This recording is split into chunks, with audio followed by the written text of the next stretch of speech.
Let us pray. O Lord, our God, we give you thanks for giving us another day, especially as we approach this wonderful season. We ask your blessing upon our nation. Bless the work of the members of this house.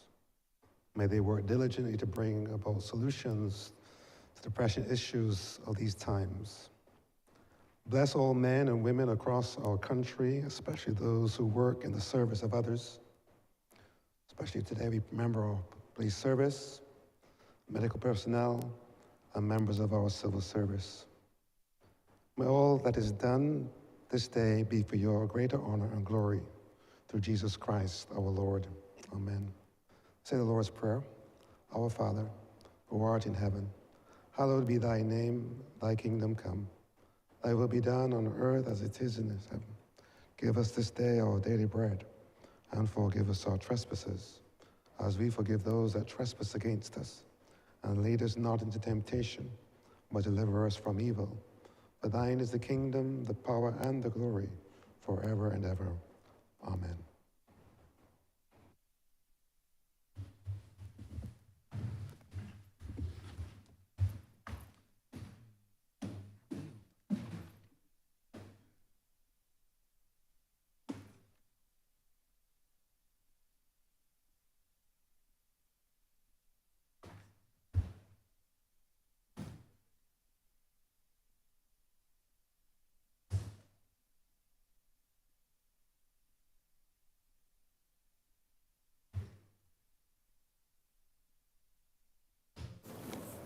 This House is in session.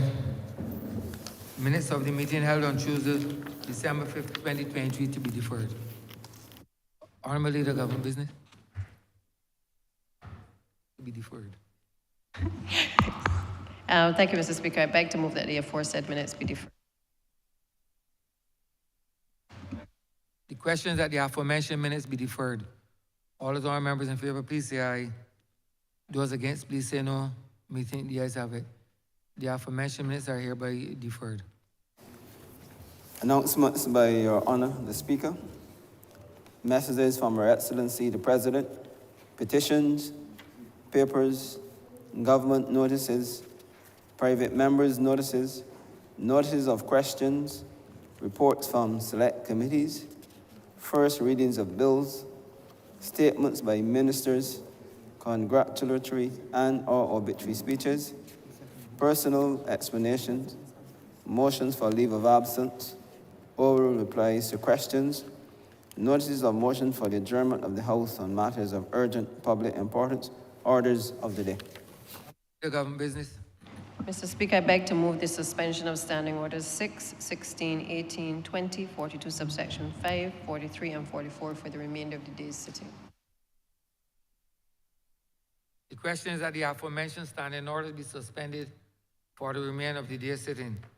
All those honourable members in favor, please say aye. Those against, please say no. Meeting, the ayes have it. The aforementioned standing orders are hereby suspended for the remainder of the day's sitting. Government business, sir.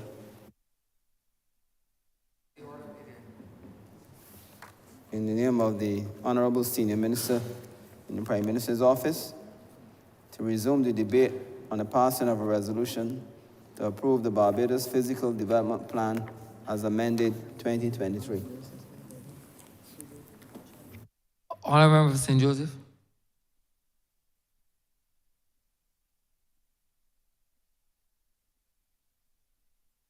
Mike. I suppose I've had the good fortune, Mr. Speaker, of participating in a number of debates on the National Development Plan over the years. I am especially pleased to be able to be again so involved in relation to our new National Development Plan, which will begin from the year 2023, and it will have a life of, is it 3 years? Have a life of 3 years. 10 years. Mr. Speaker, I suppose one of the things about being a member of Parliament, especially if you've been a member of Parliament for a little while, is that you will look at your constituency and see how things have changed over the years. And therefore it gives you a unique perspective because on the one hand, you are the representative of the people who you have committed to serve. But on the other hand, you are a part of a larger mandate, a mandate of seeing how Barbados can develop in such a way as to satisfy the interests of the people you serve, your constituents, while not taking away from the interests of the larger society.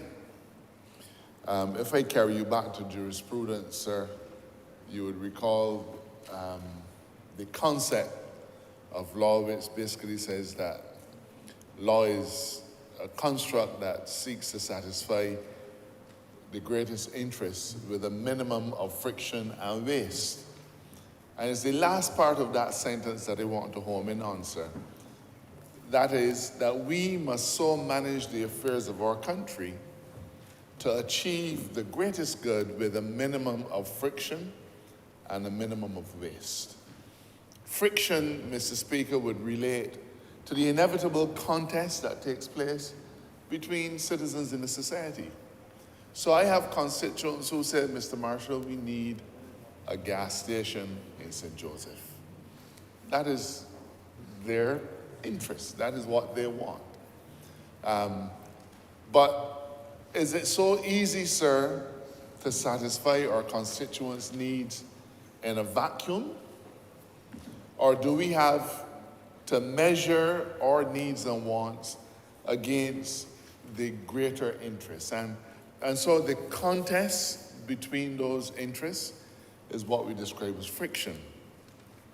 Waste, on the other hand, has to do essentially with what is left. Then once you have satisfied the interests of the various interest groups, have you been able to minimize the loss in your society, whether it is loss of opportunity to do development, loss of jobs, loss of a whole set of things?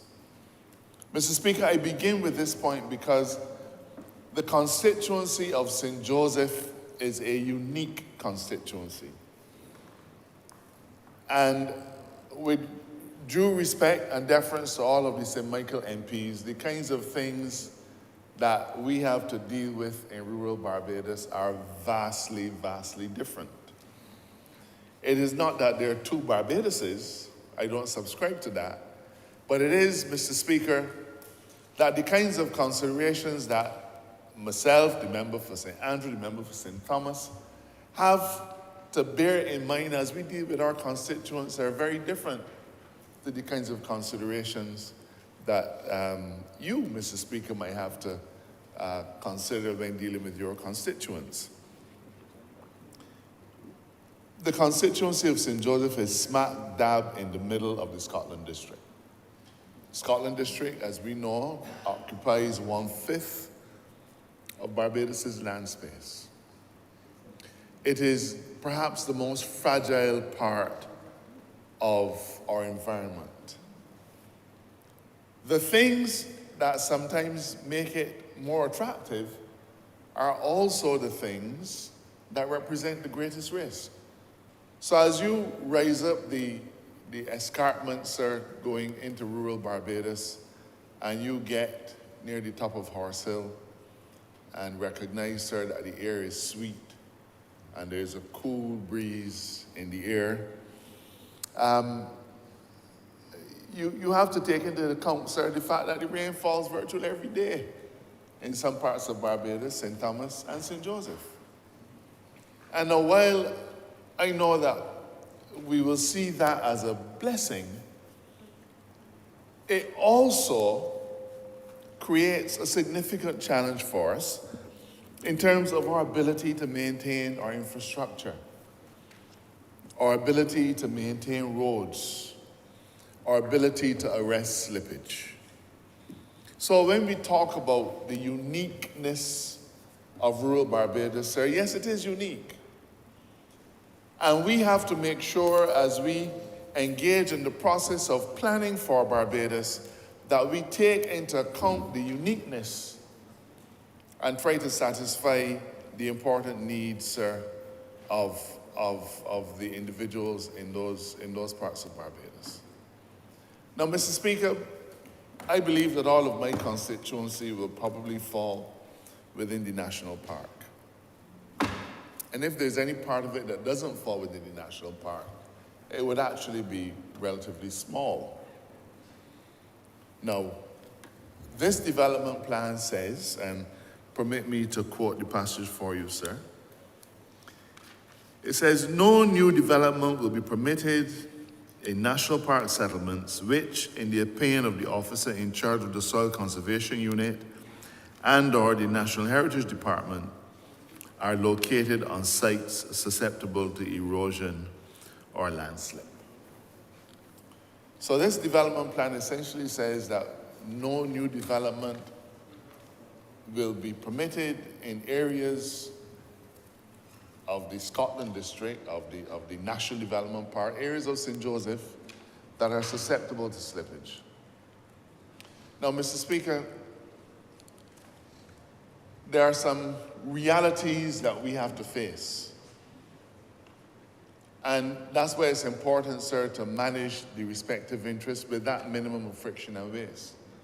You see, sir, if we do not permit development in St. Joseph, or so restrict development that it becomes unappealing, we are going to be perpetuating that drift of the population from rural Barbados, from parts of my constituency, parts of St. Andrew and parts of St. Thomas, and increase the pressure on the parts of urban Barbados, sir, or peri-urban Barbados, because if we're not going to allow residential development, for argument's sake, in certain parts of Horsell or other areas, then we have an obligation to provide housing for them. So we have to provide housing for them in parts outside of rural Barbados.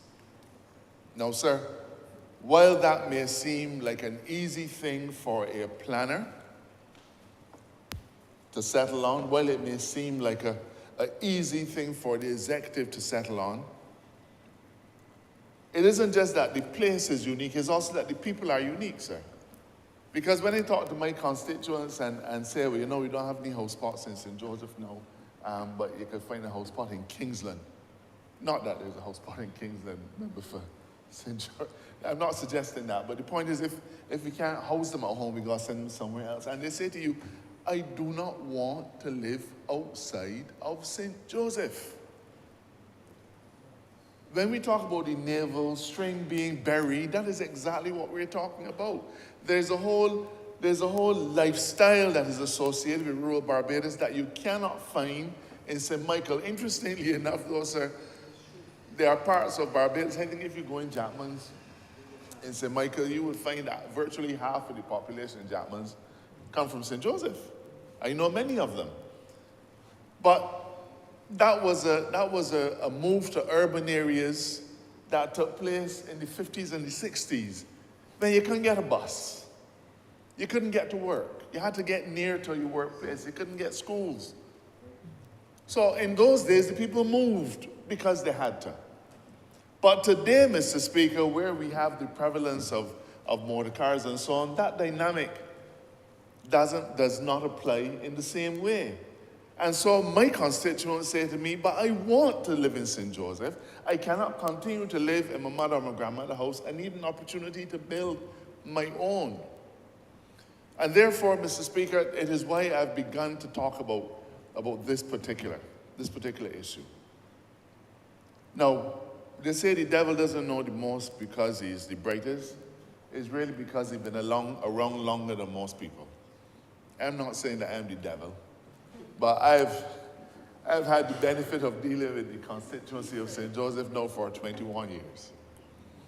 Now, Mr. Speaker, there are some realities that worry me. You see, sir, St. Joseph is made up of a number of small settlements. And those small settlements, sir, will have one or two churches. They have one or two shops. In years past, they would have had a school. Little things that sustain village life. If, Mr. Speaker, we do not allow development in these sensitive areas, and people have to move out, Mr. Speaker, it creates a problem. You see, sir, and we see it in Bridgetown, but I'll come to that in a moment. When people move out, the church, and I think the chaplain would agree with me, the ready parishioners for that church ain't coming back. And the congregation diminishes and the church begins to show signs of dying. When people move out, sir, the village shop also begins to die.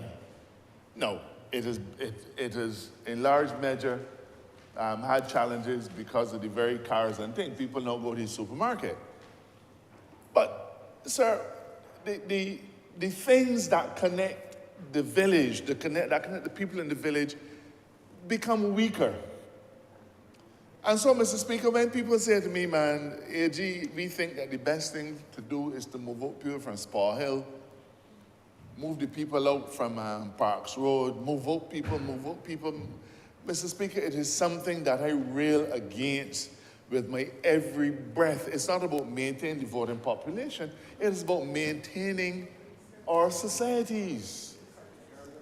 If we do not make sure that residents in those areas, yes, I accept that there are challenges, but if we don't make sure that people continue to live in our rural areas, in our Scotland District areas, Mr. Speaker, those communities will die.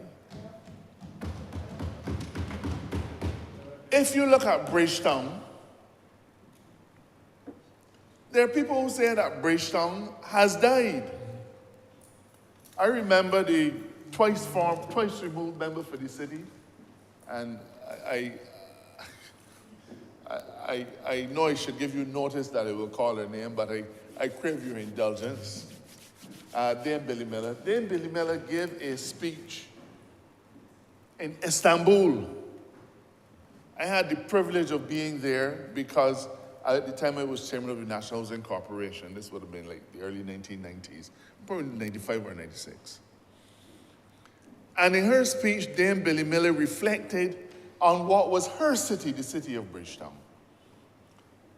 And she spoke about the fact that when she had first come to politics, there were people living all in Subtle Street, and in every corner, there are people living nowhere, Ponside is.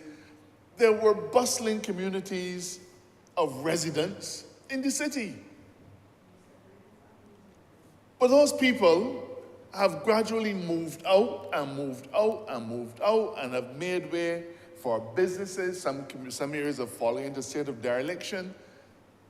But Billy Miller's central theme was, where you don't have residents in a city, that city dies.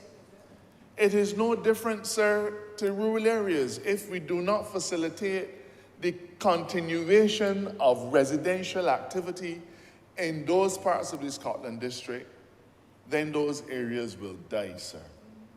And I am against that. No, it doesn't, that's why we talk about satisfying the greater good with the minimum friction and waste. You see, sir, in my early years as an MP, I had the benefit of meeting with the individuals in soil to try to get a handle for what we were dealing with. And I've repeated that meeting many times, and with many different ministers of agriculture. And just to remind the chamber, ministers of agriculture have responsibility for the Scotland District. Don't know why, but they do. Maybe it's from the days when we used to farm things in the Scotland District. So, we had some meetings with the engineers and the Scotland District staff and so on, and with some residents. And Mr. Speaker, 50 years ago, you had houses on all of those hillsides. But they were not, as the people say, big able wall houses. They were wooden houses, they were shuttle houses. And they had no running water in the house. They had a house as a toilet.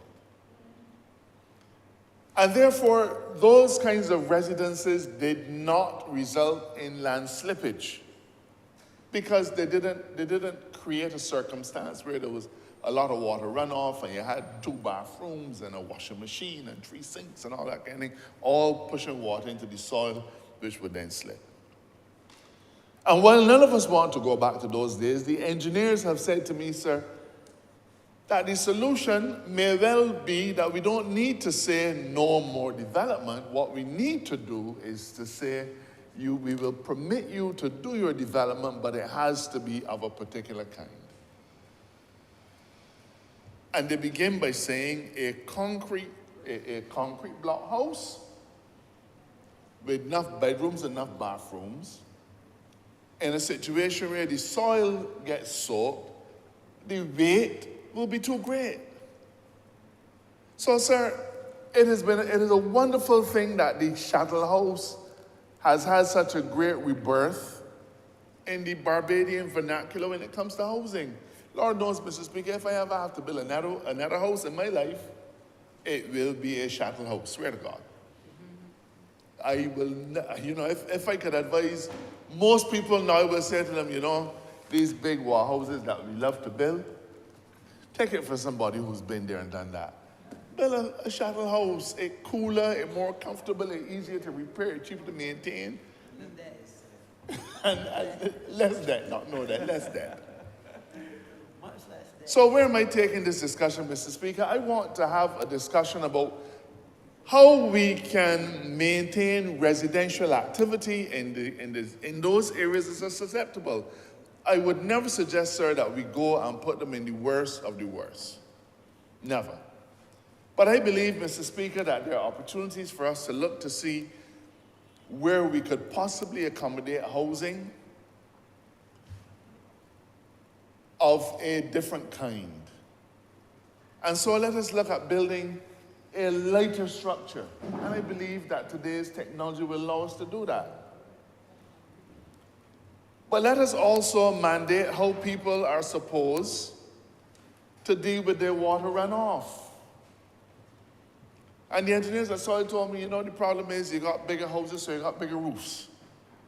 And the fact they have bigger roofs means that the roof catches more water, and you got more water running off into the soil. And they've said to me, stop people from letting the water run straight off next to the house. Make sure that they put up guttering.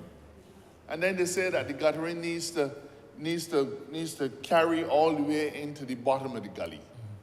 Because if you drop it off short, you're still creating the same problem. Now, I understand that that is a cost thing. Who wants to buy 20 lengths of, PVC pipe to go down into the bottom?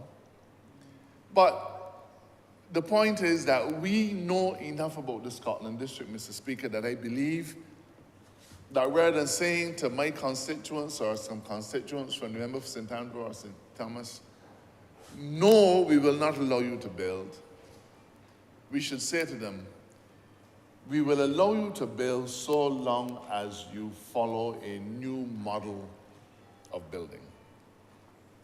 If you don't want to build a shuttle house, a wooden house, a nice board bungalow, fine, well then maybe Kingston is the place for you. But if you want to stay in the Scotland District, keep our communities alive, then we have a way of accommodating what you want. Lighter construction, better handling of the water runoff, and those things. And I believe, sir, that will enable us to say to my constituents in those threatened areas, you do not have to look for housing elsewhere. Mr. Speaker, a public servant once told me that we should move out the people in the Spar Hill because it costs too much to fix the road. No. You know, I can think of one family in the Spar whose great-great-grandfather sent back money from Panama to buy the 4-acre lot that they still live on. But somehow it seems easier, rather than to deal with the environmental challenges and fix the road, it seems easier to say, man, move them out. Move them out. Let the place run to ruin. Let the place run wild. Mr. Speaker, that too I rail against. There's no doubt that the road infrastructure in my constituency suffers largely because of the nature of the soils, the Scotland District clays, I believe they call them. But we can find solutions to deal with these things, sir. We must not always have as our default position, no, can't happen, it's easier to move you. There will be times when moving the people is the solution. The government has now, on 2 occasions, maybe even 3, moved the people from White Hill. And history shows that it has been impossible to sustain the level of infrastructure in White Hill as would allow people to continue to reside there. So there will be times, and I concede that right up front to the member for Christchurch South who has piloted this resolution. Yes, who has piloted this resolution. There will be places where we have to say no more. I accept that. But I'm asking, Mr. Speaker, that we do not have no as our default position. I don't believe that the default position of a government should be no. Our default position should be, let us see how best we can get you where you want to be while not taking away the benefit from the greater number of people and while minimizing friction and waste. Mr. Speaker, I have in St. Joseph a tremendous challenge with roads. It is tremendous. In fact, I once thought that I would come to blows with the member for St. Andrew, who I thought that he and I would march arm in arm and fix all the roads between St. Andrew and St. Joseph. I believe that we continue our cordial relationship, but if something don't happen soon, a few blows may well have to be launched in his general direction. But the fact is, sir, that when you look at what happens along many of our roads, sir, the constant rain, but also the fact that a lot of if you take our bridges, they weren't constructed for modern vehicles. In fact, you know, these are the kinds of balancing acts that the government has to deal with, because on the one hand, I'm told that the electric bus, everybody knows electric buses are good for the economy, but apparently they are much heavier than a bus with a diesel engine. So we gain on one side in terms of protecting the environment, so in terms of the blue-green economy, we score great points. But in terms of the challenge on the road infrastructure, and I don't mean to suggest, Mr. Speaker, that our roads have begun to be damaged as a result of that, as a result of the electric buses, but I simply did not know that the electric buses were heavier. But the point is that when you look at a lot of our road infrastructure in the Scotland District, it was built years and years and years ago. And an old Bedford cane truck probably weighs a lot less than a big tour bus. Now, it is not easy for us to keep our infrastructure in pristine condition. It isn't. And in the Scotland District, it must be one of the worst areas. But in order for this national development plan to mean something for Barbados, sir, everybody has to be brought along. We can't take a position which says, you know, we can leave you the way you are and concentrate our investment and our development on other parts of Barbados. So I am calling, Mr. Speaker, for all of the government departments not to see this National Development Plan as enshrining a no into our response as a government, but pointing out, sir, that we have to empower our people by trying to find a way to satisfy their dreams. Mr. Speaker, the National Development Plan also speaks about the importance of open spaces. And you know, I've been a firm advocate, while I want to see the constituency of development of St. Joseph developed fully and the constituency of St. Andrew developed, and St. Thomas too, we also have to recognize that part of the intrinsic beauty of the Scotland District has to do with us limiting the nature and scope of development. So there are going to be opportunities for us to develop some areas, and we should cherish those, we should seize them. But we should also try to maintain as many open spaces as possible. And in this regard, sir, we have to have private sector involvement and public sector involvement. I am able, Mr. Speaker, to boast of a park in a place called Beachmont in St. Joseph, which was contributed to the people of St. Joseph, and in fact the people of Barbados, by a private individual. It isn't a huge park, but it is easily one of the parks with the loveliest views that you could ever want to find. A gracious individual felt this is what he wanted to give to this community, and we were very happy to receive it. But further up the hill, the National Conservation Commission has also done a clean and green project to give us a wonderful open space in the area of Blackmans. An area, sir, it was a space that was left in the housing development to be used as an open space, but nothing was ever done on it. So it was just left as bush. And I'm very grateful to the minister for that particular intervention. But the point is that we have to accept that in order to make the blue-green economy a reality, we have to keep green open spaces in Barbados available. And that will mean that as a government we have to make some decisions. There's some things we will have to say no to after careful consideration. But I believe, sir, that the reason people like to drive through St. Joseph on a weekend is precisely because of those open, untouched vistas, the lush greenery, and so on. And I hope that we can maintain that for a long, long time. Mr. Speaker, I don't propose to go too much longer, but I do want to say that as we plan out a Barbados for the next 10 years, we should treat this document as a living document. It is a national development plan, but it isn't necessarily the plan for our development.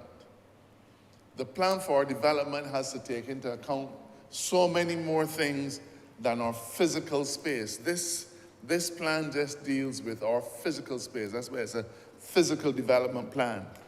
And we can develop our physical development all we want. But unless we pay some attention, Mr. Speaker, to the other side of things, sir, this physical development plan will be like a thing written in water. I look forward, Mr. Speaker, to all of the various initiatives in this particular document coming to fruition. But one of our famous court cases looked at the status of the National Development Plan, and that judge found, sir, that while the plan was important, that it was not to be seen as having the validity of a statute. In other words, the physical development plan is more aspirational And while it is conceived of in the Planning and Development Act, while it is a feature of our law, it is not the law. In that particular case, an individual wanted to argue that something that was in the physical development plan was to be treated as a statement of what must happen. And the judge very, very sensibly found that that was not to be the case. There's a reason for the plan, but the plan was not to be treated as the law.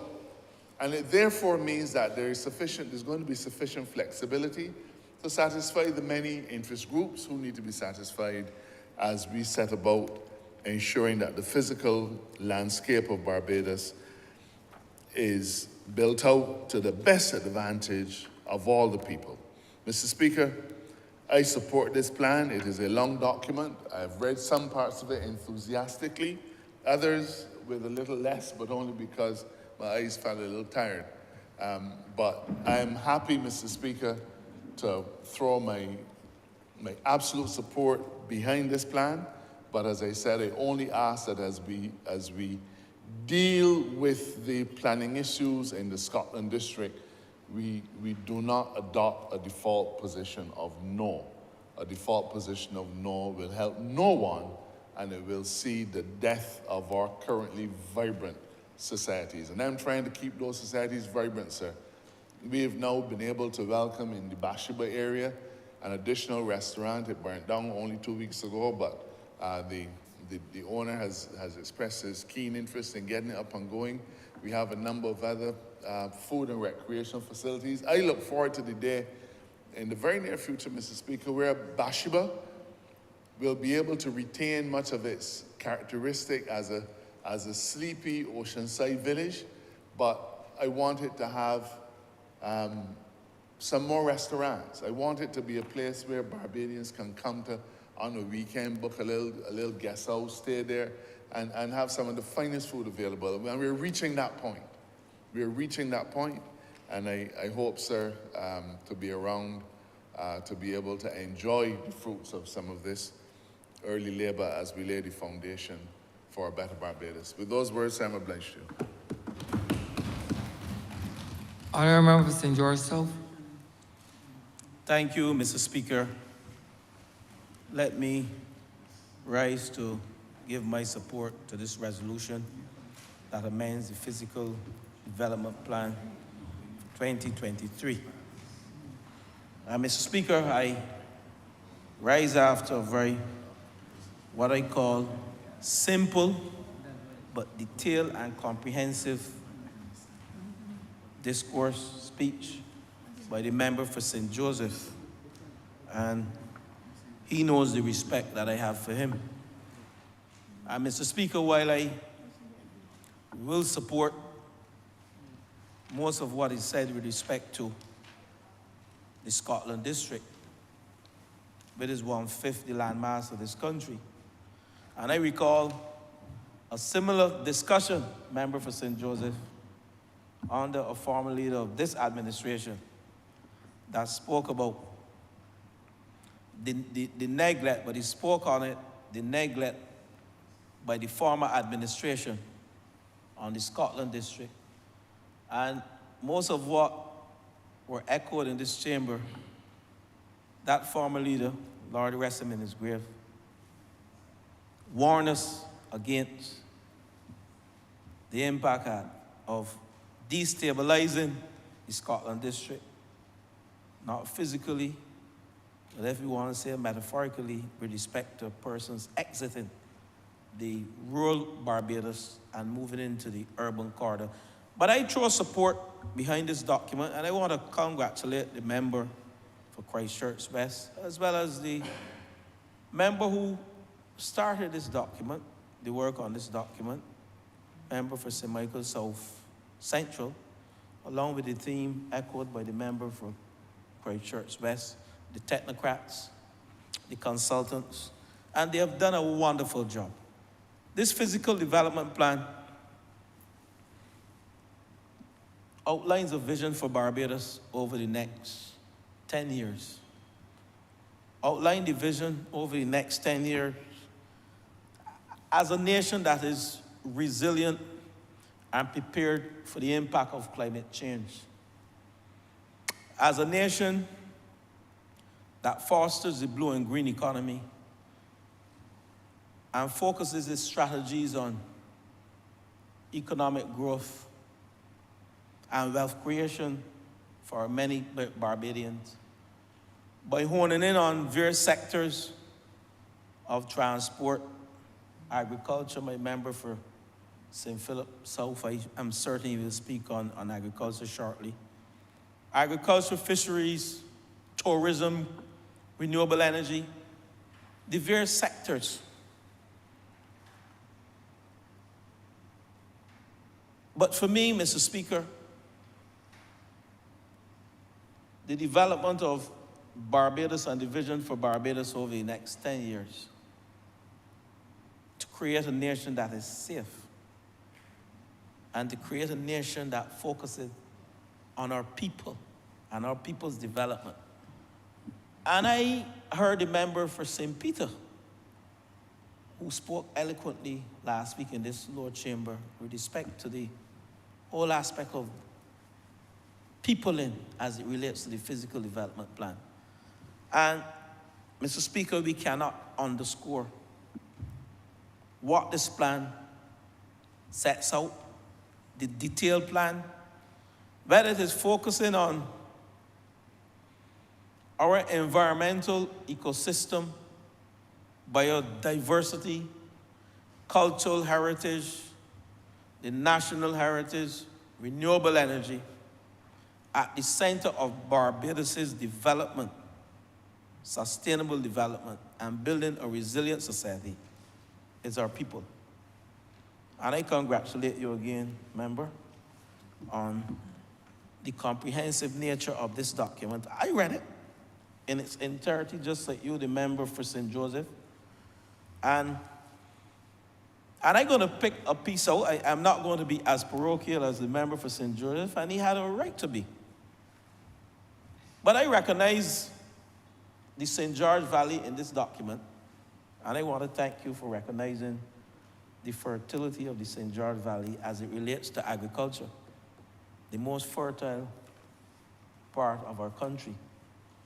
And while I can see the focus on agriculture, while I can see the focus on the scarcity of land, water, and food, I know within this document you haven't only mentioned the St. George Valley that I have the full responsibility for. I know you may have responsibility for it in this physical development plan. But those good people of St. George South, they elected me, and therefore I have the ultimate responsibility to ensure that the St. George Valley remains the most fertile valley in this country. And while I will go into the housing grand concourse shortly, I am urging, I have responsibility for housing. And I know this government will not destabilize the St. George Valley like the former administration sought to do in the 10 years that they held the realm of leadership of this country. And I stood where the member for St. Michael West, just 2 chairs away from you, sir, where the member for St. Lucie sat. And I recall echoing to the former Minister of Agriculture not to destabilize the St. George Valley. And I am happy to see that this physical development plan has indeed captured the significance of the St. George Valley. I'll move away from being parochial because I have a greater mandate on behalf of the people of this country.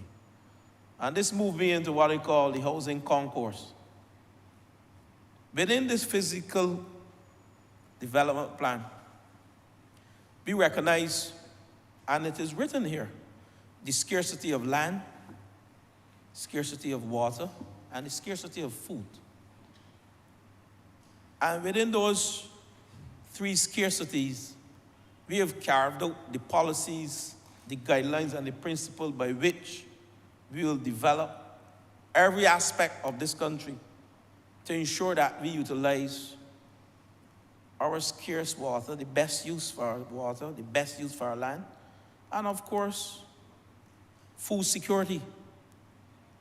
But Mr. Speaker, my mandate relates to housing. And within the physical development plan, the housing needs of this country over the next 10 years will have a different look. We speak to a different complexion. And that is because of several reasons. And one I will start with is the aging population. We recognize people are living longer. And I thank you, member for Christchurch, especially at page 16. Persons are living longer. And indeed, while this is not to be underscored, we have persons who, after their toil in the international world, earning a living, some who are our citizens and some who are not our citizens, they do what we call retire and come to this lovely place to live. And over the next 10 years, the needs of housing with new households, rather than focusing on population growth or lack thereof, we have to look for the diversity or the diverse needs of our population. And the aging population, that's one. And I'm happy to see, again, I'm sorry that I have to mention my lovely village as the constituency of St. George South. But the Sagicor village, if you want to call it a retirement village, is one that we have to replicate, we have to reproduce, we have to copy, because persons are living longer. And I'm going there because the amenities and the various services that are being offered in that village, we never saw anything like this 50 years ago. As the member for St. Joseph mentioned, persons were satisfied with a half-acre lot, 8,000 square feet, 5,000 square feet, place a dwelling house on, and they were comfortable. Having said that, there are certain traits that occurred back then that we have to carry on, like persons doing backyard farming, persons growing, keeping this country green with a thrust of improving the environment. But gone are the days when persons will be living on 1 acre lots and the traditional family structure exists. The new households, the young professionals, the average person, they're seeking to own their own home. And as the member again for St. Joseph mentioned, we have to offer them diverse housing options.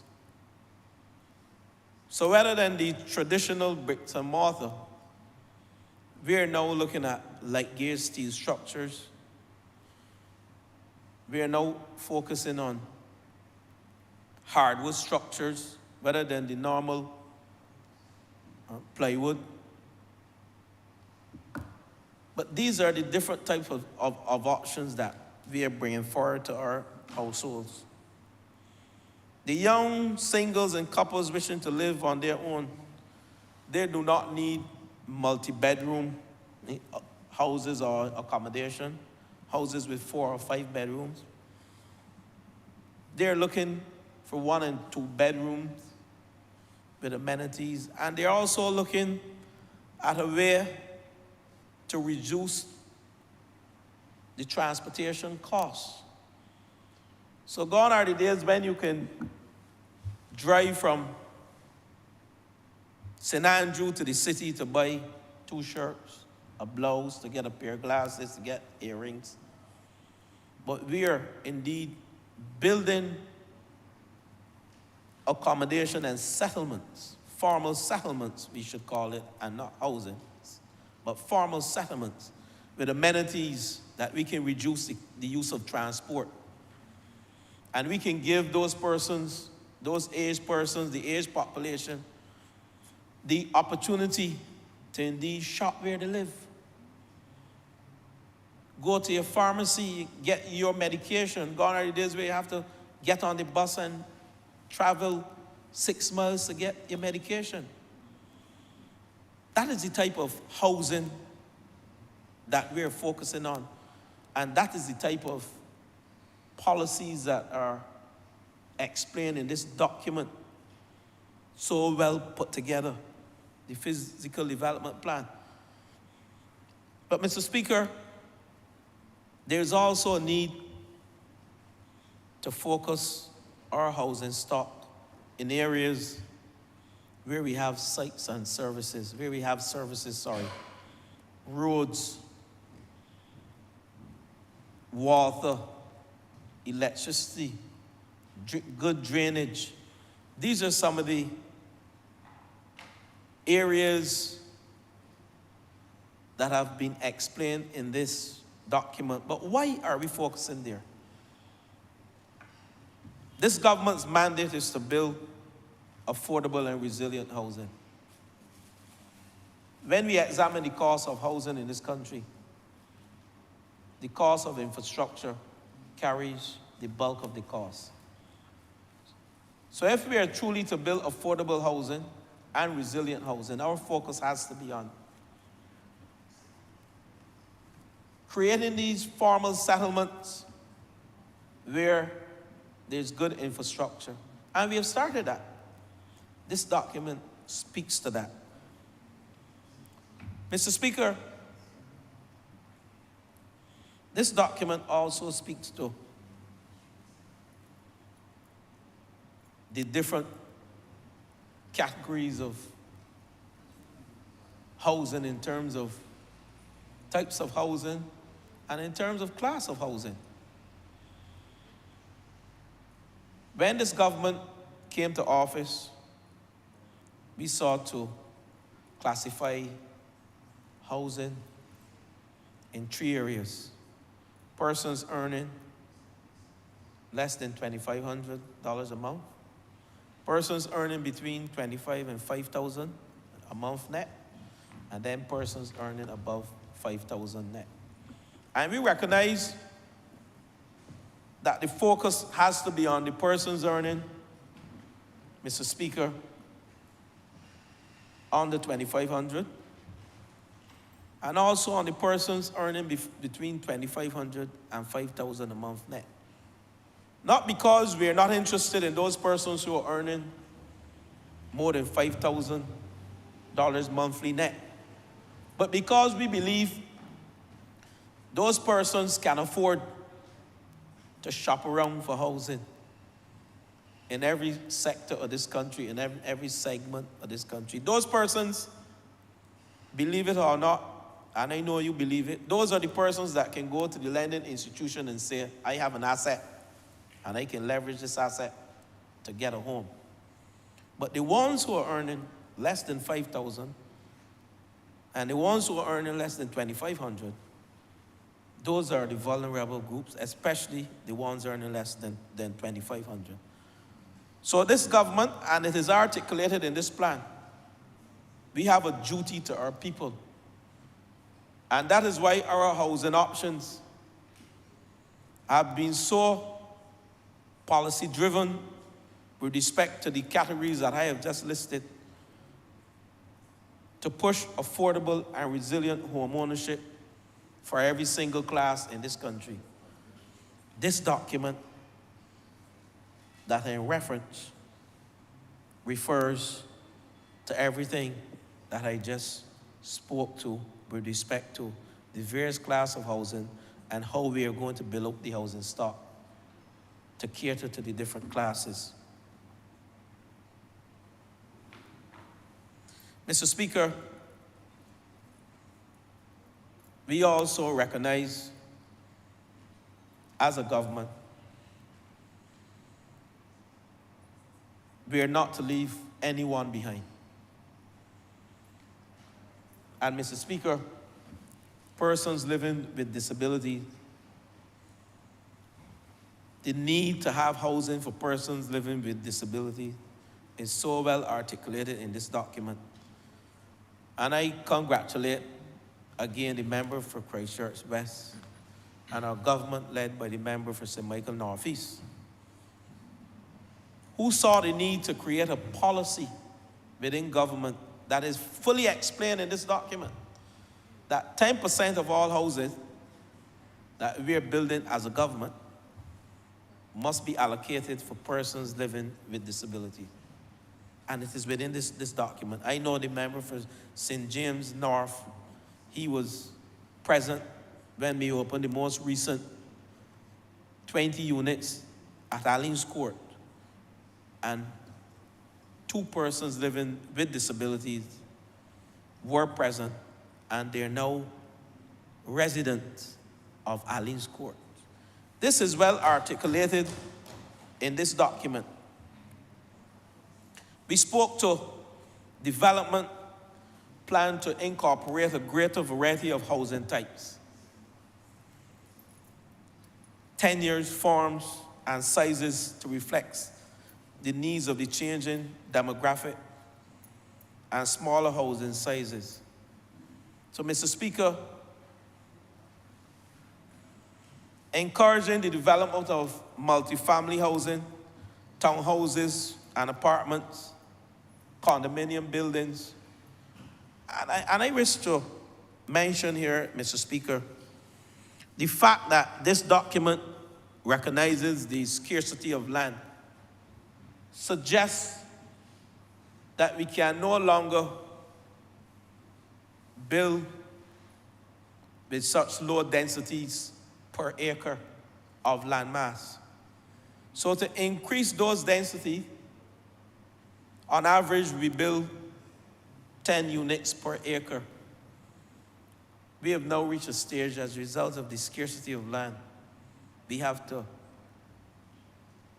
build with higher densities. And our target, our KPI, is on average 14 to 15 units per acre. But how do you do that? You do that through what we call high-rise, condominiums, apartments. But one of the key aspects to achieve this, and I heard the member for St. Joseph again, he spoke to the physical aspect, and he said it's not only the physical, and I agree with you, because to achieve residence in high-rise and through the condominium act, member for St. Joseph, we have to do some legislative amendments to that act to allow persons to own their own home through the use of the Condominium Act. And that is work in progress. This document speaks to that.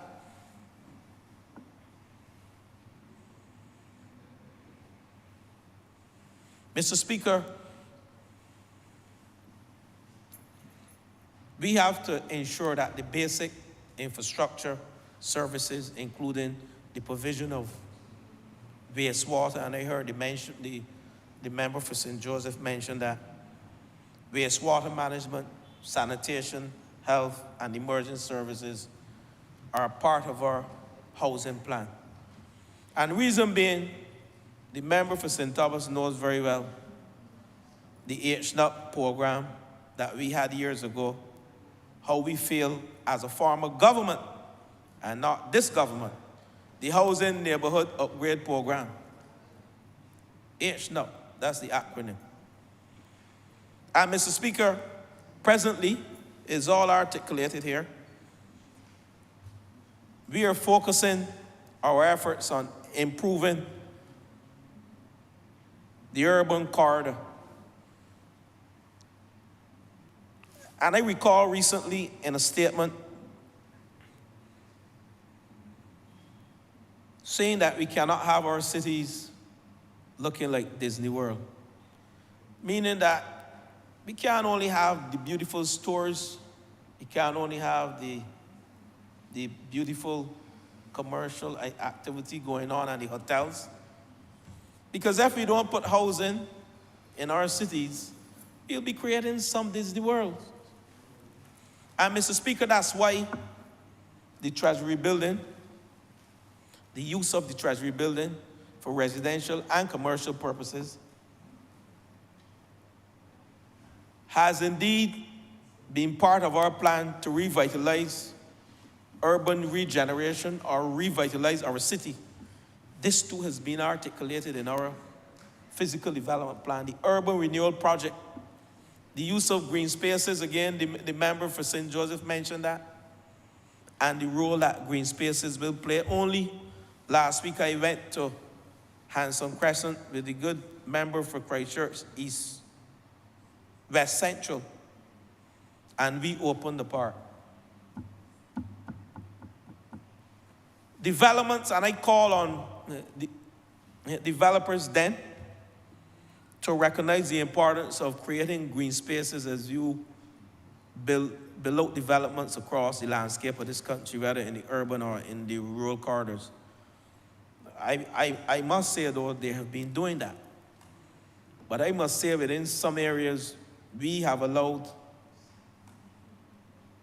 those green spaces to turn into bush. And while we recognize the importance of the wildlife and the fauna and the flora, we still have to do it in an organized way so as not to create health issues within these communities.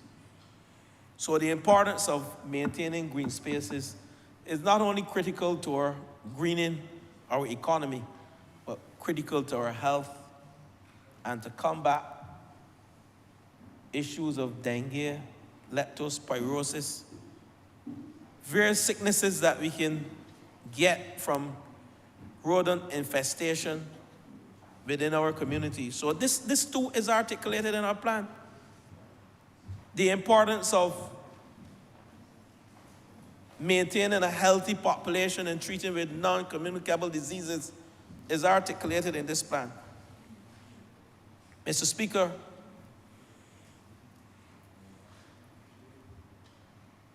the physical development plan, sir, also supports the provision of affordable housing by the National Housing Corporation and through joint venture partnerships.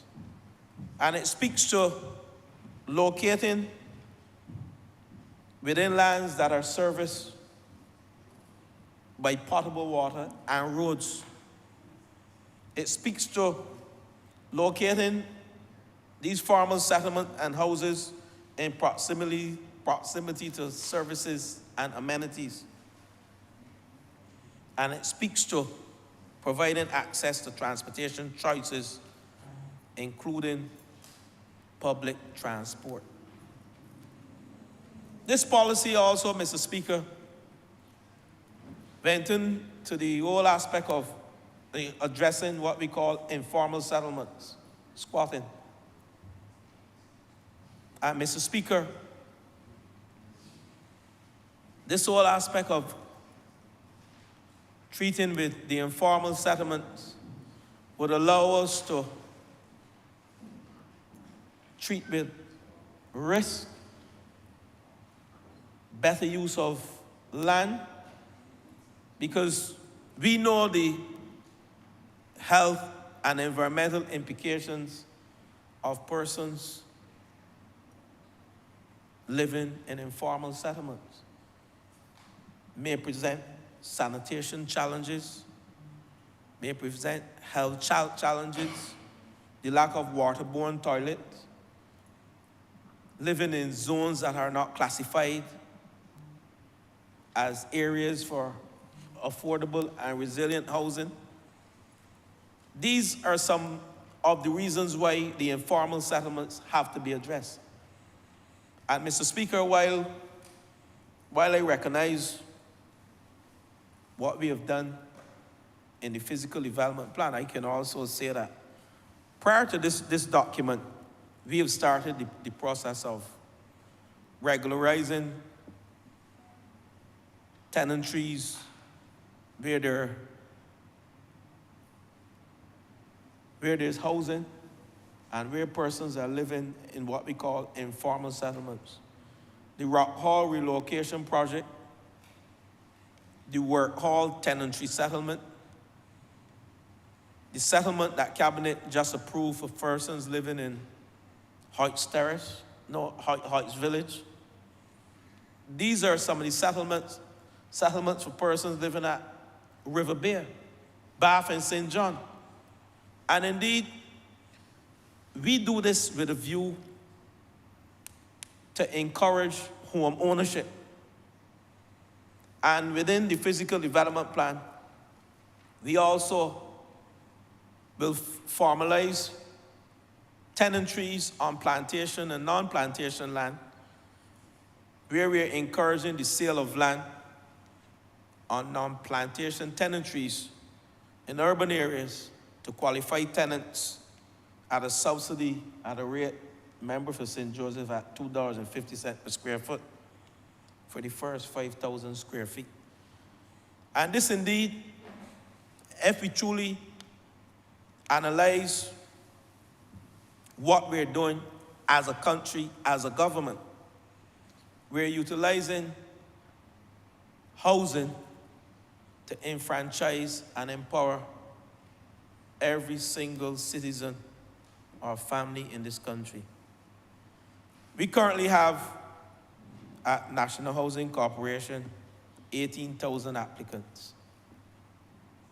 And while we have announced the housing grand concourse or housing concourse, whereby we are seeking to build 10,000 houses over a 5-year period, you can do the math and you can see that 18,000 applicants and 10,000 housing solutions over a 5-year period will still give us a deficit with respect to those persons who desire or who wish, and their ambition is to own a home in this country.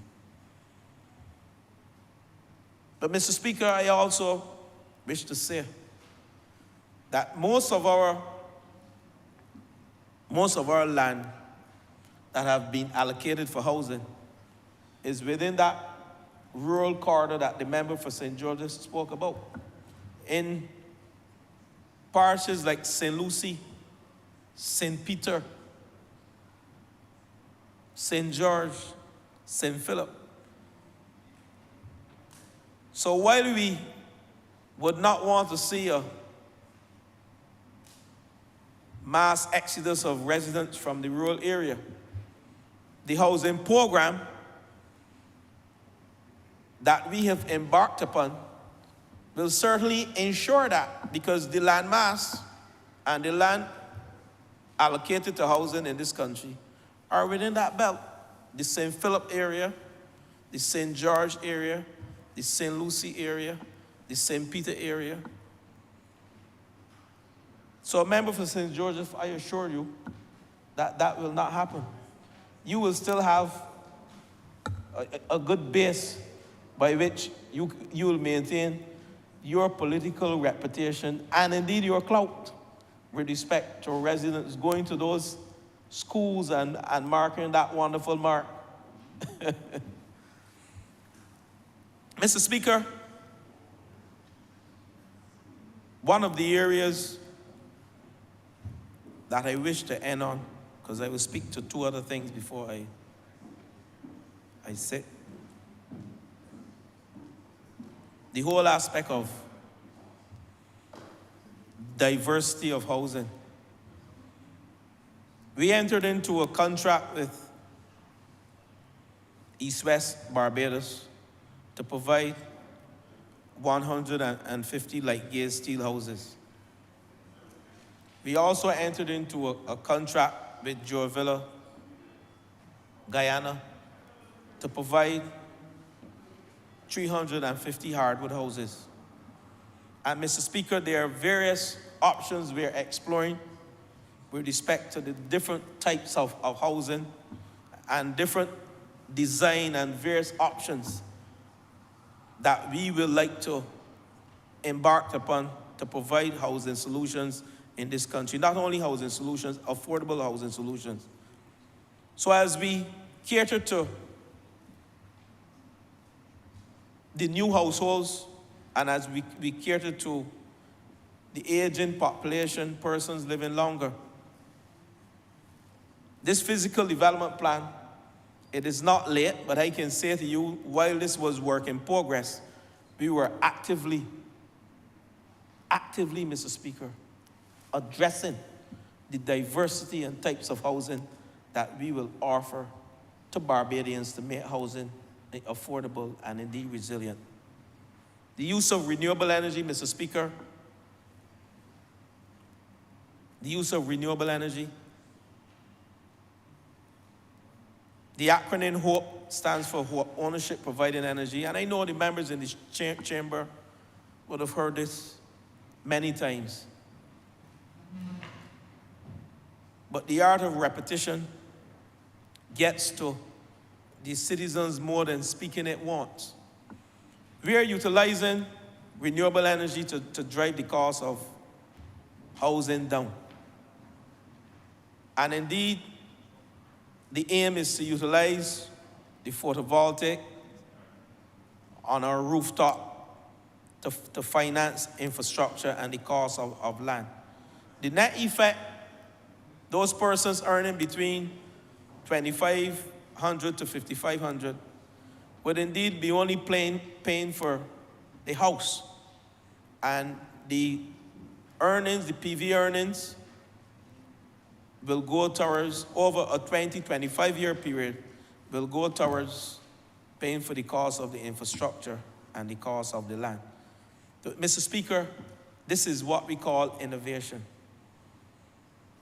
This is something new, Mr. Speaker, to the world. And I'm saying, Mr. Speaker, the 154 houses that have been built at Lancaster, they all have owners. For that program, Mr. Speaker, and for that development at Vesper, Lancaster area building 154 houses under the Hope Home Ownership Providing Energy option. We have over 4,000 applicants. So what I heard yesterday in certain quarters is not part of what is the reality in this country. We're oversubscribed for those houses, and that is the fourth option that I've presented here this morning, Mr. Speaker. This physical development plan also speaks to rent to own. And again, member for St. Peter, it is about our people. There may be a class of persons in this country, and there exists a class of persons in this country who will not be able to go to any lending institution and receive a mortgage or a loan because of their asset base and because of their earning potential. So what we have created, and it is articulated in this physical development plan for housing, under housing, the rent-to-own policy that this government has indeed created as a policy, where persons can begin to rent. It is all with a view to owning your own home, and thereafter, at some point in time when you have enough capital injected in the framework, you can go to one of the lending institutions and say to them, I am ready to own my own home. So you start out as a renter, and down the road, you say, hey, listen, look, I am ready to get a mortgage to own my own home. But you may be at a stage, Mr. Speaker, and why it is so powerful a policy initiative, you may be at the age of 40 when you start renting. And Mr. Speaker, when you go to the bank, you may be at 45. But you have equity in that house. So that equity in the... Honourable member has 2 more minutes. That equity in the house, Mr. Speaker, would allow you, therefore, to leverage to get that loan and get that mortgage. But also, Mr. Speaker, And that is why the new household is mentioned in this physical development plan and housing catering to the new household. Because at that age, you may have 2 children coming along in the 20, 21 age group. So, Mr. Speaker, gone are the days when the average Barbadian will not be able to own their own home. And the policies that this government have embarked upon, those 20-year-olds with a mother or father that is 45 would then be able to say, hey, listen, look, I can assist mommy, and I can use my asset base as a new employee somewhere to help her improve her mortgage potential in terms of what she or him will qualify for. That is the family structure in this country, Barbados. So when we talk about family initiatives and community-based, the vision that the physical development plan has a community-based element in it, fostering family, strong family ties, strong ties within our communities, so that those ties will redound to home ownership in this country, as I simply put it over the last 2 minutes. So, Mr. Speaker, let me end by saying I am pleased with the work done by the team who crafted this lovely document. And it has given us hope, not only for housing, but it has given us hope for economic growth and for development in this country. And before I sit, Mr. Speaker, in 2018, in 2007, Mr. Speaker, we had some 4,000 applications approved by Town Planning Department, now the Physical Town Planning and Development Department. In the year 2007, we had 4,000 applications approved by Town Planning. Between the period 2010 to 2016, that number decreased by close to 50%. And it speaks to what was going on in the country between the years 2008 and 2018. Between 2010 and 2016, we had 2,500 applications approved by Town Planning. 25, down from 4,000 in 2007. But I end with the good news. Between 2018 and present, we have approved 9,617 applications.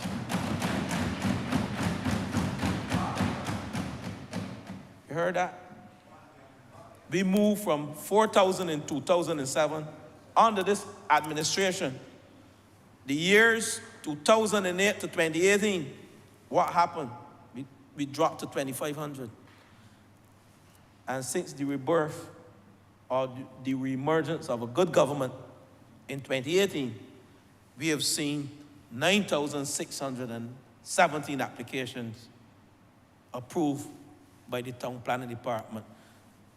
I congratulate the member for St. Michael Northeast again, who had responsibility for that department, along with the member for St. Michael South Central, and also my good friend for St. Michael West, who is now championing that cause. And I'm certain this 9,617 was propelled by the work he continues to do on behalf of the good citizens of this country. So, Mr. Speaker, this physical development plan sets out an orderly framework. Honourable member, honestly, I think you don't understand the concept of 2 minutes. I think you already said 22 minutes. I was just checking. Thank you, Mr. Speaker. As I end, this physical development plan sets out an orderly framework for development in this country. Not only physical, but it puts the framework so that our legislative agenda will be implemented as we look at every single sector in this physical development plan. As we battle with our scarce land, water, and food. I thank you, Mr. Speaker. Honourable Member for St. Michael's Office. Thank you, Mr. Speaker. I do believe that this is such an important resolution that I would want to lend my voice in support of the efforts that have been made up until this point to be able to get this physical development plan before this chamber. I want to start by commending all of the persons who have worked tirelessly to get us to this point. Obviously, the senior minister, member for Christchurch West, has been very instrumental in leading the charge, not only as senior minister for infrastructure, but also with responsibility for bringing and tabling the physical development plan and seeing this process all the way through to fruition. So I would want to first, at the outset, extend my appreciation to him for following that process through.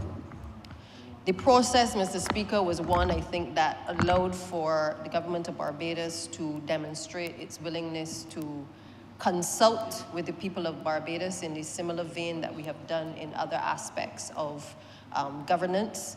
And I know that certainly once this is passed, I'm sure there will be additional discussions on the contents of this particular resolution and certainly the physical development plan.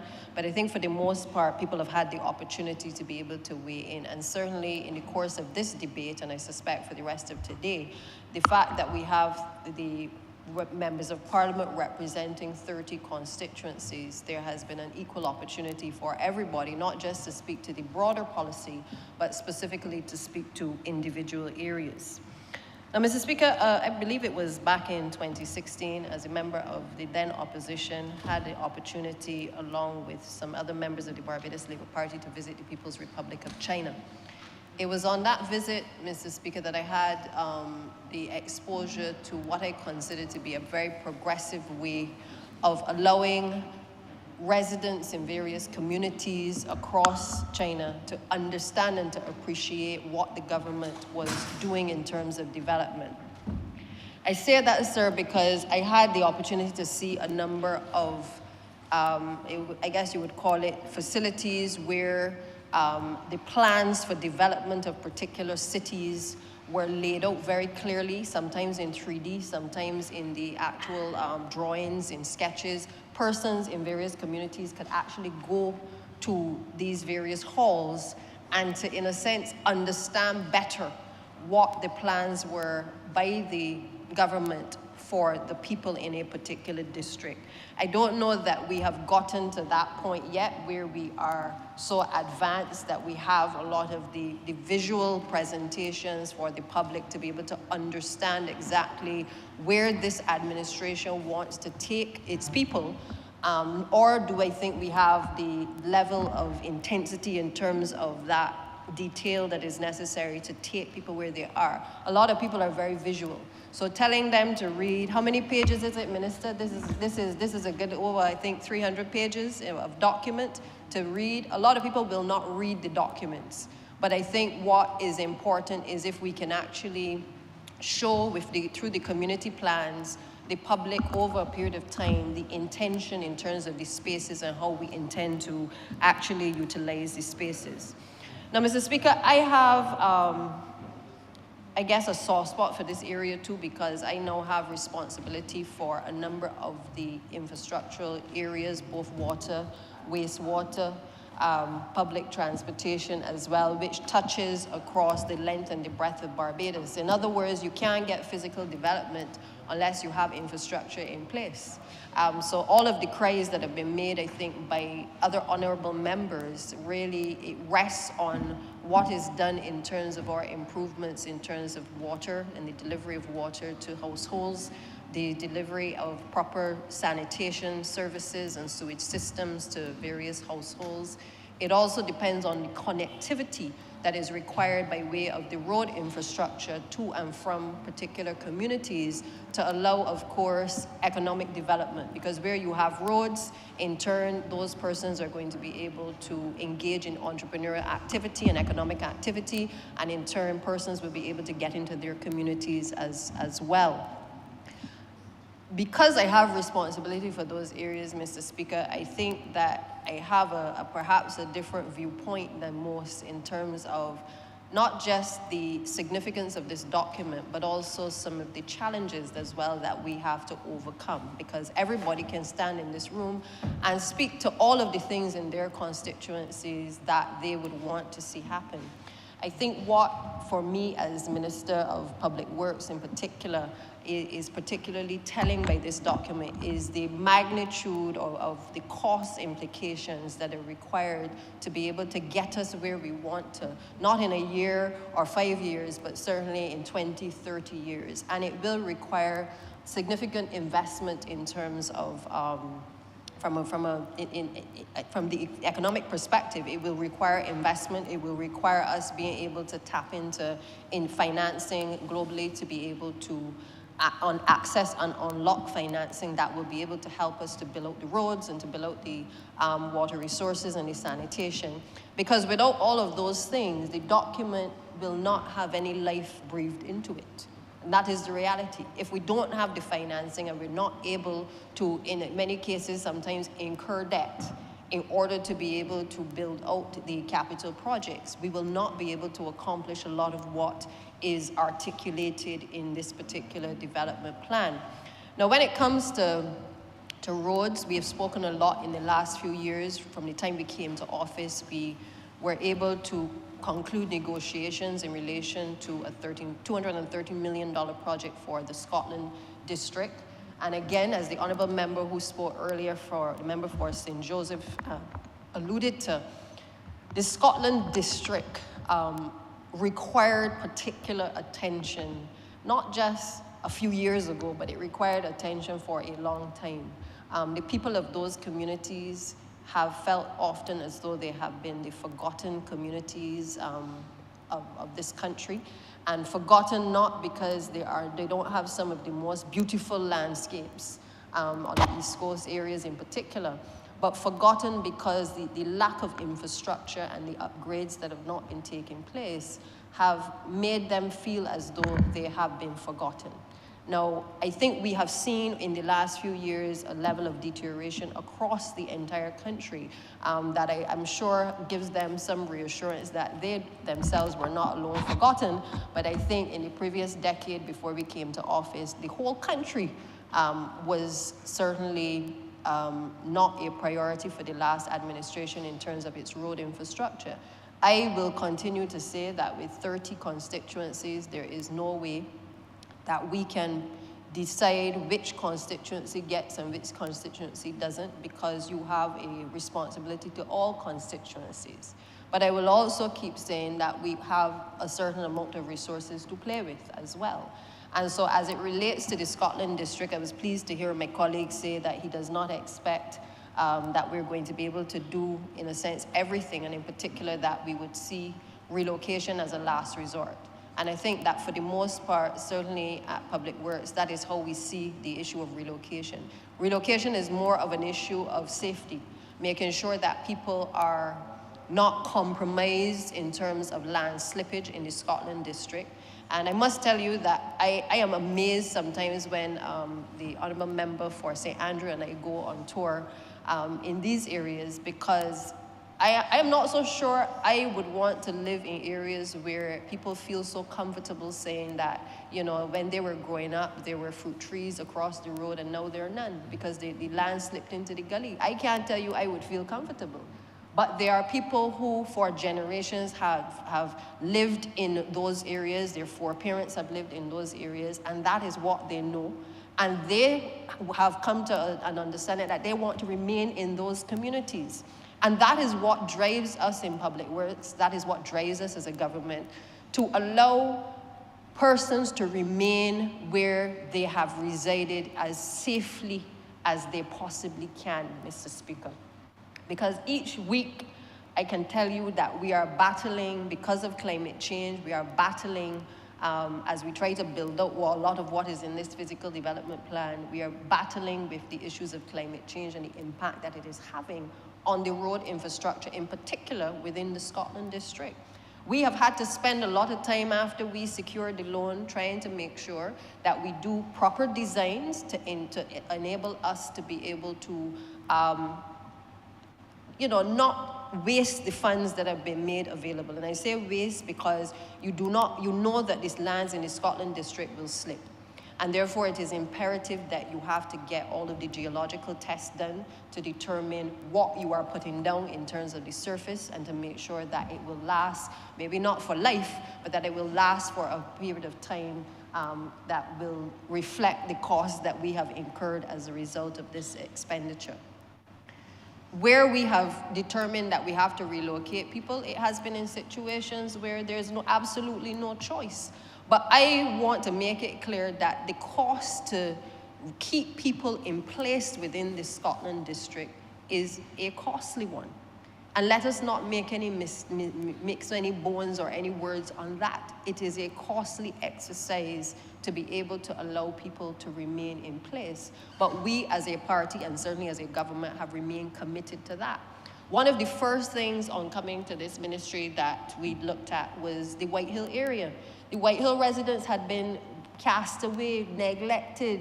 They were made to feel as though they were nobody. The roads were bad. They were not getting water at one point in the White Hill area. The garbage trucks could not go up the hill. And residents were made to feel as though they were forgotten, as though there would be no kind of infrastructural development in that area. Today, Mr. Speaker, I stand here proudly, certainly in speaking in this debate to indicate that the steps have been taken to get us to where we are almost at the end of phase 1 of the White Hill project. We have had some slippage along the way. We've had a little damage here and there to a house or two because of a number of fallen trees and again the additional slippage. But we are starting to see light at the end of the tunnel in terms of the redevelopment of that area. We're not past the final phases as yet because there are 3 phases to White Hill. So what you will see in White Hill is a total transformation. For those who have ever been to the area, you will see the total transformation of a community that now we have paid attention to being able not just to improve the access to water, but also to improve as well the road infrastructure to allow those persons who can remain in the area to be able to remain in that particular community. When you take the King Street area as well, Mr. Speaker, again, another challenging location. We have had some challenges there with the slippage, and a lot of the areas that are of concern in the Scotland district relate to drainage, because the texture of the soil ends up, if you don't have the correct piping and stuff available, and certainly the gabion work in place, you will find yourself in a situation where the water basically settles in the soil. And as a consequence, you will find that there is lots of flooding and compromising of the structures. So we've had to revisit from time to time certain areas within the King Street area. We now have better designs being done for that area, which has had the support and the input of the soil conservation. We've been working very closely with them along with the Chinese team and certainly our internal engineers as well. But I speak to this, sir, because I want people to understand the complexity of fulfilling this physical development plan. If we are to keep people where they live in these communities, one will come at a cost, and it will require the best in terms of expertise, in terms of engineers, to be able to allow us to understand better the types of soils that we are working with as well. So moving out people is not a first option, but keeping people safe is the priority for which all of us have been working in relation to these particular areas. I would like to see, sir, I know that there was supposed to be an entity set up which would have overseen the Scotland district, and I really do think that if we can find the resources that we need to seriously look at putting that in place, to be able to manage better the issues of slippage in that particular district. Because while we deal with roads, there's also still a lot of gabion work and a lot of stabilization work that has to be done in that area. And that must go hand in hand with the works and the expenditure that we are putting at this present moment into that particular area. The other challenge that we come across from time to time is the discovery as we walk along the road. We discover water just running along the side of the road that nobody don't know where it comes from. Sometimes there are different views as to where it is emanating from. It could be sewage water. It could be water runoff from somebody's washing machine. It could also be a spring. And we are finding ourselves, as we are building out the Scotland district in terms of the roads, having to again pause at times to investigate the sources of water in the various districts. We have to talk to people in the communities. We have to try to dig a little deeper in terms of our investigative tests to be able to figure out where water is coming from and how to divert the water in a different direction. That takes time, Mr. Speaker, and if we are really and truly to fulfill all of what we want to do in terms of, again, keeping people in place, it is important that we have the best in the business, the best minds, the best experts to be able to guide us along the way on these issues. The Scotland district is unique, and I think that we have had to treat it in that way. We have a number of projects beyond the King Street and the White Hill area. We would have done Shorey Village, and Vaughan's Road number 2 is almost near completion. There's still some work to be done down there, but significant work has in fact been done in that particular area. And we have had along the way to reprioritize some of the works simply because the rain has not been cooperating with our teams, because in many cases, the areas that would have been prioritized in stage 3 or stage 4, because of the heavy rains, we have had to now reprioritize those areas. In addition to which, we have seen an acceleration of deterioration of some of our bridges. And that has also, and even the retaining structures, we've had to put in place systems within the Complant project to raise a higher level of urgency in relation to certain areas. Again, I think it is important that the public appreciates that when we have these challenges, that you cannot just simply go in the next day and fix the area.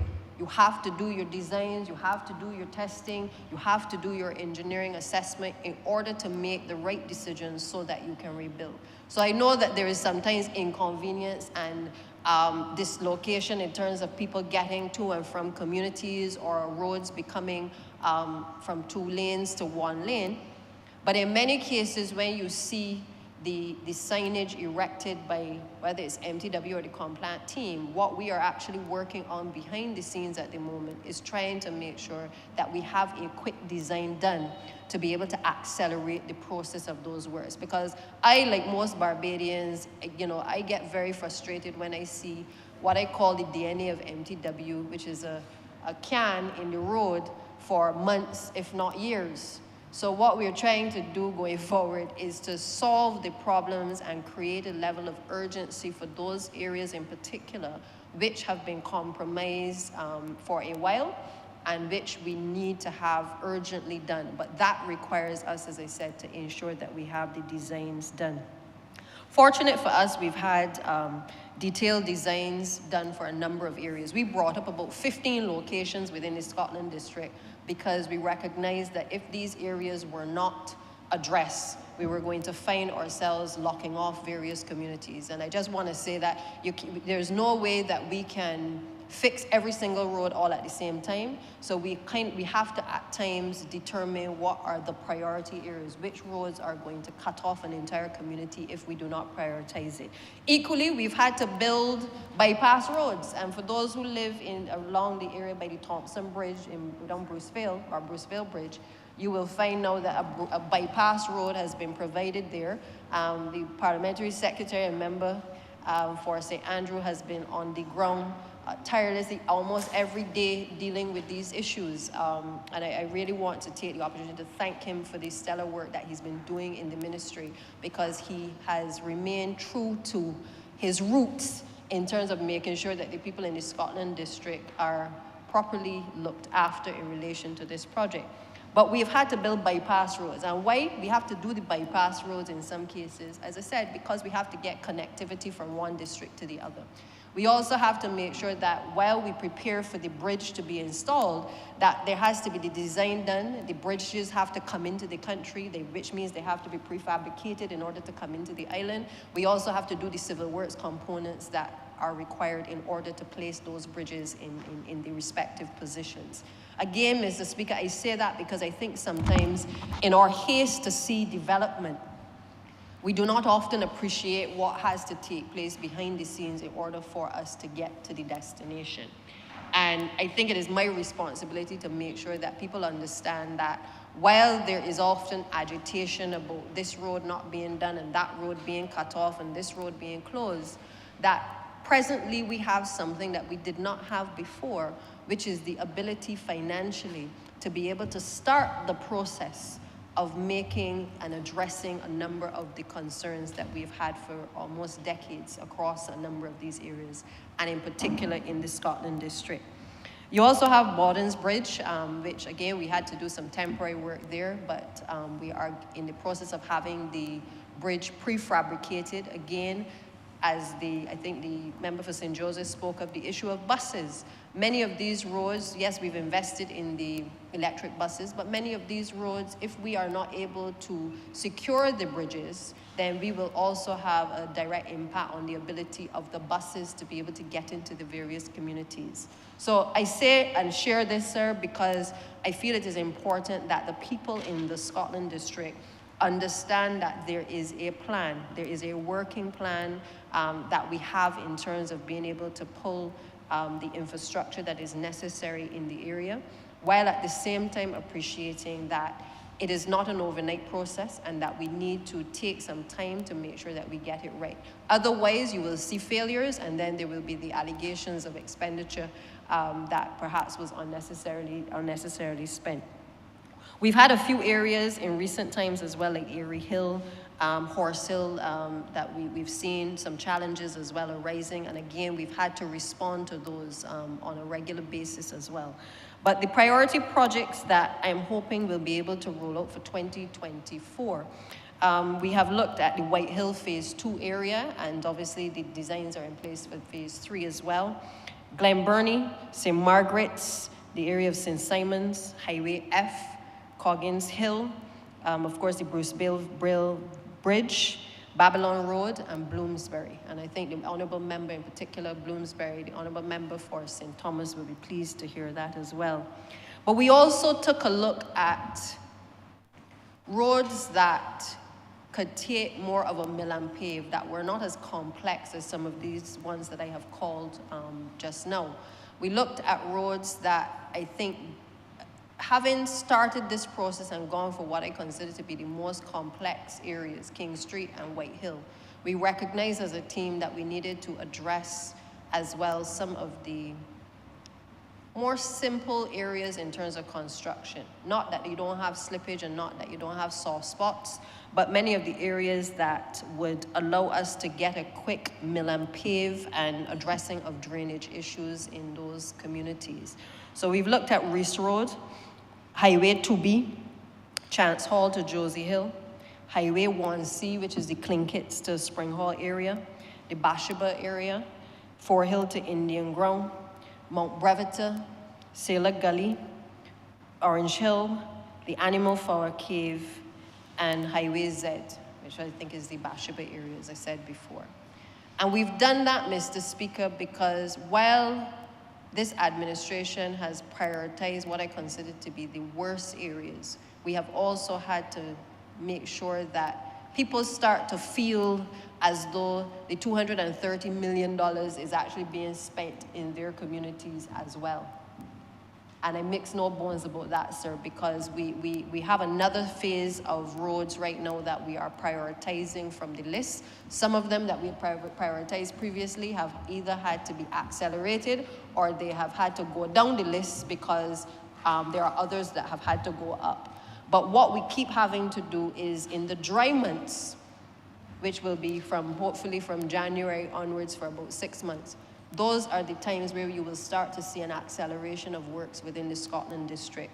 During those months as well, the design team will also be working on the preparation of the designs and doing the testing on the next set of roads. because we recognize from what has happened in the last year in particular that it is becoming more unpredictable in terms of us being able to do work within the Scotland district. Certainly, even to do pothole patching, it becomes unpredictable because even just getting the factory to kick up so that we can actually get the asphalt, a lot depends on whether the weather is working with us on any given day, Mr. Speaker. So I share that, sir, because I know people are asking the questions, well, you know, how are we going to stay true to this physical development plan? How are we looking to develop it? Well, that is the starting point. Now, that is not to say that the Scotland district alone is the focus of this administration. And I mentioned those roads simply to allay those concerns of those who live in those areas. But we also had acquired monies under the CAF project as well through the Latin American Bank. And, you know, I don't know if the announcement has been made, but Barbados now sits on the board of CAF, which is a significant achievement for Barbados because they have supported us not only in relation to financing for road infrastructure, but they have also supported us in relation to water infrastructure as well in this country. And the financing obviously works to our advantage in terms of the interest payments that we have to pay back. It is important, Mr. Speaker, that people appreciate that even with the CAF roads, and you've seen a number of them, the Rockdundo, the Prior Park, Yorkshire Road,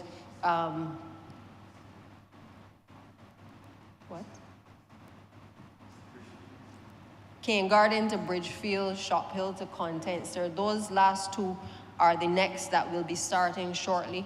The member for St. Thomas does not need to rise in here today and raise a list of roads that require being done in St. Thomas. I assure her and the residents of St. Thomas that her cries have been heard loudly, and what has been taking place over the last few months has really been the preparatory work to be able to allow us to roll out a number of roads within the Scotland district under both Complant and under both CAF as well, sir. And she is not singled out in this chamber because others are passionate within the Scotland district about their roads. But as I said, we have had to prioritize, make some changes, be able to get additional experts in to assist us. And of course, the Honourable Member for St. Peter is not to be left out. I think, Mr. Speaker, I took abusing at one parliamentary group meeting. In my absence, of course, because I would abuse back. But abusing because of the roads in St. Peter. And rightly so, because that is what he's been sent here to do, to highlight the roads that require to be done. Right, I don't know the Honourable Member for St. Peter to use curse words, though. He prayed after he abused me, sir. I believe so. I think he prayed rather than abused. But we do recognize the importance of St. Lucie, St. Peter, St. Thomas, St. Andrew, in being able, and St. James, in being able to address the concerns of the residents in those areas. And we have started even the paving, because again, basic things, it may not be the major road infrastructure, but we have put our paving teams on a schedule now to be able to bring relief to a number of the various areas that have been on a list for quite a long time, sir. So there are some changes that are taking place within MTW to bring relief to a number of the districts. I can also say that I've delivered on the promise made to the people of this country to have Highway 7, the portion that we had said was perhaps the worst in terms of the condition addressed. The Honourable Member for Christchurch West is very happy about that as it's in his constituency. But I think most Barbadians are happy about that section of the road that has actually been addressed. Let me just say that, as we build out the infrastructure of the country, the road infrastructure, I don't know if at times people appreciate the preparatory work that has to go in. And I say that sincerely because even on the South Coast, I think one of the decisions that needed to be taken was whether the timing in terms of when do we actually start these works, because we had the South Coast Sewage Project as well to be done. And the Honourable Member for Christchurch West, I think when he was Minister, also wanted us to be able to do an overlay similar to what I've just done on the South Coast Road. Now, we had to balance whether the design work had been done, the timing in terms of when the actual works would commence. And now once we've gotten the the actual timelines for when works can start in 2025, it allowed us to be in a better position to determine whether we could go ahead and put some resources into doing an overlay of that road to bring some relief to the residents. Now, the work for the South Coast Sewage Project is ongoing. We've been able to secure the financing for that. And again, we are hopeful that that project now can get going to be able to, again, address what is in the physical development plan, which is an improvement in our infrastructure from a primary treatment plant to a tertiary treatment plant in this country. We also have work ongoing for the Bridgetown sewage treatment plant as well. Because, sir, I don't know if people realize as well, but in order for us to talk about development, we have to be mindful that because we are trying to accelerate our our housing program, that if we cannot get the housing built as quickly as we would like, people are going to make their own determination as to where they live. And you heard the Honourable Minister for Housing speak to the issue of squatting. We've had to, in a sense, either move people from settlements because they have squatted, or in some cases we'd have to find ways to improve the conditions in which people have settled because it would be too costly to be able to move them to another area. So places like Bailey's Alley, the sewering that has to be done in the Chapman Lane area, the Bell area, these are all things that are mentioned in the physical development plan, sir. And I know the Honourable Member for St. Michael East is livid at times when he knows how long these issues have taken to come to fruition. And I will keep saying in this chamber, so long as I have breath in my body, the people in those communities will have the completion of those designs for the areas so that we can have the proper sewering, because we can't move them anywhere out of those areas. And Mr. Speaker, you have persons in your communities as well that fall within that category too. They have settled in these areas, and they have settled because we do not have places to put them. They can't find places to rent. In many cases, we don't have the accommodation to build out to be able to facilitate persons across the country. And we have to be realistic about that. It means that with the new technologies that exist, we have had to look at different types of sewage systems to be able to facilitate settlements in certain areas that ordinarily we would not have had. We have had to change the water zoning that would have existed for decades in this country. And I would have brought that bill a few months ago to this chamber, which would have been passed to allow for, again, a reduction in the areas that once would have prevented people from being able to build. Because, sir, when the physical development plans were first envisaged, Barbados was predominantly an agricultural community. We have since seen the transition with more of the population coming on stream. We have seen an increase in obviously people moving out of the city areas into other areas and creating settlements. And therefore, any administration worth its salt has to pay attention to the changes that are taking place in a country and either be proactive to move people to other settled areas or to find the technologies that are necessary once it is safe to do so to be able to keep persons in those areas. And that, Mr. Speaker, is what we have started to do. So for me, the physical development plan is a live document because I can speak with clarity that in MTW and the Ministry of Public Works that we are, and at the Barbados Water Authority, that we are actively ensuring that the housing that is being done by the Honourable Minister and all the work that is being done by the Minister, Senior Minister responsible for infrastructure, that we are able to provide the water and the roads and the utilities to be able to allow development to take place, sir. Now, I want to talk quickly about the issue of what we've been doing at BWA to make sure that people get access to water. Because in all of what we discussed in the physical development plan, water is a critical factor in being able to have development taking place in all of these areas, all of the communities that we've spoken about, all of the town plans that we have. Nothing can happen, sir, unless we have access to water. But our reality is also that we have 100-year-old mains. Our reality is that we have to change out 3-inch to 20-inch pipes. Our reality is that even with all the best intentions, our human resources within the Barbados Water Authority will not allow us to replace all the means to allow for even road infrastructure to take place at an accelerated pace. That is our reality, sir. But we have started the process, and for every road that we have been doing, whether it has been under the IDB project, whether it has been under the Complant project, or whether it has been under the CAF project, in addition to the roads and the inconvenience that Bajans will complain about, the reality is that we have also been able to change out the mains in all of those locations to ensure that we are allowing for a reduction in the loss of water through our pipes. Now, it comes with its challenges, Mr. Speaker. And some of those challenges are that when you change, with all the best intentions, you change the mains, you end up in a situation where down the road, where those mains haven't been changed, you end up with breaks in the system. And that is why people get the discolored water. That is why they complain for the brown water, because the pace at which we need to be able to change out our mains, we do not have the resources presently to be able to do it.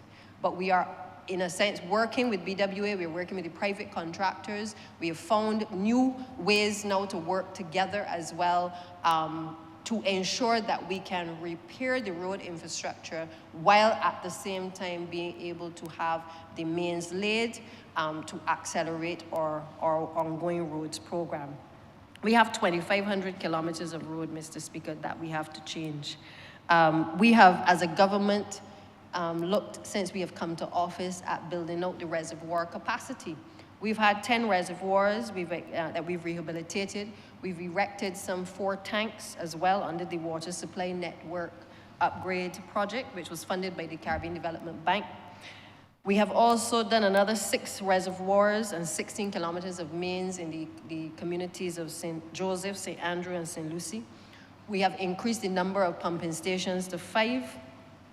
We have upgraded the wastewater equipment, upgraded the lifting equipment at 3 of the pumping stations, and there is currently ongoing a portable and sanitation master plan, which there has been in progress, which we are hoping will govern the way in which we deal with water management over the course of the next 30 years, Mr. Speaker. This document is a live and a real document for the Ministry of Transport Works and Water Resources. We have also looked at improvements to the redundancy of storage on the island as well, because, you know, we take for granted, I think, where our water comes from. And that if we are finding, or we find ourselves in a situation of a drought, that we have to make sure that we have adequate storage to be able to supply water to homes across Barbados.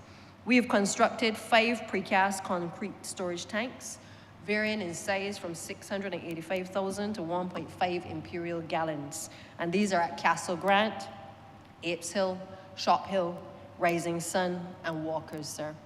And on the cards also is the issue of desalination, because we recognize that, again, we already have that on island, which I must tell you, compared to other jurisdictions, Barbados is certainly far ahead in terms of its infrastructure.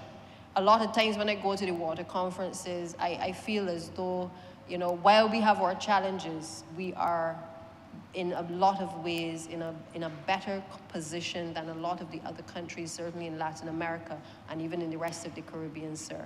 It is not to say that we must sit on our laurels, because I think we all know that we have to improve what we have.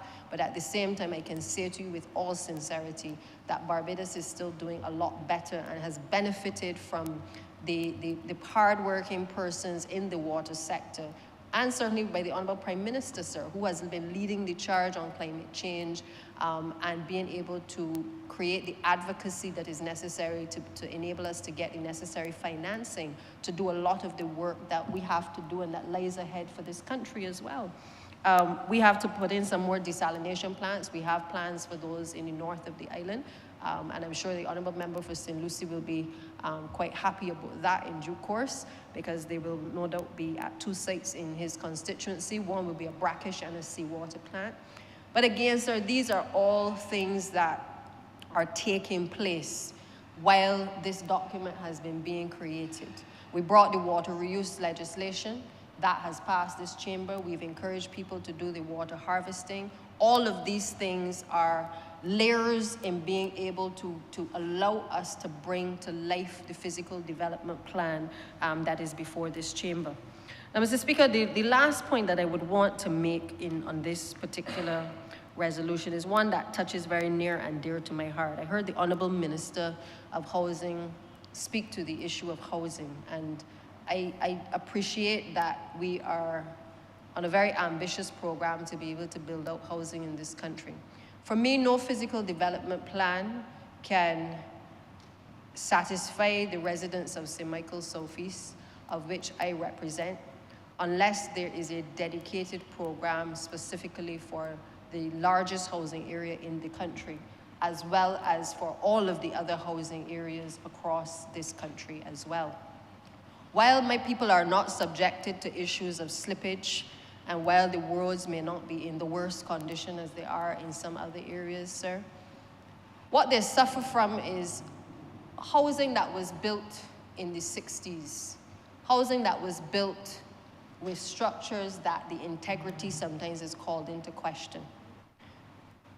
They suffer from, as the minister has said, we've been able to reduce the number of persons who, the applications, but we have still a long way to go in being able to solve the problems in relation to housing of persons who live on the housing estate, sir.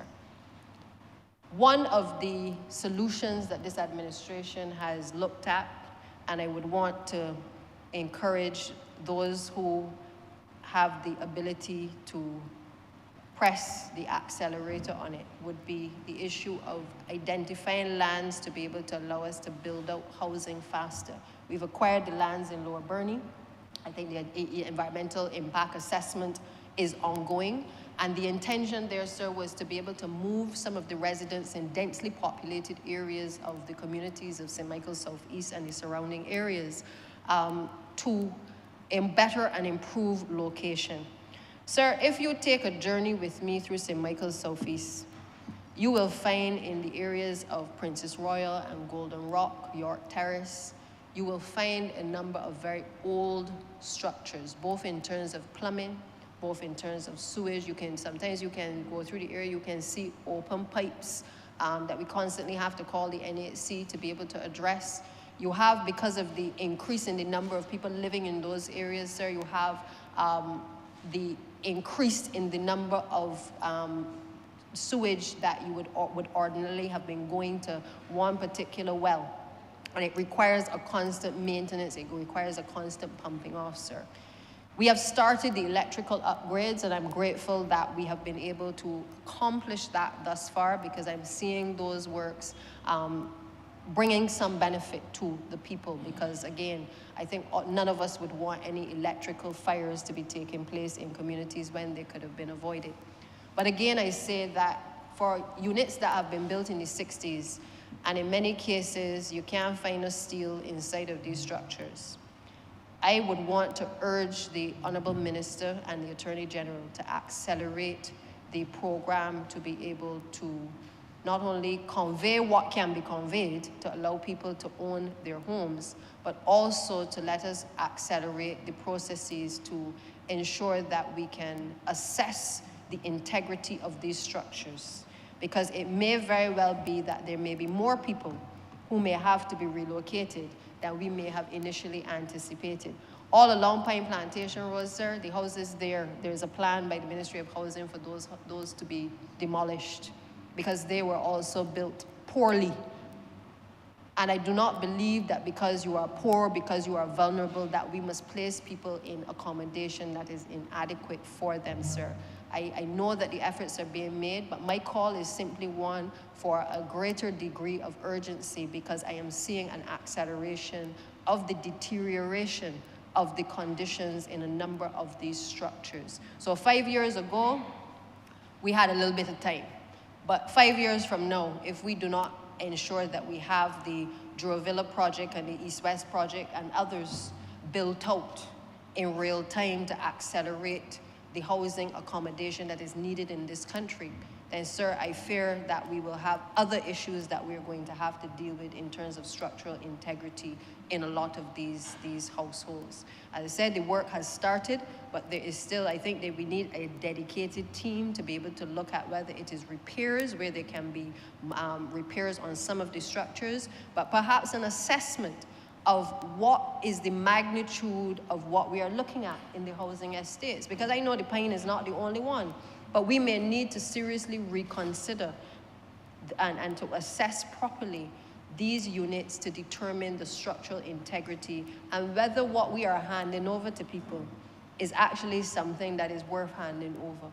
Because we may very well find that the number of persons who will require accommodation in another 5 or 10 years may actually be significantly higher than what we had initially anticipated. So, sir, I am happy that my government is doing what it is supposed to, because we had wells that were uncovered in St. Michael Southeast. They have been covered.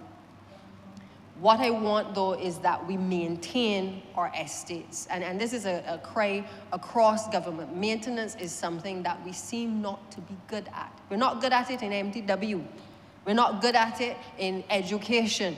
We're not good at it in any of the ministries, housing. We're not good at it, and we need to get better at it. We need to look very carefully at how do we alleviate some of these environmental conditions that are plaguing our schools, that are plaguing our offices, that are plaguing our communities, sir. Because I know the senior minister is looking into how we address these problems, sir, but this is an urgent matter that I think we have to put all heads together to be able to figure out how to address it. It pains me that children, despite all the work that we did in education, all the money that was spent, we still have the issue that we have across our school infrastructure. And we have it not because money wasn't spent to do works, you know, Mr. Speaker. We have it because the issue of maintenance continues to be put on the back burner. Sometimes it gets put into estimates, sometimes it gets taken out in the hope that you make money to be able to put it back in. And I speak it candidly because I know from personal experience, we spent money on our school infrastructure. We upgraded the electricals in our schools. We rebuilt buildings. All St. John's Primary, Luther Thorne, there was work that was done at all of those institutions, Mr. Speaker. But where we fall down constantly is on the issue of maintenance and routine maintenance, people going and checking the roads, people going and making sure and checking and writing down what has to be done, and then being able to take that information and put it in a form that we can send a team of people out to be able to do the works. That is where we must now address our minds, because I think all of us are feeling the repercussions of not having those systems in place. And it pains me to know that we are losing days because teachers are out, because children are out, you know, because we are not maintaining our structures. We have been the recipients of infrastructure deterioration as a result of an administration who failed to replace and to repair and to rehabilitate infrastructure. So we know what we have inherited. When people are talking, I am clear in my mind how we got to where we got to. But all I will say, sir, is that we have to pay more attention to the systems that are there to maintain and to provide that oversight and supervision over the services that are provided. Mr. Speaker, I want to support this resolution and to again thank the Honourable Senior Minister for being able to bring it to this place. I support also the development of the cities. I think that there is lots to be done in terms of improvements, and perhaps sometimes we as a government need to follow some of the practices of the people. And I say that with all sincerity. There are a number of areas, and I would mention in particular the area down by Pebbles Beach, where that has developed with a number of kiosks, a number of vendors. And I honestly believe, I said it to my colleagues in cabinet, that I believe that areas like that, where people have, in a sense, flocked to an area and started their own development, we must then follow with our own physical development plans and build on what is there, sir. There's an area out there by, the tire shop out there by Target Hall, coming out from the Ivy. Again, the people have developed the area. All we need to do is to put in the infrastructure to be able to improve on what people have already done. People are already going there.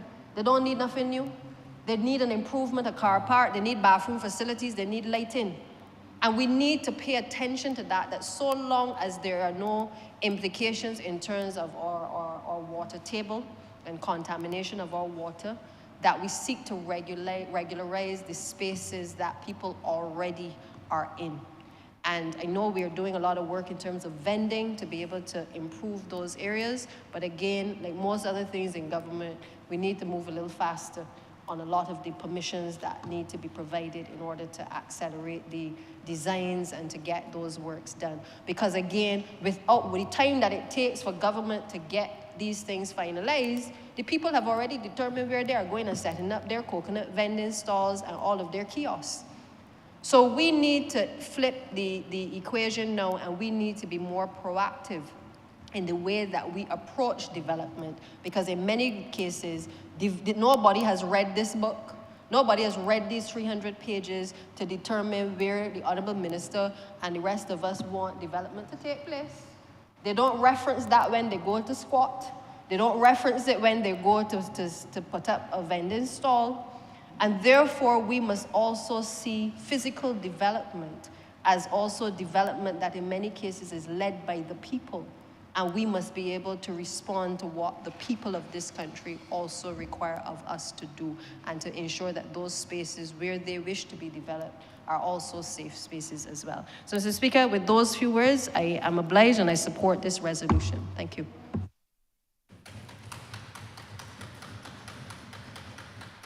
Honourable for St. James North.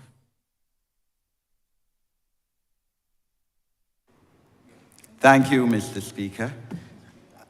I rise to support this resolution and to commend the Honourable Senior Minister Member for Christchurch West and his team for bringing this to fruition and bringing this for debate in this Parliament.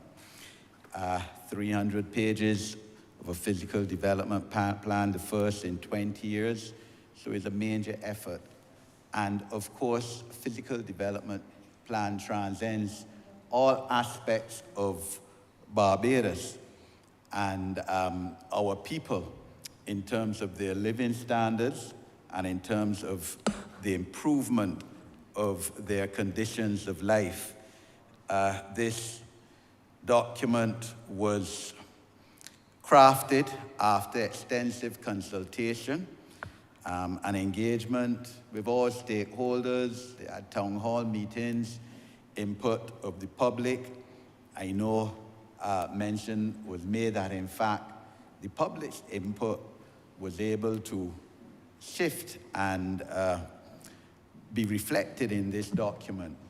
And that is what governance is about, especially in a case with a party with all the seats in Parliament. It has to engage the public for their views, and that is what this government has done more than any other government in the past in terms of most aspects of our development, in terms, of course, of the economy and education and housing and persons with disabilities, to use a few examples.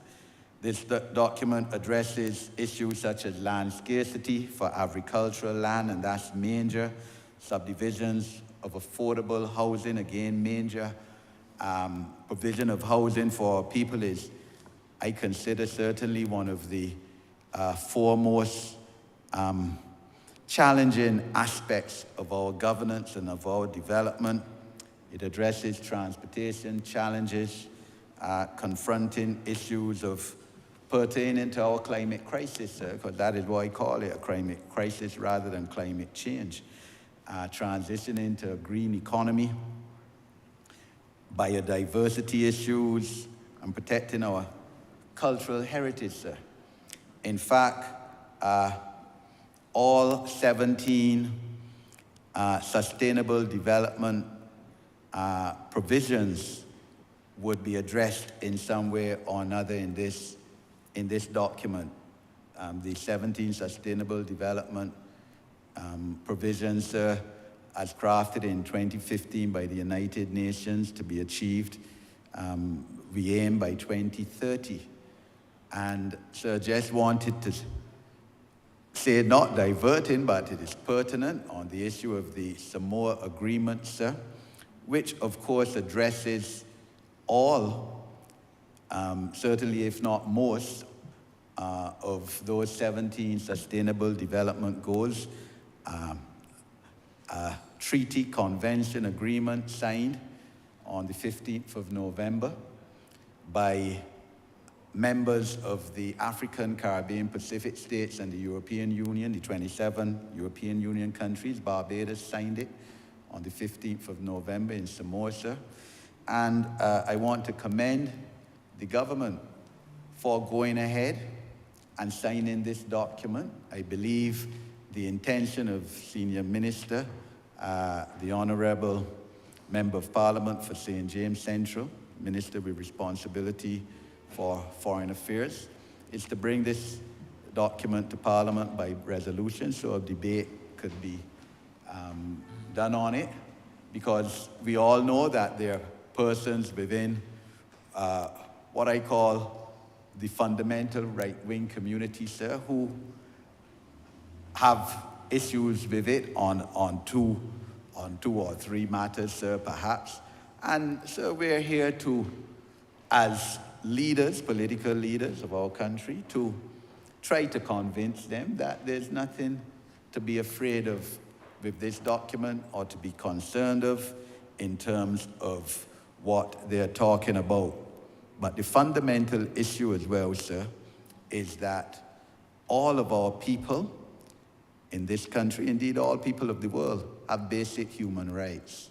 And just on Sunday, there was the 75th anniversary of the original signatures of the Universal Declaration of Human Rights, coming out, of course, of the United Nations in the post-World War II period. Honourable Member for St. Peter, and in fact addressed Canadian United Nations gathering yesterday on this, at which the Honourable Member for St. Michael's South and I were present, sir. And everyone has to be given human rights. And the God that I know, sir, the God that I know, because I should have been, from all intents and purposes, I've been told by my parents, I should have died in my mom's childbirth. I almost died at birth. So the God that I know, who has taken me for 62 years so far, believes that everyone should have human rights, and that, for example, persons with disabilities or persons, consenting adults, sir, consenting adults who may not be involved in straight sex relations have basic human rights too. And I, as a black person whose ancestors went through slavery, the greatest crime, international crime against humanity, sir, has to believe that everyone has basic human rights, sir. And therefore, sir, I commend this government on agreeing to sign the Samoa Agreement, even if all members of the African, Caribbean, Pacific states, as of now, have not signed it, sir. But I want to look at some specific areas of this physical development plan, use of agricultural land, housing, water zones, housing and lands, how this document pertains to persons with disabilities, and the issue of enfranchisement of our population, the most vulnerable of our population, in terms of property, sir. Because this this plan is nothing but for pertaining to the development and improvement in the lives of our people, sir. And that's what this party is about, sir. In terms of agriculture, the issue here is that since the last physical development plan of 2003, agricultural land has been reduced by 53%, sir, through conversion to other uses.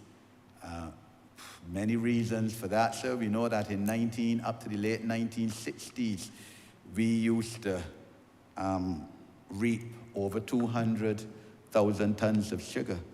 But global dynamics, where we lost preferences for our sugar and bananas, and just a fundamental shift in how the world operates in terms of its trading, and other issues has caused this demise. One of the issues that has caused the demise too is the extremely myopic policy of the last Democratic Labour Party government that found it fit to send back to their CARICOM countries, especially Guyana, sir, persons who were involved in agricultural production here and who were doing very well, sir. Not causing any problems, not taking up jobs that Barbadians wanted, sir.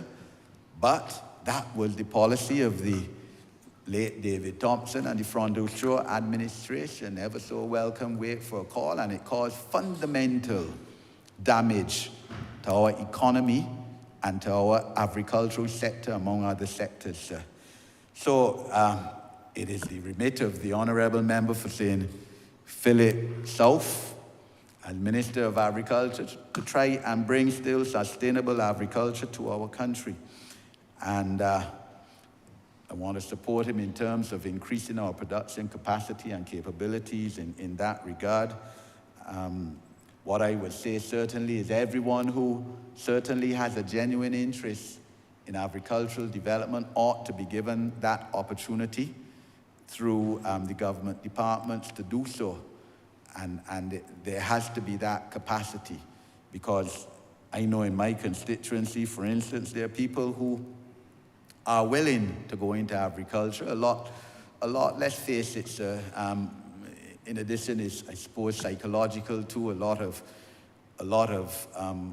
present Barbadians don't want to get into agriculture because of historical factors and the association with colonialism and slavery, but money can be made in it, and it is a noble career, sir, for those. What has to be done is smart agriculture, I believe, rather than this hard labor agriculture, and I believe that's what we're moving towards. So we have to still maintain certain of our lands for agricultural production.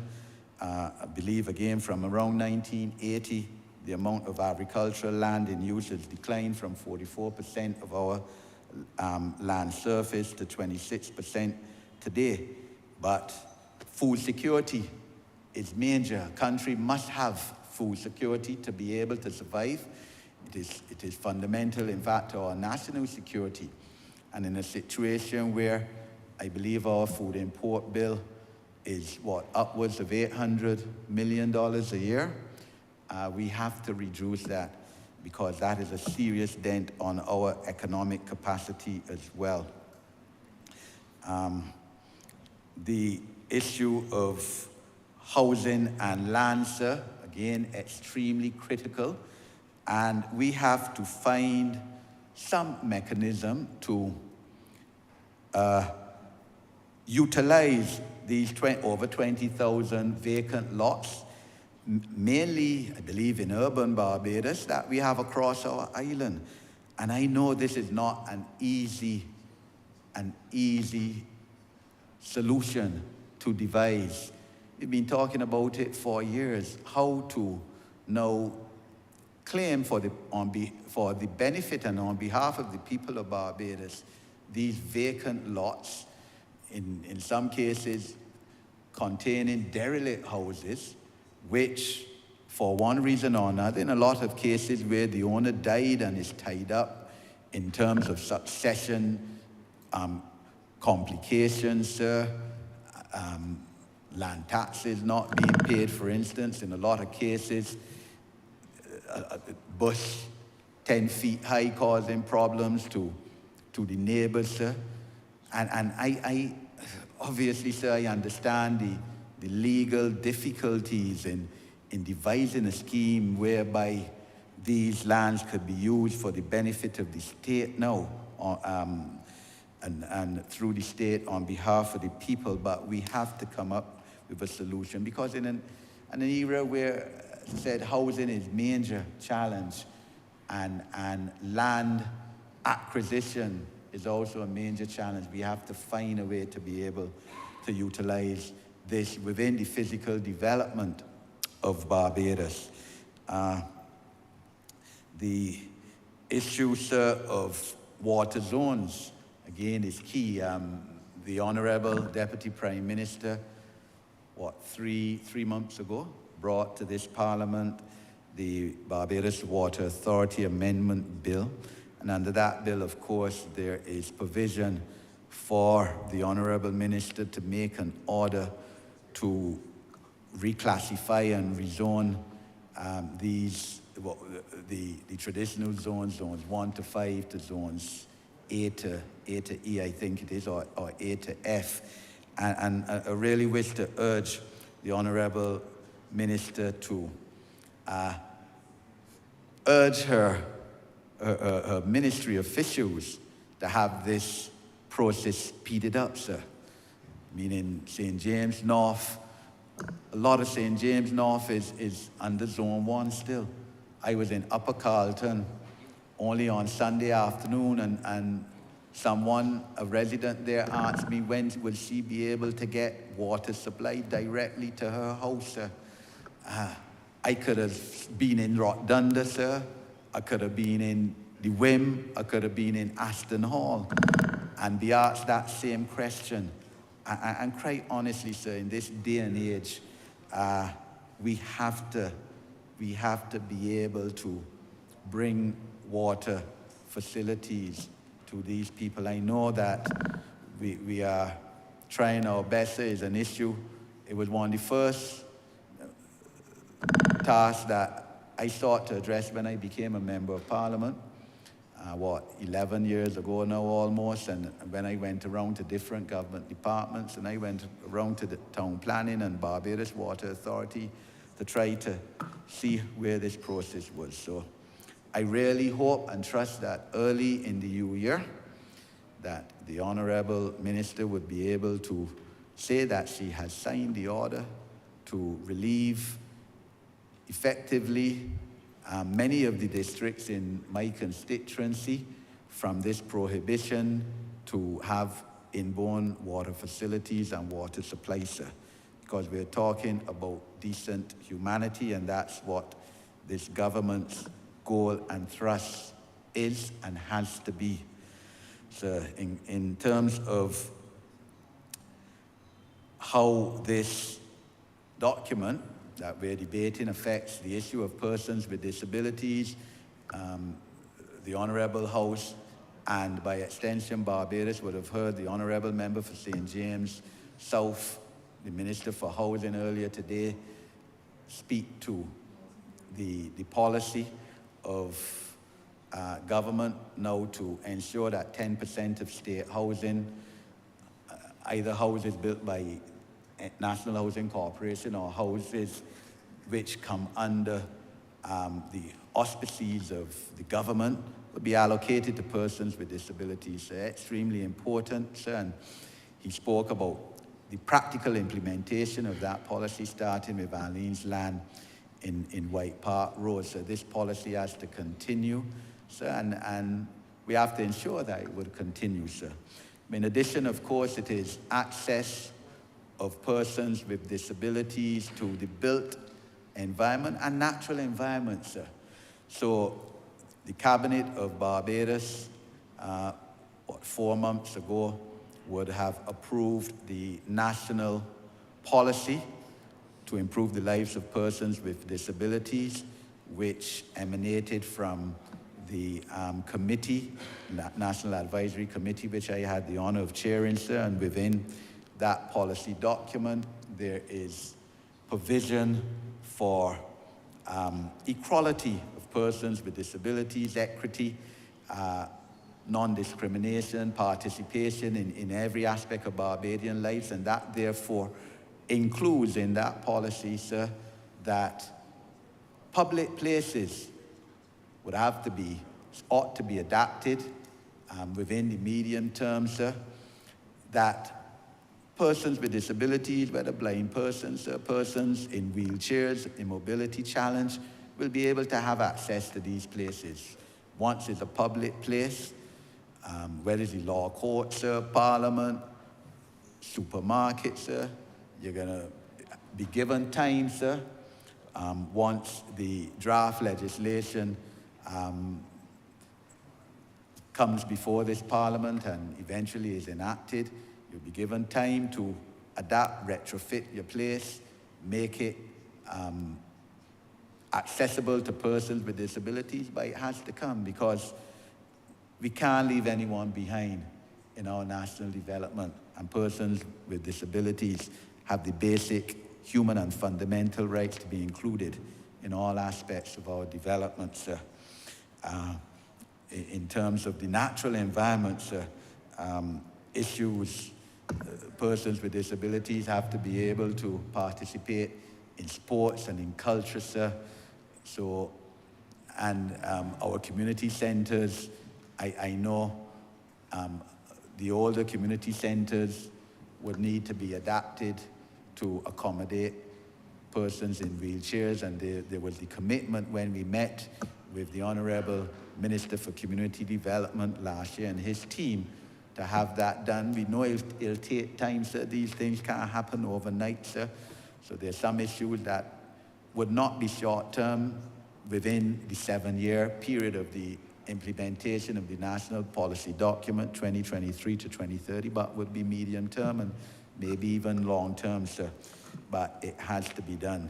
So I know, for example, when the new national stadium is built, the Honourable Member for St. John will ensure that all parts of it are accessible to persons with disabilities. Sir, in terms of the enfranchisement of, and in terms of persons with disabilities, sir, this is my first opportunity, sir, because we didn't meet last week, to again commend the Honourable Minister for People Empowerment, the member for St. Michael South, and the Cabinet of Barbados, sir, for recognizing persons with disabilities, those who have assisted persons with disabilities, and the Honourable Member for St. Thomas, because I understand that the conceptualization, if not how it was eventually devised and crafted, emanated from the Honourable Member for St. Thomas when she was Minister of People's Empowerment in the last term of office. But the understanding and the coming to the position where persons with disabilities, people who have served in the cause for their advancement are recognized, is extremely noble, sir. And of course, on International Day for Persons with Disabilities, December 3rd, a wall was unveiled with the names of 45 persons, some no longer with us, but most still alive, who have served in that cause, sir. And on behalf of all my fellow recipients of that title now, the Hero of Persons with Disabilities, sir, I wish to say thank you and to commend the government on that, sir. The certificate that was given to me has pride of place among, as I said, the more than 24 certificates that are hung up in my study, sir. In terms of enfranchisement of our population, in terms of property, sir, this is so important. We know that our country, in terms of land mass, is only 166 square miles. In terms of maritime mass, is a lot more than that, I believe 400 square miles.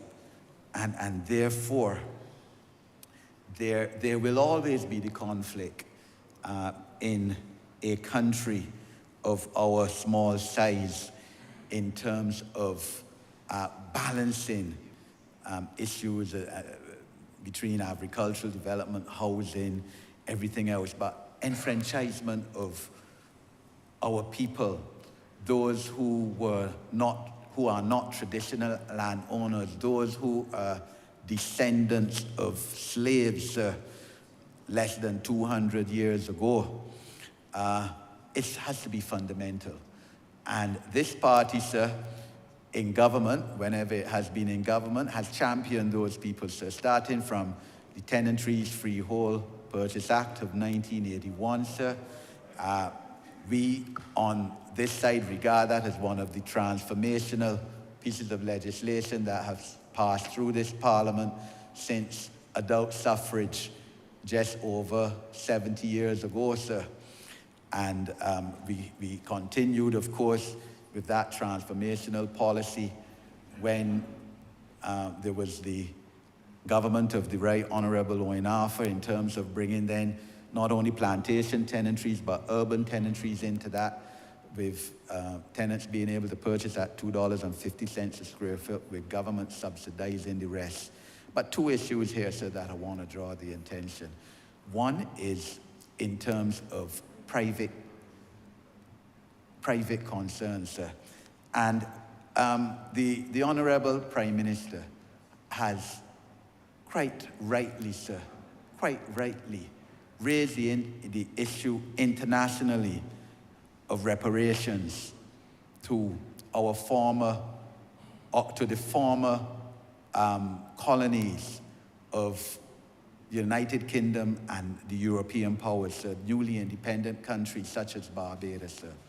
Up to last Thursday, she gave an address to the London School of Economics on this issue, sir. And I want to agree, sir, that this is not an issue that really and truly has been mentioned in this parliament as much as, in my opinion, it ought to have been, sir. And I want to agree, sir, with the King of the United Kingdom, who has said that reparations is a conversation whose time has come, sir.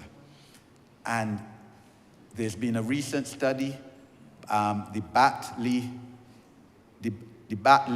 study, and it was backed by an advisory committee led by Professor Robinson, who I believe is a judge on the World Court, that has estimated the today's value of the reparations that ought to be given by European powers and by the United Kingdom at trillions of dollars. In terms of the United Kingdom, which of course was the colonial power of our country, sir, $24 trillion owed by the United Kingdom to the Caribbean, of which $4.9 trillion is owed to Barbados by the United Kingdom, sir, for all the atrocities committed during slavery and colonialism against our ancestors, sir, in terms of personal injuries,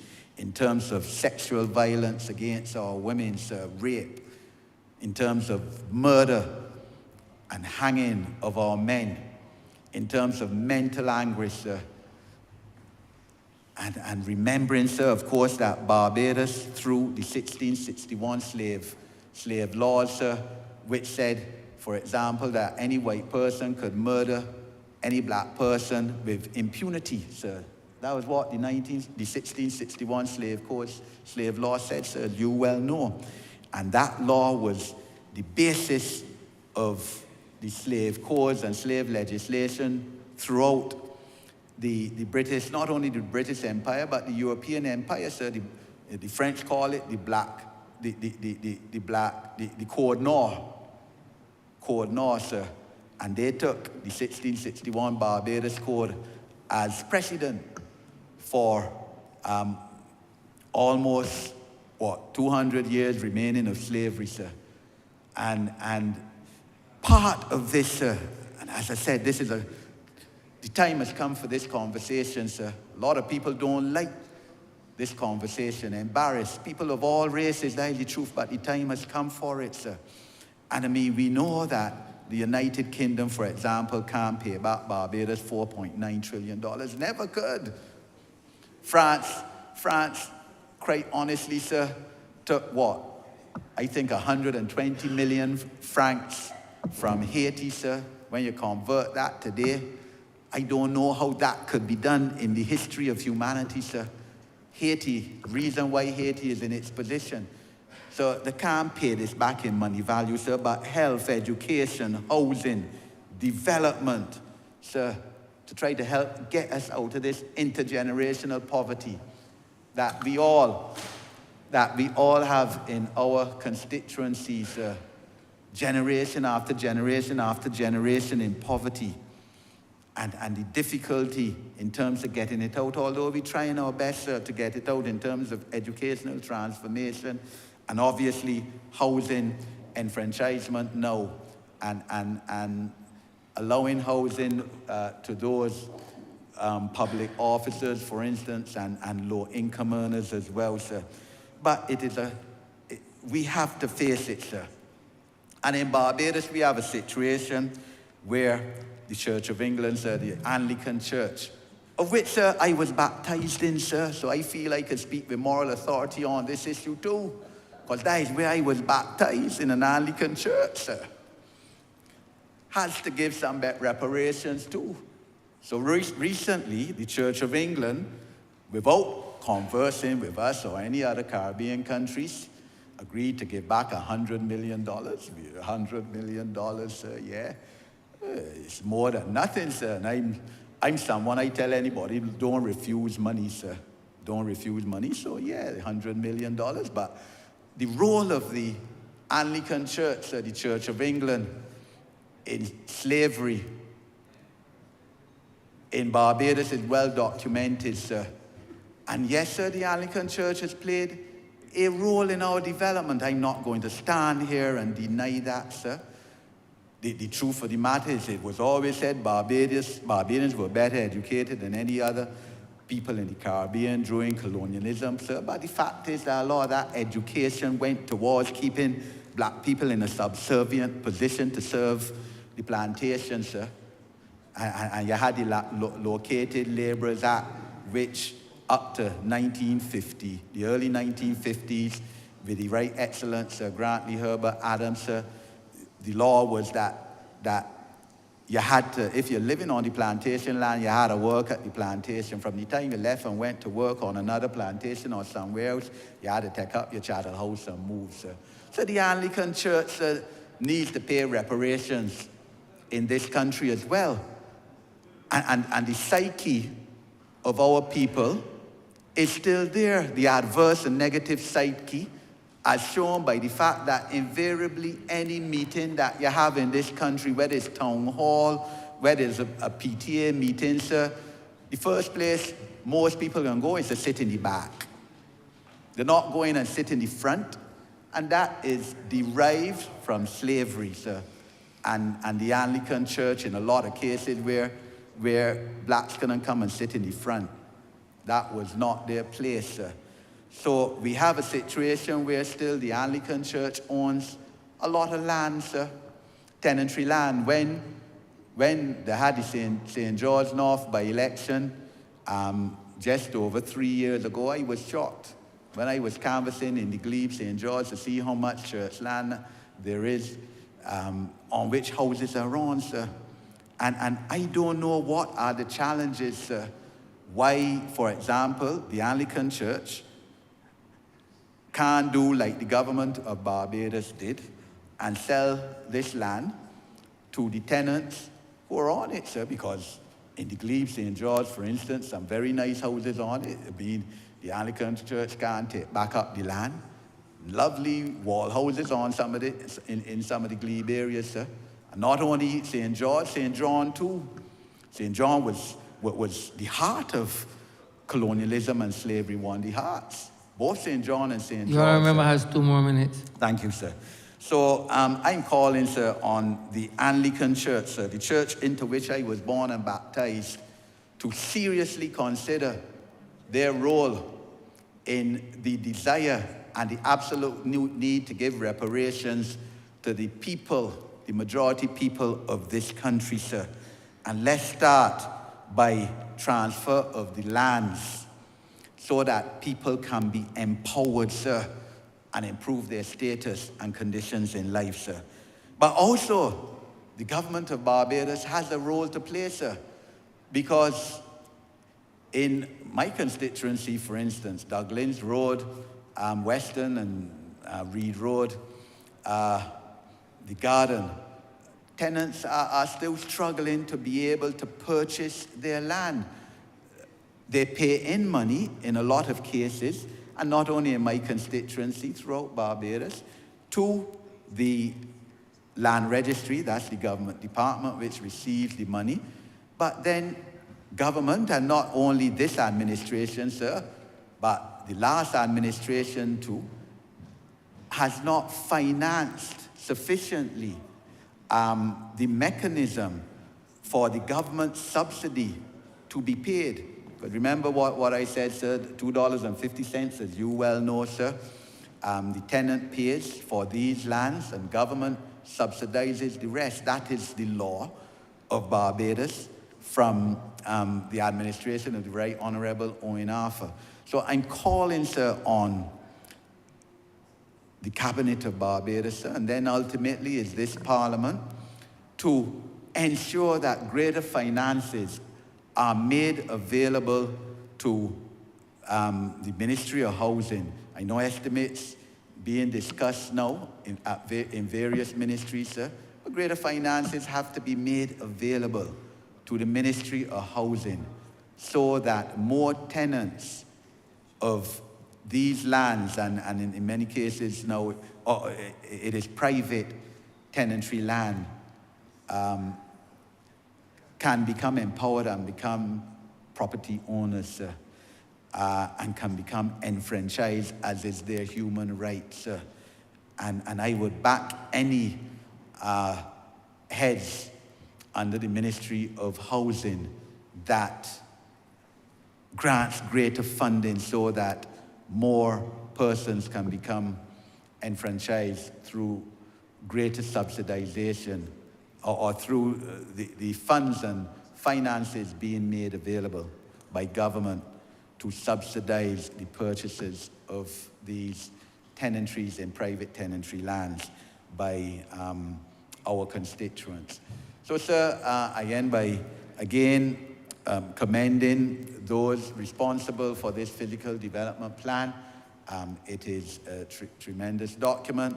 Of course, the results are going to be shown in the implementation. So we all know that we're tremendous at crafting beautiful plans and visions and mission statements and policies, but then we have to implement it. And I could only wish the Honourable Senior Minister, a member for Christchurch West, full success as he and his officers seek to implement this physical development plan. I'm obliged to you, sir.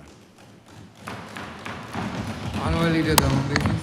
Thank you, Mr. Speaker. I beg to move the suspension of the House until 2:35 p.m. By the second. The question that this Honourable Chairman be suspended until 2:35 p.m. All those honourable members in favour, please say aye. Those against, please say no. Meeting, the ayes have it. This Honourable Chairman stands suspended until 2:35 p.m.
would have been many physical development plans and upgrades in the previously, and I think this one is so extremely timely because of what we are witnessing on a daily basis as this country continues to develop.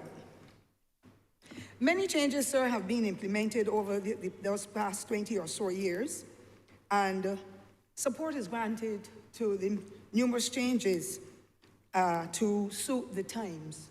As the country develops, there will be aspects to be improved, upgraded, and of course, new areas to be cited in order for us to help to this national vision to unfold. And therefore, I support whatever has been done and wish to also thank those stakeholders, as well as the staff who would have been working assiduously to be able to bring this document to this level, sir. I know too that the general public will be happy as to what is happening, and I believe that the buying process from ordinary people in this country should always be solicited in order for us to know what are their concerns, what are the things that they want to have incorporated. In essence, what is their vision? So that at the end of it all, it is a collaborative effort among all stakeholders to be able to bring it to this level.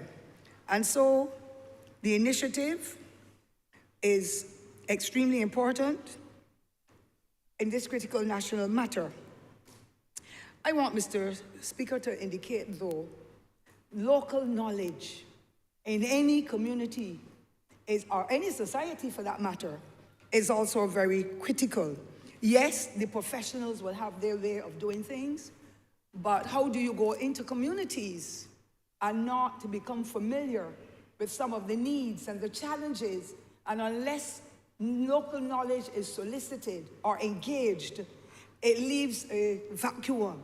It also leaves a dissatisfaction among people who feel because they didn't go to high school, they think I don't have any knowledge. I hear it every day. Because I didn't live this particular place, they feel that I'm not of any worth. And so I believe that the local knowledge in this respect will be able to make a difference. And I would want to commend all of those who are working in this exercise to be able to ensure that these initiatives that have been identified will make a difference. And I mentioned local knowledge because the Honourable Member for St. Joseph would have made mention of a couple of areas. But we have communities where there are challenges. Challenges meaning bridges, ponds, watercourses, structures, and so on, that it does not only need the intellectual intelligence to put to it, or the intellectual aspects of it, but it also needs that local knowledge so seniors can say, when I was a child, there was a pond over there and they filled it in one day, and that is why we are getting the flooding. That's the kind of conversation that I think now we can go forward with so people can help us as we plan for the future of Barbados to make their own contribution and to shape or reshape whatever has been designed to the satisfaction not only of themselves, but for other persons as well. I also want, Mr. Speaker, to indicate that we have a lot of challenges in the country. We know, especially in rural Barbados, in the Scotland district, as was mentioned earlier by the Honourable Member for St. Joseph, that there are tremendous challenges. The flooding, there are rivers that have been infilled as well, structures that are collapsing. And I always said, and I've said that within the last couple of months, as a child, I know that the trucks on the road, meaning the trucks that would have carried the sugar cane from the fields to the factories, that those trucks travel on bridges. And I remember as a small child, whenever another large vehicle, like a bus, like the Rockland bus then, which is the one I would be familiar with, would have been coming in the opposite direction, the truck driver was given the opportunity to proceed while the bus would have waited until, because I feel, and I learned from my father, who was a bus driver for like 36 or so years, that was the reason why the weight on the bridges would have been too much for the double vehicles to be passing. And at times too, sir, the roads were so narrow that the two vehicles could not pass there anyhow. Nowadays, we look around, we see container trucks, double ones at that, on a highway, intense traffic. heavy traffic. We see them boring to be able to get over the bridges before the other vehicles. And to my mind, that weight is taking serious effect on the bridge and the way that bridge that might have been built before I, who am a septuagenarian now, sir, would have been born. And perhaps no upgrades or anything were done to reinforce those bridges. And I think those are things that we need to look at, and the local knowledge in that respect will be able to assist us to be able to make that change. Mr. Speaker, sir, I also want to say that we have upgraded our policies and our programs and so on. And I have serious issues with the land use policies and aspects of the land use policy. Let me say that. Because having been born and raised and still live in the constituency of St. Thomas, or the parish of St. Thomas for that matter, I have seen large tracts of land sold off and houses are going up. Yes, we need to make provision for housing. But at the end of the day, sir, we are out there with import bills. I think somebody said today, excuse me, over $800 million. Perhaps that figure may not be quite correct, sir, but I'm saying Barbadians, especially in rural Barbados, are accustomed planting their own foods. The sugarcane, yes, but they plant the green peas, they plant the vegetables and so on to help to feed us.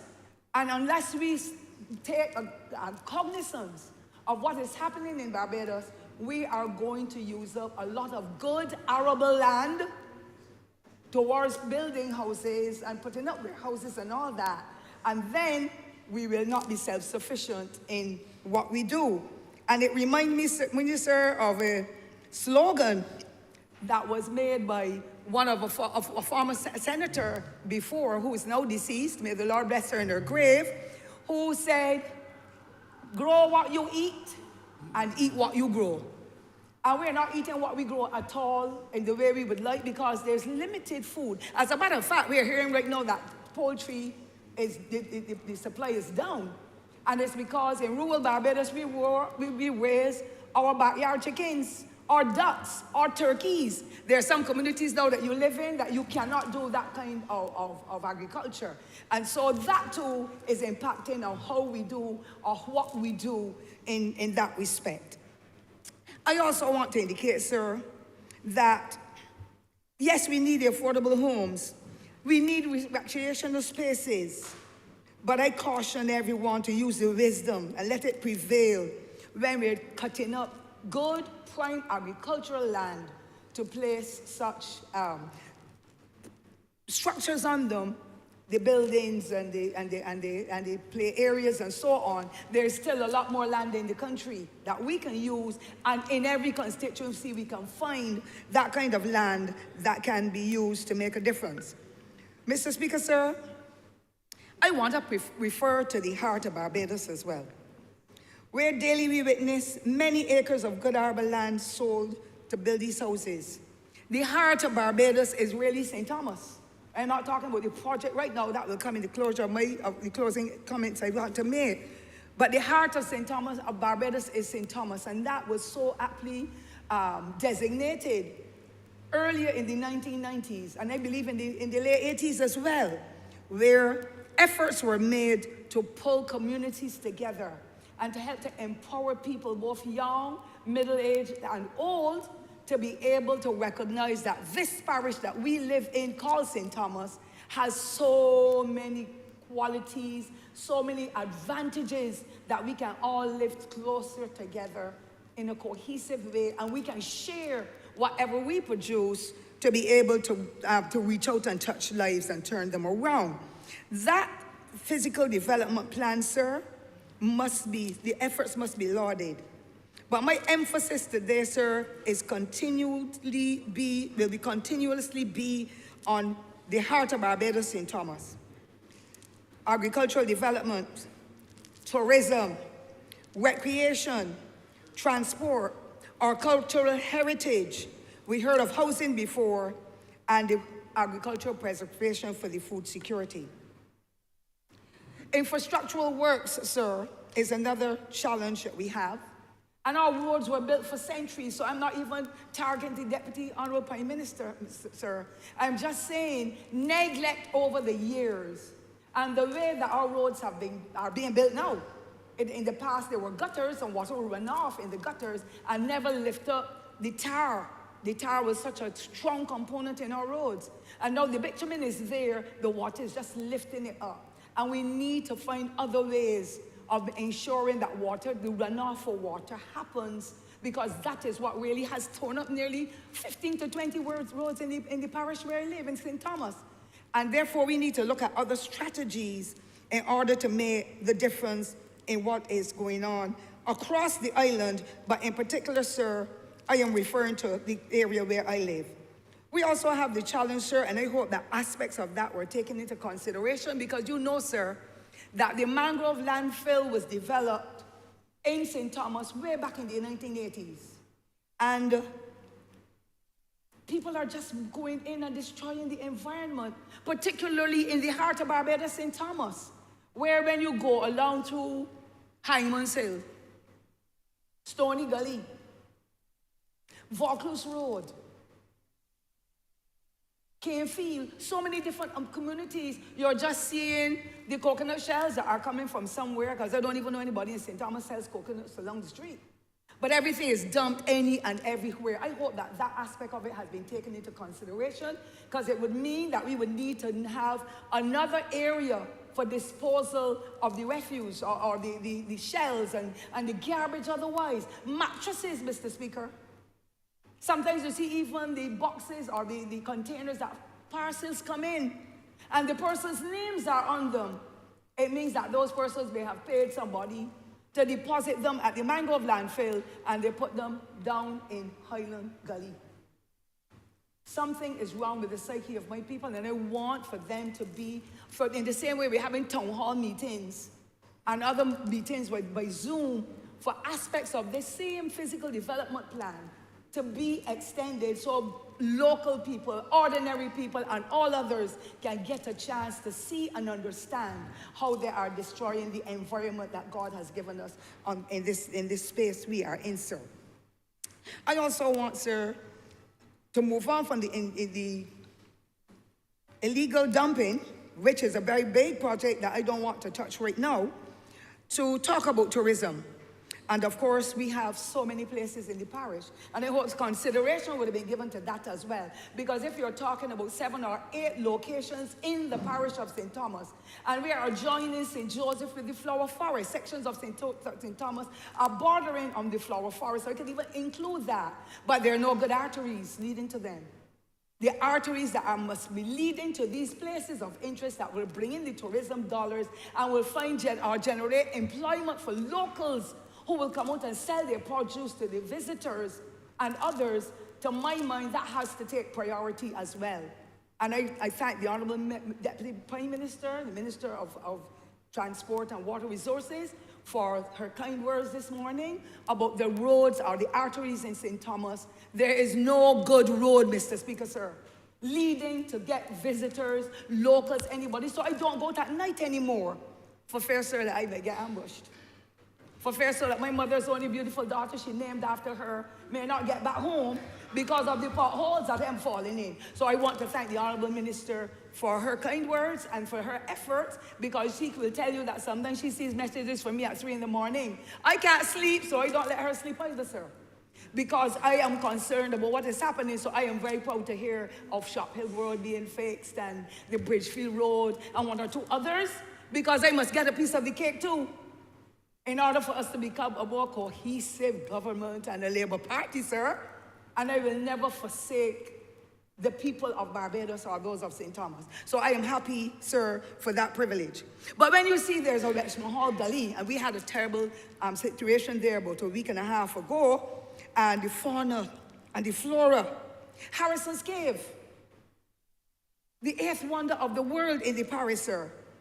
The Rock Hall Freedom Village that I am still waiting to be able to get that project brought to fruition after almost 20 years, sir. And it is one of those aspects of tourism and our history all embedded in one, ready to take off. The residents are waiting, sir.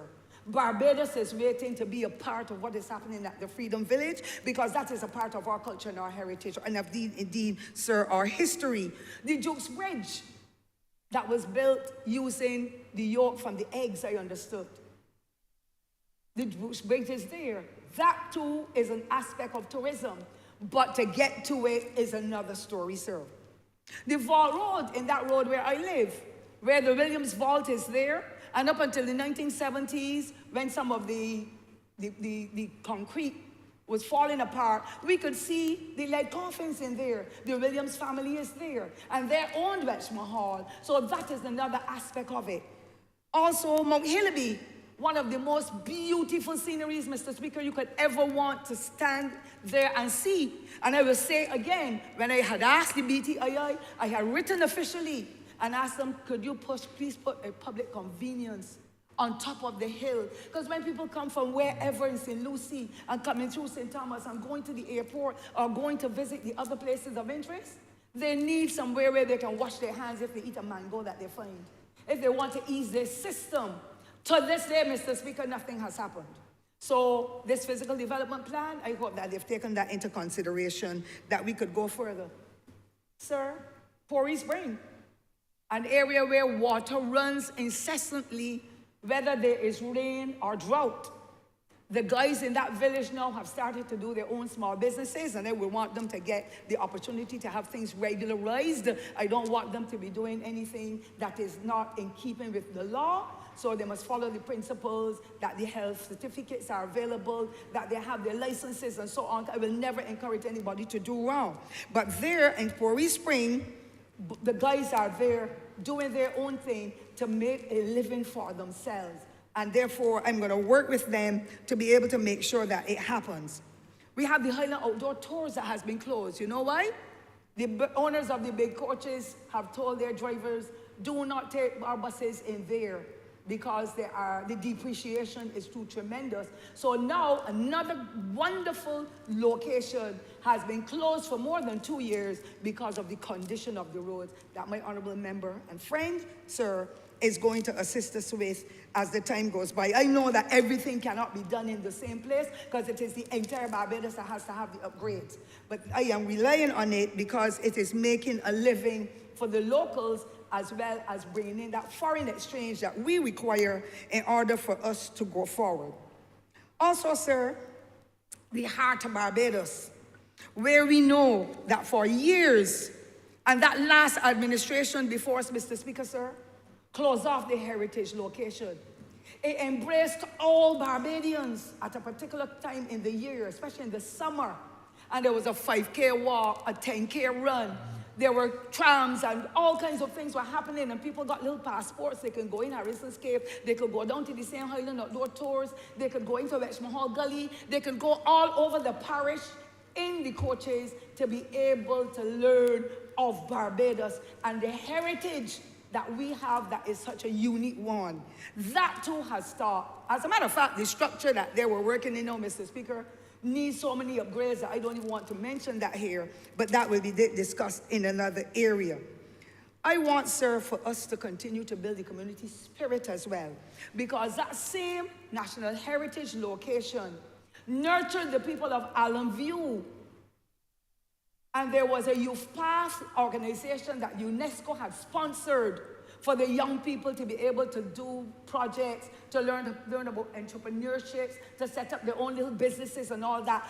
All of that died under the last administration, and a few members of staff are there just surviving to be able to offer information. I hope that the physical development plan includes all of those social needs, not only in the parish of St. Thomas, but across the island, and I recognize that that is enshrined in the document to be able to make a difference in what is happening here. So all of these sites are critical, sir, to our tourism product, but unfortunately, within the recent years and the challenges and so, they have been closed off. We need to have them revived. So I'm praying that that will happen. I mentioned the illegal dumping already, so I'm not going to go to that, but you know what I'm going to go to, Mr. Speaker, sir? Derelict vehicles on our streets. Mechanics are leaving their vehicles on the streets and cordoning off half of a narrow road, like some of the ones I have to pass on a daily basis. So you, sir, have to pass. Or they're taking the parts of them and they're throwing them in the gullies and they're blocking off the water course and the oil from them is going in. And so many strange things that my people who have most of free education are engaging in and destroying this environment, this planet that God has put us on to be able to live, share, and enjoy. And therefore, I want to know where in this physical development plan is a plan for those vehicles that they can be perhaps given a warehouse. And I know that this is an idea that the Labour Party has spoken of before. Somewhere that all of those vehicles can be there and their separations, that the mechanics can do what they have to do, take them off the road. And with these PSVs that we have, it is extremely dangerous now, Mr. Speaker, sir, because when they have to drive on one side, they don't care if you're on that one side that is clear. You have the right of way. You have to pray to God that you don't lose your limbs with the kind of illegal activities that are taking place as a result of some of them, not all, who are creating such a difficulty. So I want to see and know where exactly this can be done. Also, those who are repairing household items like appliances, refrigerators, washing machines, and dryers.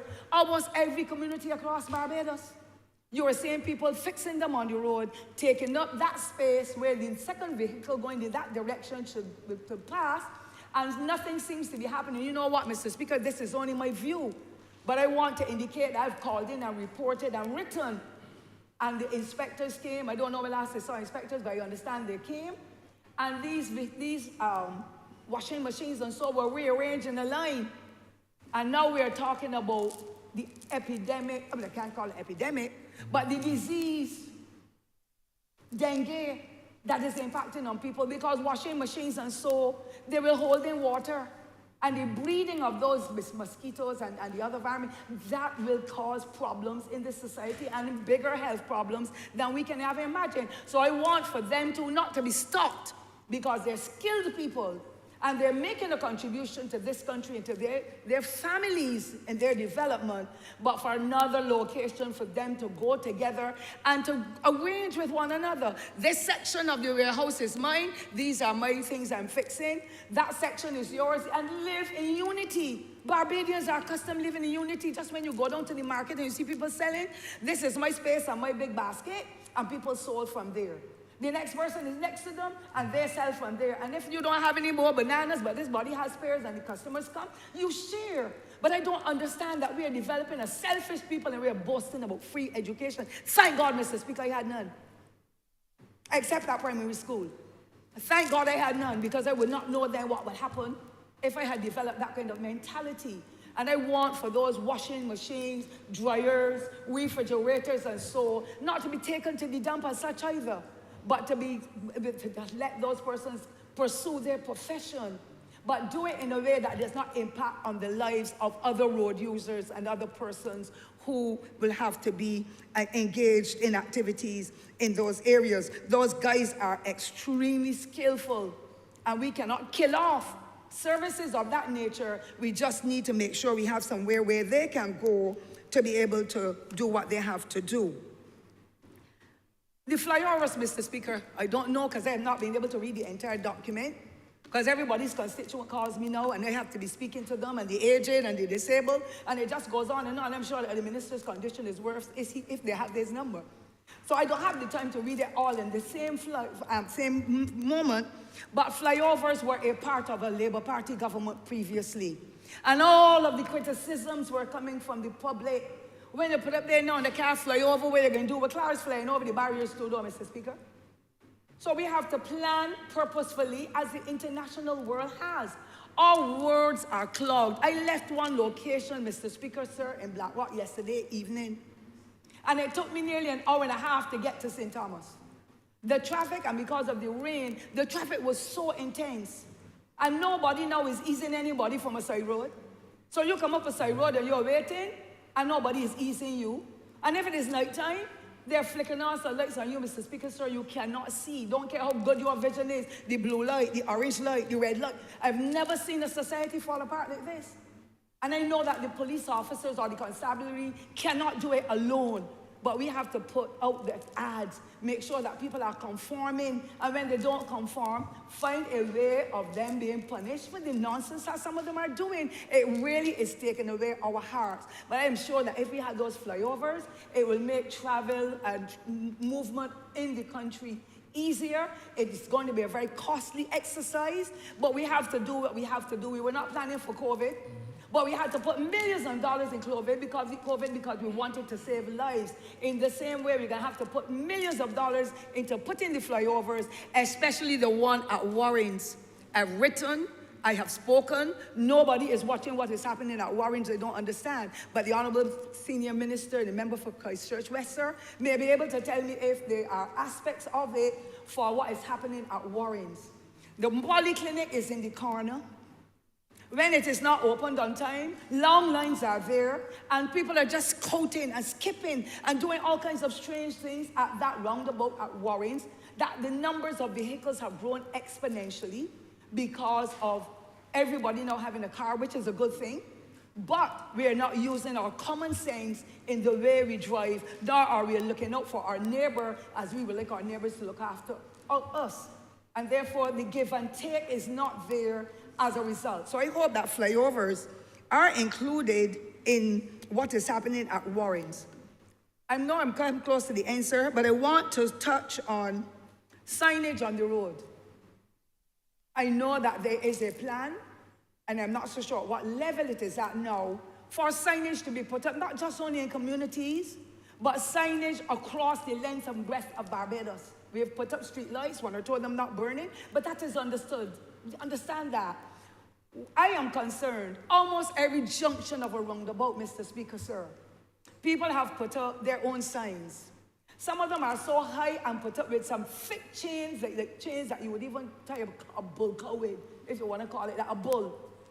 And you cannot see if you're driving one of the Swifts, because you're not seeing it. I'm seeing it, Mr. Speaker. If you're driving a Swift, which is a lower car, and you come to the junction, Mr. Speaker, you cannot see what is coming from your right because of the way that they are laid out. Across the length and breadth of Barbados, some people have cans. And now, I'm pushing for ordinary folk to be able to get a chance to play their trade. But some of them are even now setting up a big can like the tar can. And they're putting up all kinds of things on them. So when you come down from the Polytechnic, Mr. Speaker, so you can hardly see what is coming from the right that will be coming from the Valley or from St. George, for that matter. I think that those are things that we should really look at and see how we can find further space off the main road that these individuals can sell. It is happening in other parts of the country. It can happen. But the highway, for me, is not the best place. We're having too many accidents. The Queen Elizabeth Hospital is overburdened. Some people get the accidents, they can't get to the Queen Elizabeth, but they can go to a private doctor to get the stitches or whatever after as a result of the accident. And then there's no money because of the cost of living and what is happening in families and so on. So I want that, sir, corrected, where those guys and gals are selling right onto the sign, the junction from the roundabout, and that they also have, or some businesses, big businesses. I see one with dog chow. And I'm like, but that could have gone on the side of the building, though. Why is that there like a V, upside down V, with this big heavy chain to tell me you're selling dog chow, though? My dog can eat food I left over. But it should not be there because it's inhibiting the view of others. For me, that also should be included in the physical development plan. I also, Mr. Speaker, am concerned. Those PSV drivers, particularly the ones that keep on the right indicator, not all of them, Mr. Speaker, are doing wrong. Some are excellent, they're courteous, they look after the children, they look after the seniors, the disabled. So I take my hat off to them and I commend them. But there are others that are overtaking you anywhere on the road, Mr. Speaker, so they won't know you as a speaker in your own vehicle. So they're going to treat you the same way they treat me, or they treat the ordinary little old man or old lady in the street, or the other motorists. And I witnessed it at Eagle Hall. where they're coming from the left lane to go straight up through to Spooner's Hill, but they're hooking the right lane because nothing else is there. The light is on red, and as soon as the light changes, they skip and go over, passing 6 and 8 vehicles. Mr. Speaker, sir, we need to get it right in this country. Barbadians were always well disciplined, and it is not so much the older members of the society, some younger ones who perhaps never got in an accident that had a broken arm yet, so they don't understand. Some are fighting and cursing and doing all kinds of things. But I want for our traffic system to be orderly managed, and I know that the physical development plan will give us guidelines, but we, the citizens, are the ones who are to make it operable. The constabulary members, they are the ones to do what they have to do, because we are having too many serious accidents as a result of the nonsense that some of them are doing.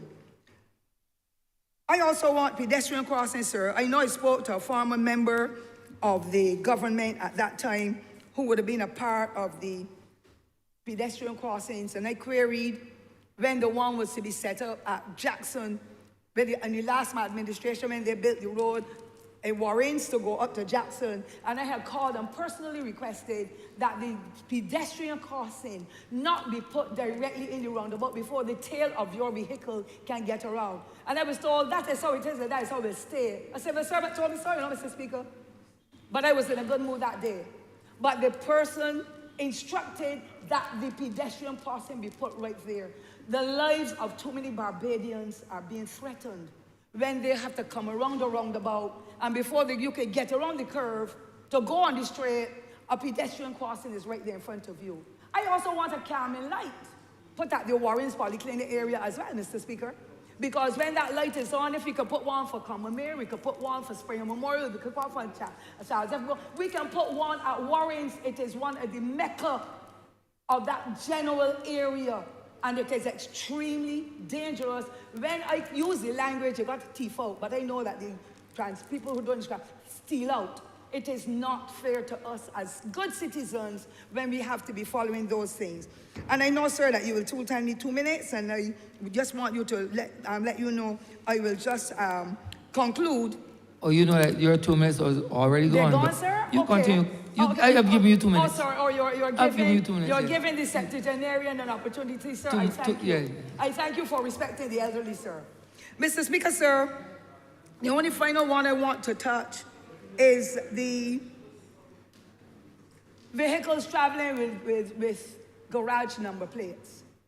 It seems to me, though, as though some people are making them themselves, and although that may not have been a part of the development plan, to my mind, that has to be incorporated.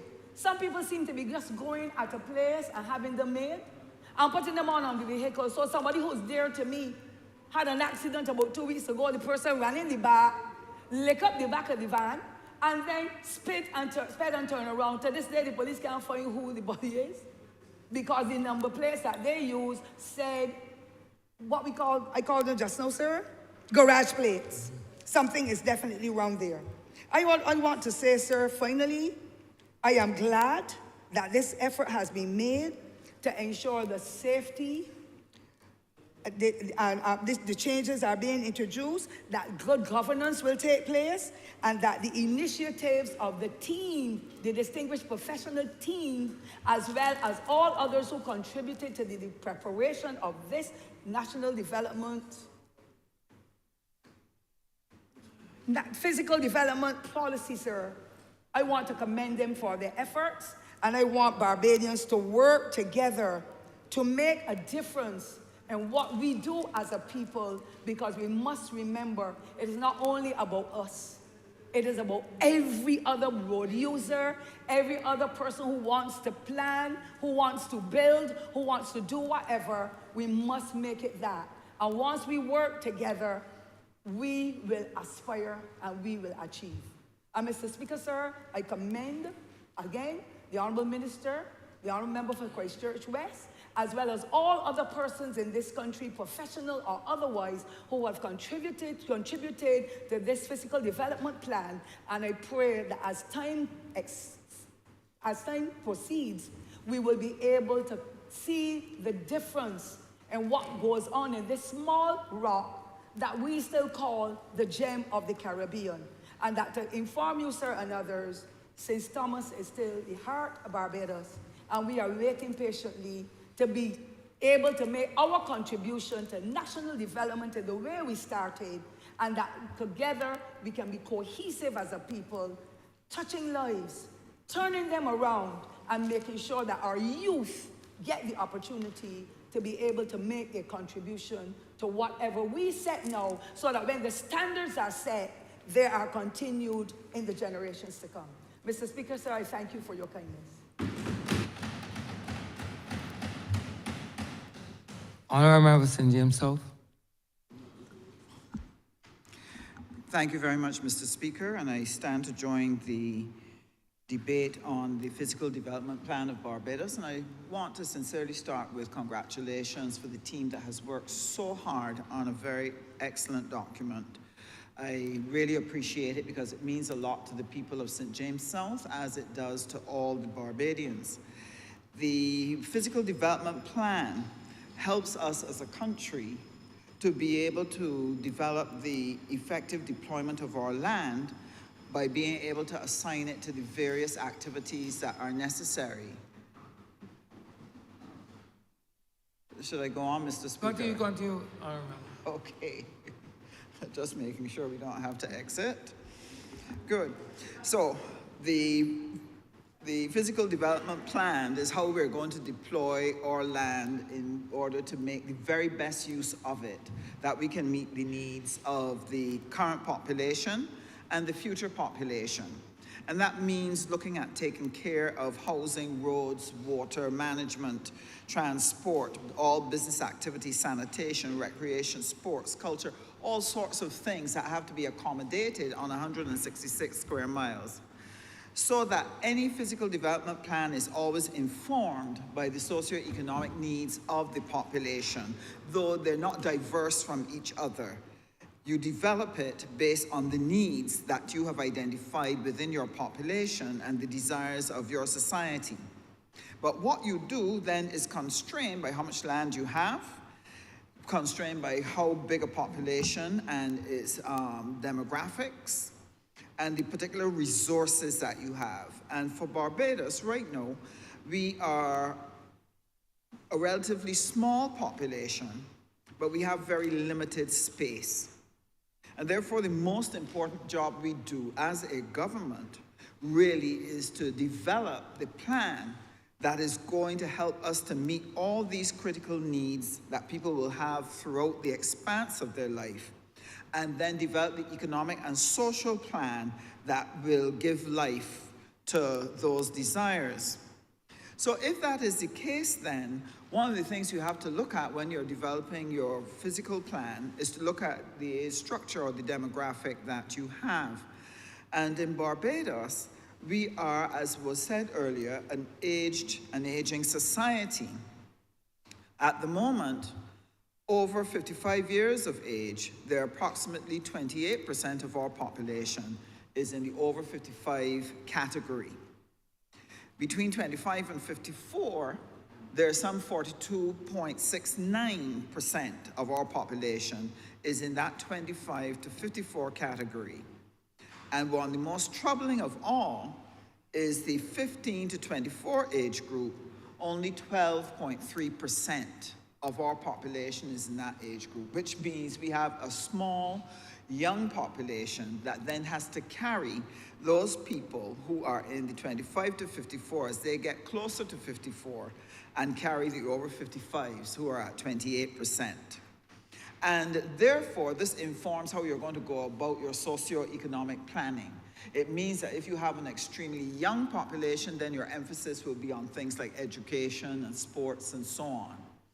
If your population is older, then a vital part of that mix has to be things like health care, wellness, safety, security, housing for your old age, etc.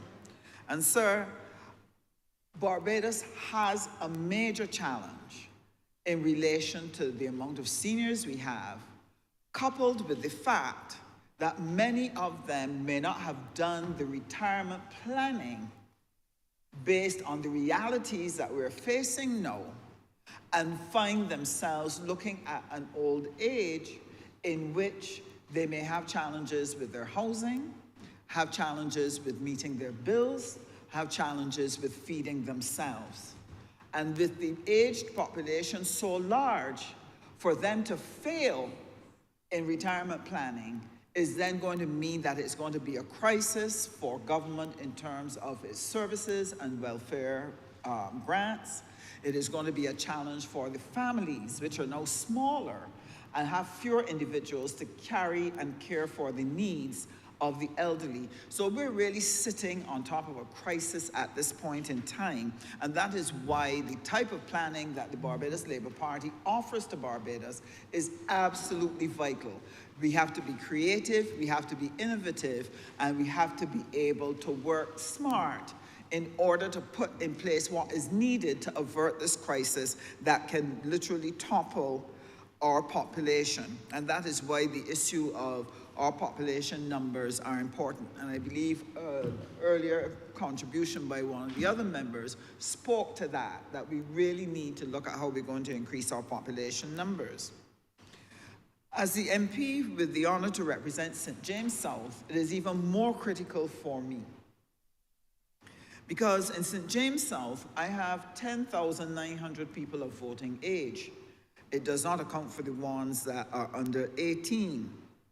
And those who are under 50 years of age, 4,600 are under 50 years of age. And 6,297 are over 50 years of age. So close to 57.8% of the population of St. James South, Mr. Speaker, are over 50. And if we are to look at the ones that are over 65 altogether, then over 65, I have more than 5,000 people who are over 65 years of age, which means they are into their retirement time. And so, in St. James South, we are faced with a major challenge as to how we are going to enable our seniors to be able to live well, to be in health, and to have sufficient resources to be able to meet their needs. And therefore, the physical development plan must reflect an understanding of what an aged society requires and have it reflected in the physical plan that we're going to use to be able to guide what we're going to do with our land and our resources to make sure that we have the well-being of our people at heart. Now, in order for the strategy of the physical development plan to work well, it's absolutely essential that there is public awareness, that there's education, public education, and that there is engagement. We have a responsibility to have a conversation with the people of Barbados to explain that things are not as they were 20 and 30 years ago. And therefore, the management of your life now has to change significantly, and they need to understand how government is planning in order to help them so that there can be a synergy between what the people want and need and what government puts together in terms of its plans. So what are the characteristics that you would find in a constituency where many of the people are over the age of 60 or 65? One of the things that I've noted is that people are asset rich. They may have homes. They sometimes might have a piece of land that they may have been paying off, but they haven't done anything with it. They may have a piece of land or property that might be left by an older relative that they haven't taken the time to have it transferred and what have you. And so they may be asset rich, but very often they may be cash poor. And this presents an issue, and I will speak to it more directly in a moment. But I also have people who lack assets and also lack cash. And that is a recipe for poverty, deep poverty in your old age. Many of them do not have the adequate retirement resources. And with inflation galloping, it is actively worsening the situation for our seniors. And because this generation had fewer children, their children are not going to be able to cope in being able to assist their parents as they would like, and the abuse and abandonment that we've been hearing about will become a stronger and stronger feature. And therefore, when we are looking at our physical development plan and our economic and social plan to support our objectives, it is important now for us to plan for this group of seniors who find themselves in that situation. So, for example, what may happen, and this is true for many people who they may have come up poor in their early years, they went to school and got an education, they were able to get a job, maybe at an organization, a company, or with government. They've been able to rise through the ranks, and they have been able to retire. And during the time when they were working, they were able to get a mortgage for a home. And very often that mortgage, they may actually acquire it when they're about 45 and just about finish it, just as they are retiring. But what has happened? That by the time they reach age 50 or age 52, their 20-year-old or 23-year-old or 25-year-old is leaving home, has gone to university, may have their own apartment. But those parents may have built a home to accommodate 5 people. But within short order, that house is now empty. They become empty nesters. And so they're left with this house that has to be managed, maintained, etc. But they don't have the people to enjoy and extract the benefit of living on that property. So now when they get to retirement, the challenge now is, how am I going to make sure that I am able to maintain this home? And so you only have to drive around Barbados in some of the older neighborhoods. You only have to drive around in some of the villages. When you see the homes in disrepair, where sometimes you look at it and you say to yourself, well, nobody's living there. And then somebody else says, no, old man lives there. Or old lady lives there. You pass and see houses that are abandoned, or you see houses that are in deep need of repair, and the owner, the person who is in that home, does not have the means to be able to take care of that home, to do the necessary maintenance, and so they are stuck. And what that means, sir, is that it creates stress and underlying anxieties for people. There are other inconveniences that they experience because they're also challenged with their health. So now many people face old age fraught with inconveniences, with lots of pain and suffering. And so they spend, and living longer, they may spend 20 years living in a state of poverty. And what that means is that we have land assets across the country that are not performing as well as you would like in terms of being able to do the job that you would want it to do in order to meet the needs of citizens. In some cases, you have homes and properties that have been abandoned. Many, many people have situations, and all of us as MPs know it, where people haven't left a will. And nobody can find who the first owner was and who it's left to, and so there's a squabbling. And then there is the difficulty of resolving the legal issues, and so a property then becomes abandoned. So what this means, sir, is that while we compile and build up our physical development plan, and we put in place our economic and social plan, within that economic and social plan, we must prioritize having financial literacy education for all levels of the society, and especially for seniors in the management of their assets. What am I going to do with this home? How am I going to keep it in good shape while I'm living on a very limited income? And right now, I can't manage the house anymore. I can't get around upstairs anymore. What am I going to do? And so, with the Ministry of Energy and Business, we've just acquired a coordinator for our community effort, where we're going to be deploying facilitators across the country to be able to start putting on these sessions and classes in communities to be able to work with people to look to see how can you use your land asset better? How can you use your resources better? What are the opportunities available to you? And this is going to be important. For me, I want to be able to see, sir, that we continue to work on trying to develop a viable reverse mortgage market. I think that this would be of tremendous help to our seniors to enable them to get cash from out of their asset that can help them with either the maintenance of the home or with the maintenance of themselves.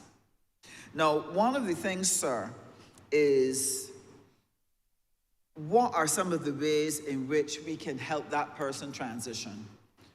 3-bedroom, 2-bathroom house, or maybe even bigger. They're now living alone because maybe they were divorced, maybe one partner has died, the children have left, and that person is there in the home alone, unable to care for it. It means that we have to look, sir, at developing a program that can help that person to be able to find a way to live well in their senior years. One, I think that we have to look at what has been mentioned by our government as one of our plans, to be able to look at building villages, and I believe the Honourable Member for St. George South alluded to it.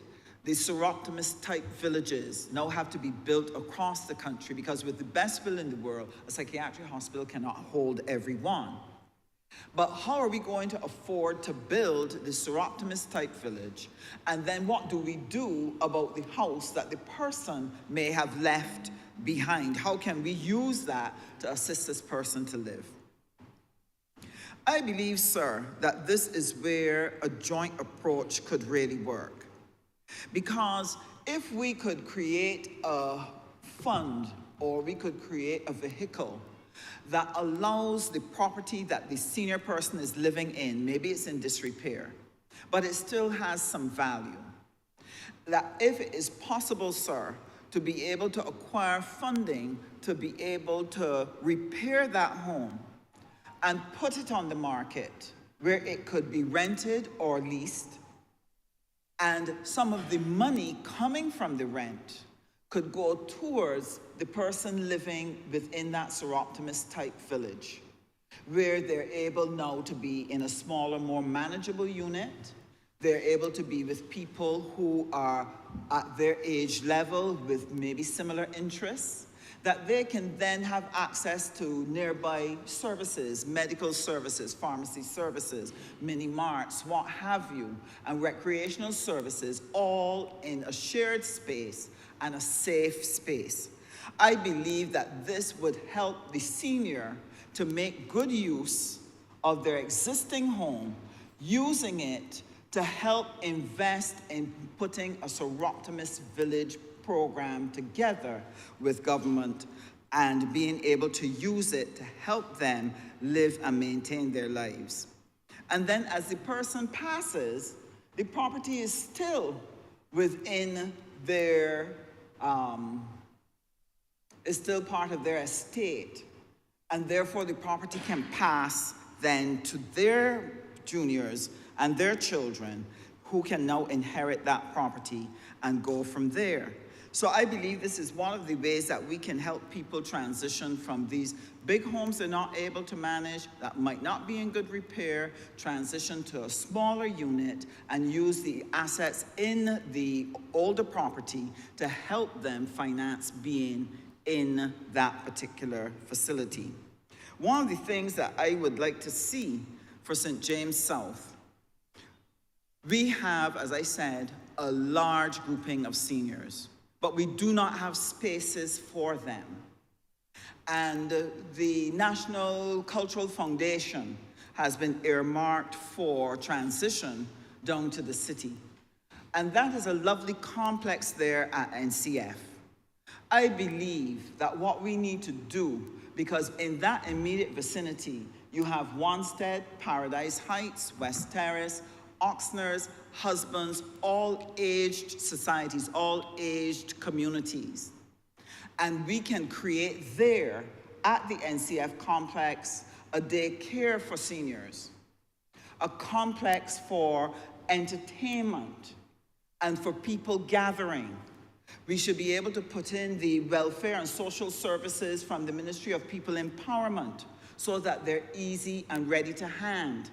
We should be able to put in the pharmacy and a small mini-mart so that everything is available around that community, that people can easily take a stroll or a walk and go up there and get what they need, or drive if they're still driving, or ask a neighbor to do it for them.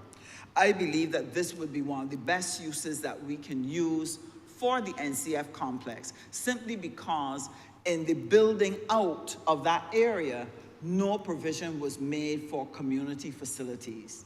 Absolutely none.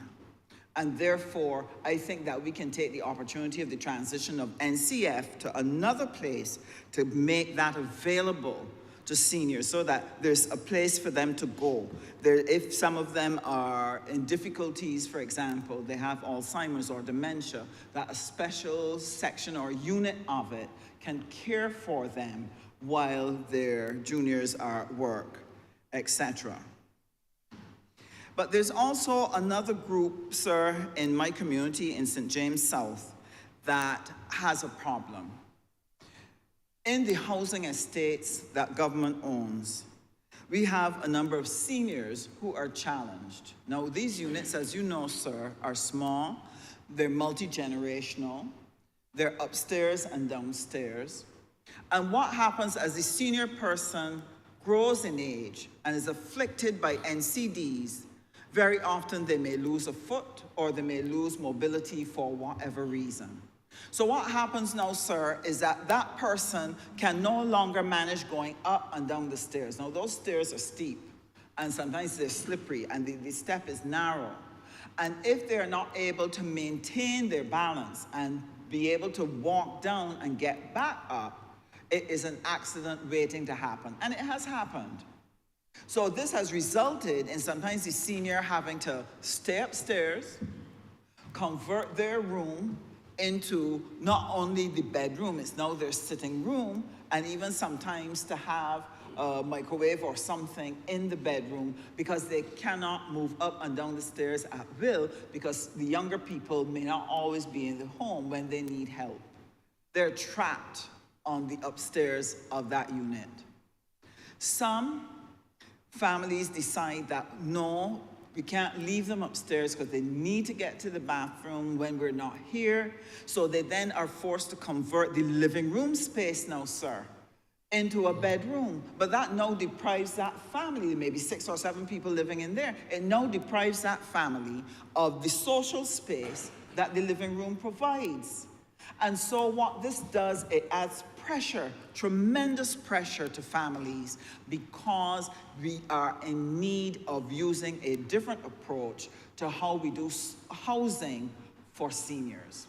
And sir, my recommendation is we have plans to build 10,000 units. One thing we know for sure, that everybody who gets that unit, if they live long enough to the average age of 80 for Barbadians, then they're going to get old.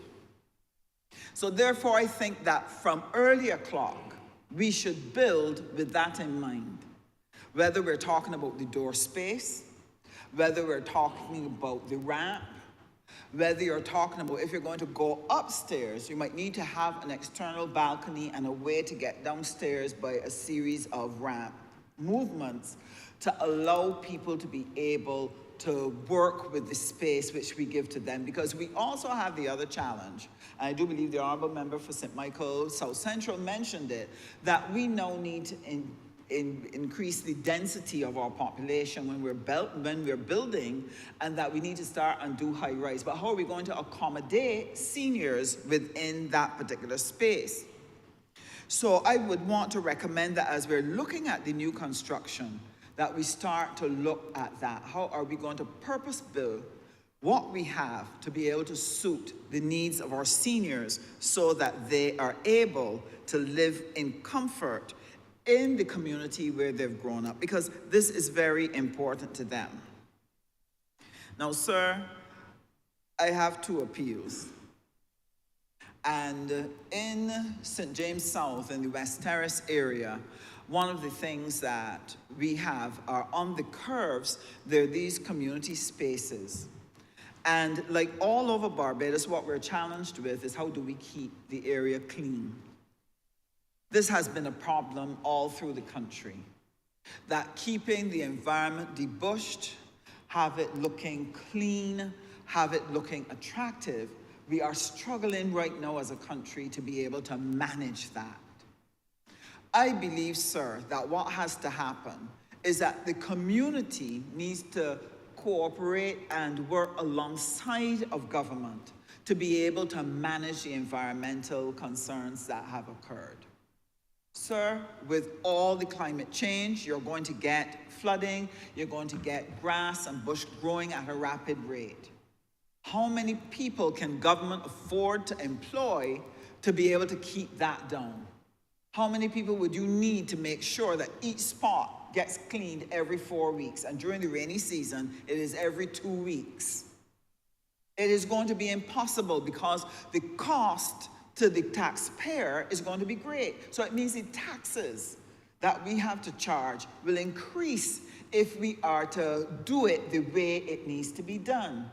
What this means is that in communities have to be willing to work together. Neighborhoods have to be willing to work together and put money together to help keep around them clean, to be able to take some of the community spaces and have them, the lawns cut, trees trimmed, and if they do it, if they don't wait until the grass is 10 feet tall and the place has run away and needs heavy equipment, if they keep at it regularly, I believe we'll be able to keep our spaces clean.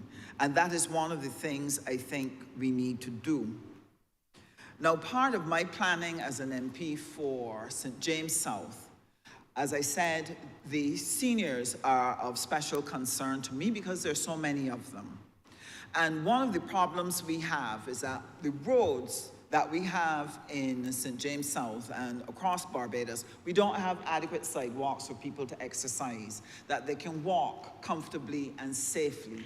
Sometimes you have to step down in the road. Sometimes the pavement is broken.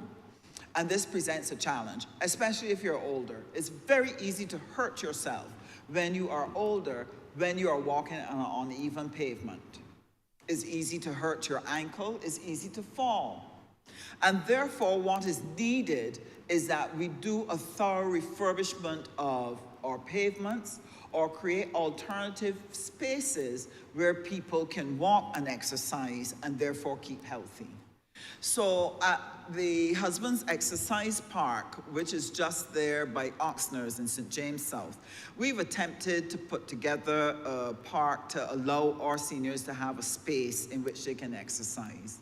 But what is really needed there, sir, is an exercise track that will allow them to walk safely, not have to look over their shoulder to see if a car or a motorcycle is passing at speed, so that they can safely exercise. Because if we can help them to exercise, they're going to remain healthier, and as a result, the cost to government of taking care of seniors would actively drop, and their quality of life will actually increase. I believe that we have a lot of work to do in relation to how we are going to help our seniors.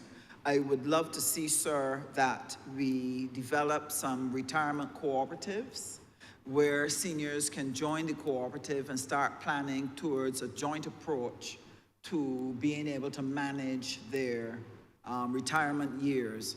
Because I believe that they're going to have to work together, because the truth is, our families are too small now to adequately take care of seniors. But a co-op where they could join together to help do bulk purchasing or to provide housing or to provide maintenance or what have you, that there may be useful ways that a cooperative approach could actually help our seniors to live well and to live better. I just want to end, sir, by thanking again the team, the Honourable Member for Christchurch West, for bringing to this honorable chamber this wonderful document, Physical Development Plan, and I want to give it my heartiest support.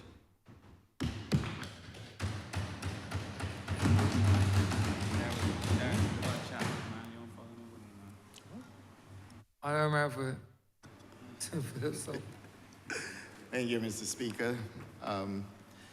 I wish to give my brief comments in support of this resolution, Barbados Physical Development Plan as amended 2023.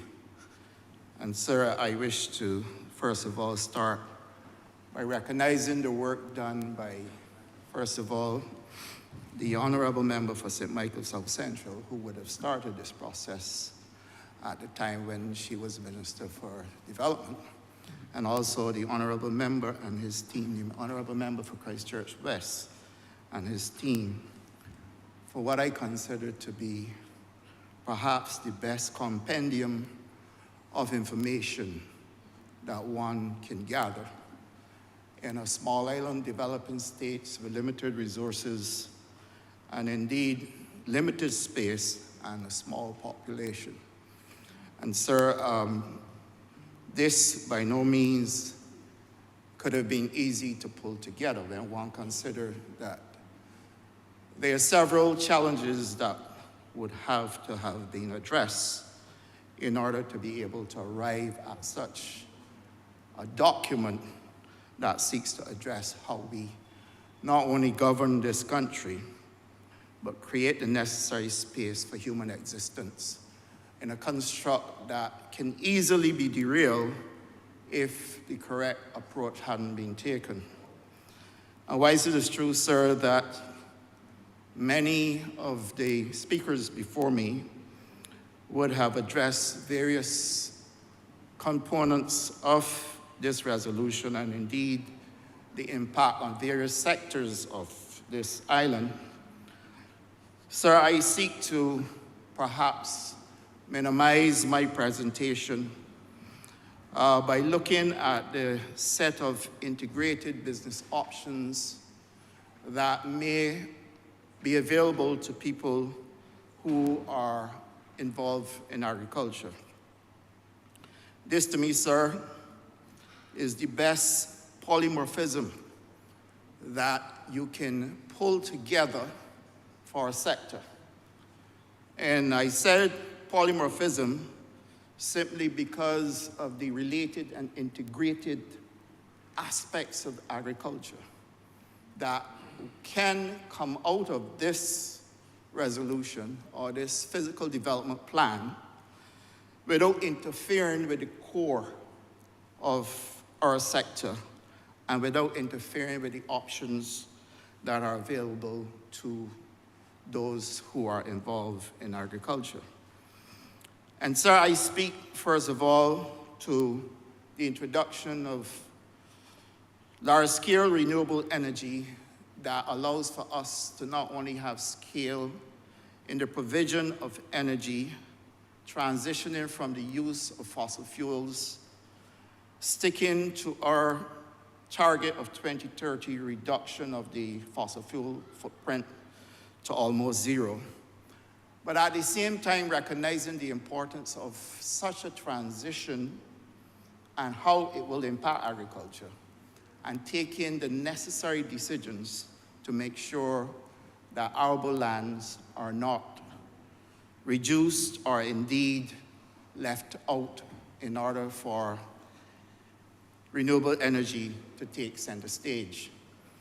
And sir, for me, that represents what you call full consultation across ministries, full consultation across stakeholders, full consultation across those who are involved in the physical development plan. But more importantly, sir, this is what true government looks like. Being able to use that integrated process to create other opportunities for a country where people can participate without, at any time at all, diminishing or reducing the economic capacity of the agricultural sector. And so I speak to the opportunity, which is twofold, in being able to introduce photovoltaics that will allow for us to be able to still continue to do livestock farming, where you twin photovoltaics with the rearing of black belly sheep. And Mr. Speaker, we all do know that the government has a very ambitious plan working between Barbados, Guyana, and still to be Suriname, to be able to produce 1 million heads of black belly sheep in order for us to be able to export Barbados black belly lamb in the near future. And the fact that we can twin livestock farming with the photovoltaics gives us a clear example of what I meant when I spoke to polymorphism. Mr. Speaker, this does not only end with livestock farming. And I would want to urge all involved to look also at the options for forage and also the options for water harvesting and the options available for growing vegetables and root crops. This, in order for it to be achieved, sir, would mean that we would have to revisit some of the projects that have been rolled out, and indeed future projects, to make sure that we establish a standard in terms of the height, because what I see is too near ground. And I don't think that as a Minister of Agriculture, we would have achieved our objectives with these panels so near ground. Certainly it does not allow comfort for black belly sheep to coexist, and it will not allow for the planting of vegetables or root crops in its present state without certain discomfort.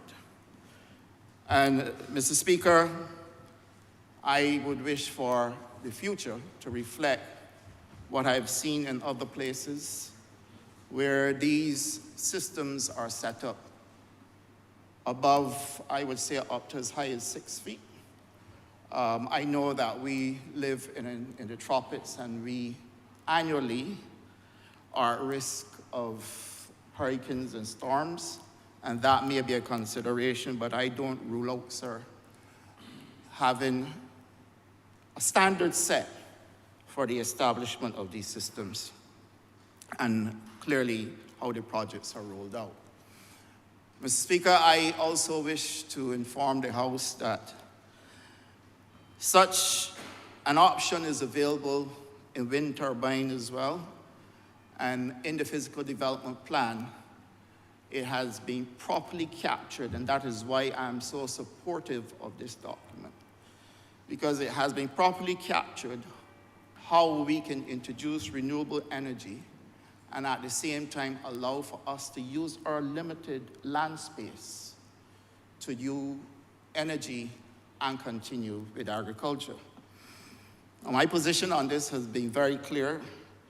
I think the senior minister responsible for development would also note that out of our discussions, I've made it abundantly clear that we must find the best solution in order for us not to disadvantage those involved in the sector, in the agriculture sector that is, but equally that we don't incur a hue and cry across Barbados, which for the most part, sir, oftentimes is misinformed, where people just speak to issues without first knowing the facts, or without even doing the research. And there is a conversation that takes place in Barbados, and to my mind, rightfully so, as it relates to food security and nutritional security, but misplaced as it relates to the accusations that are made that arable land is being used up for all types of different things other than agriculture. And that is why I refer to this document as a compendium, because it was carefully compiled, making sure that all the information is a perfect match for what we want to achieve as a government, but equally what we have expressed in our manifesto to the people of Barbados. And then, Mr. Speaker, sir, we all know that Barbados is a water-scarce country, and we understand the challenges that our farmers are facing as we go through the droughts during the summer period, and clearly what we went through last August through September, sir. If the indicators are correct, 2024 are projected to be worse.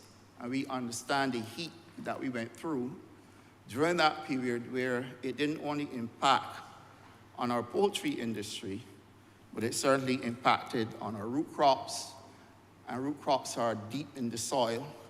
So clearly, if the soils are going to be carrying excess heat, then you can understand that the yields will not be what they used to be. And in looking at the figures or the numbers that have been sent to me so far, I have to be honest in saying that our yields are down with regard to crops like sweet potato. And whilst they are up with cassava, we have to find a way to address what the heat is doing with the sweet potato. And sir, that is the reason why we are starting a project at the Home Agriculture Station to give us an opportunity in a state-of-the-art tissue culture lab that would allow for us to provide clean planting material, but equally to do enough testing to get us to be able to address what is required of us in an environment that is fluid, but at the same time one that we cannot easily predict what will happen. And sir, this means that our agri-food processing systems, in addition to being able to plant crops in open field agriculture, which is a practice in Barbados that people cling to, a practice that people who have been involved in traditional agriculture prefer to hold on to. And so there's space for that. And this physical development plan lends itself to us being able to continue to do that by making sure the space that is available isn't compromised. And that's why the integrated rural development projects have not been touched, in as much as there were discussions around how some of those areas could have been developed or subdivided. We at the ministry took a position that you can't do that, simply because these are areas that had water, but equally we want to make sure you can do open field agriculture. And sir, I am happy to note, because I speak only because I know the views of the people who are involved in agriculture, and when I speak to what they tell me, it is left up to them to determine whether or not I have taken it in the right direction. And sir, many farmers have said to me that they would like to do some kind of subdivision on large tracts of land, 4 acres and above, up to 10 acres. And we were restricted under the previous development plan, but this plan now lends itself to allow for that to take place in an acreage allotment that would allow for our farmers to be able to do agriculture on their land whilst living there. And sir, that, to my mind, represents true change, because many farmers have been hit by predial larceny, and many times it takes place because they are not on the scene. So you will find that when they have left the farm to go home, that is when predial larceny can take place, sir. So that if you now have reached the point where you allow for subdivision where that farmer can actually live on his farm. We have addressed the issues where once upon a time, only those on large plantations can live on the plantation, sir. And that, to me, is a tremendous achievement in a small island developing state, that where we are prepared to step outside the box to create opportunities for people who have said to you, this is what we need to address the problem, and we have responded, sir. And Mr. Speaker, those farmers who are also on small tracts of land, many of them are on 1 acre lots, can also have that option as well, sir. So this physical development plan, to my mind, did more for agriculture than what critics may seem to want to portray or project. And the reason why I'm saying this is because I'm keen on hearing what the opposition or the supposed to be voices against this government will have to say about such a decision, and certainly such a development in Barbados, where people were told point blank, no, you got a farm, but you can't put nothing there except to plant crops and then get someone come and harvest those crops for you when you're not there.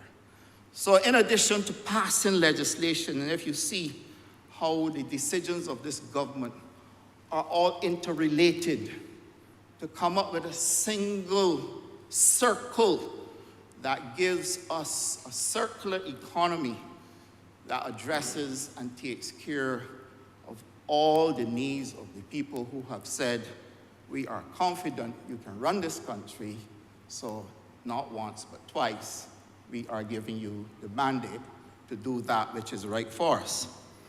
And Mr. Speaker, I'm pleased to be in a position to also inform this House and this country that as we move along, knowing that agriculture cannot continue just in open field, that we are now going to be going to the common estimates for the new financial year with plans to see how we can roll out at various points across Barbados opportunities for people to function in co-ops. And I, sir, do recall when I presented to Cabinet the document for the feed program, I spoke about people working in clusters, because I felt then, and I still do, that if you take somebody who doesn't know about agriculture, but that the thrust of your program was to train people to get more people in agriculture,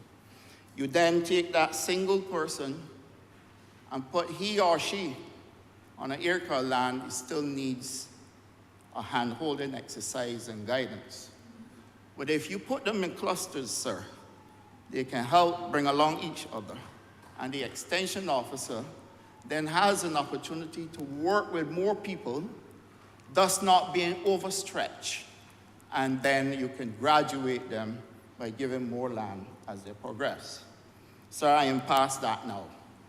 And what I'm into now, sir, is being able to get people to work in cooperatives, in addition to using the cluster system on open field agriculture, to allow for people to own hydroponic systems in Barbados. And those hydroponic systems, sir, we may have to look at how they're going to be financed. The Agricultural Development Fund is a perfect place for us to do the financing. And I strongly believe that such systems then would allow for us to reduce the scarcity of crops that are impacted by heat or by climate. And the climate crisis is real, sir, and there's no point we continue to fool ourselves. Certainly, the amount of calls that I get are WhatsApp messages, where people either tell me that they're not getting water, or the entire place is flooded out and they're losing crops. I am absolutely sure in my mind where this sector needs to go. And even though we have not been able to move at pace, sir, to introduce these systems as I personally would have liked, I do not think that we are too late because, as I've said before, globally, many countries are still playing catch up. And globally, the entire globe is facing the same climate crisis, and scarcity of water is at the core. Mr. Speaker, if we can ramp up these systems by first starting about 3 or 4 areas, getting Barbadians accustomed to them, providing the training, sir, and then spread out and providing the opportunity for financing, because you can't ask people to transition from one level of agriculture to another and they don't have the financial wherewithal. And then, Mr. Speaker, sir, that would give us an opportunity for people to produce more with faster harvesting times and higher yields, sir.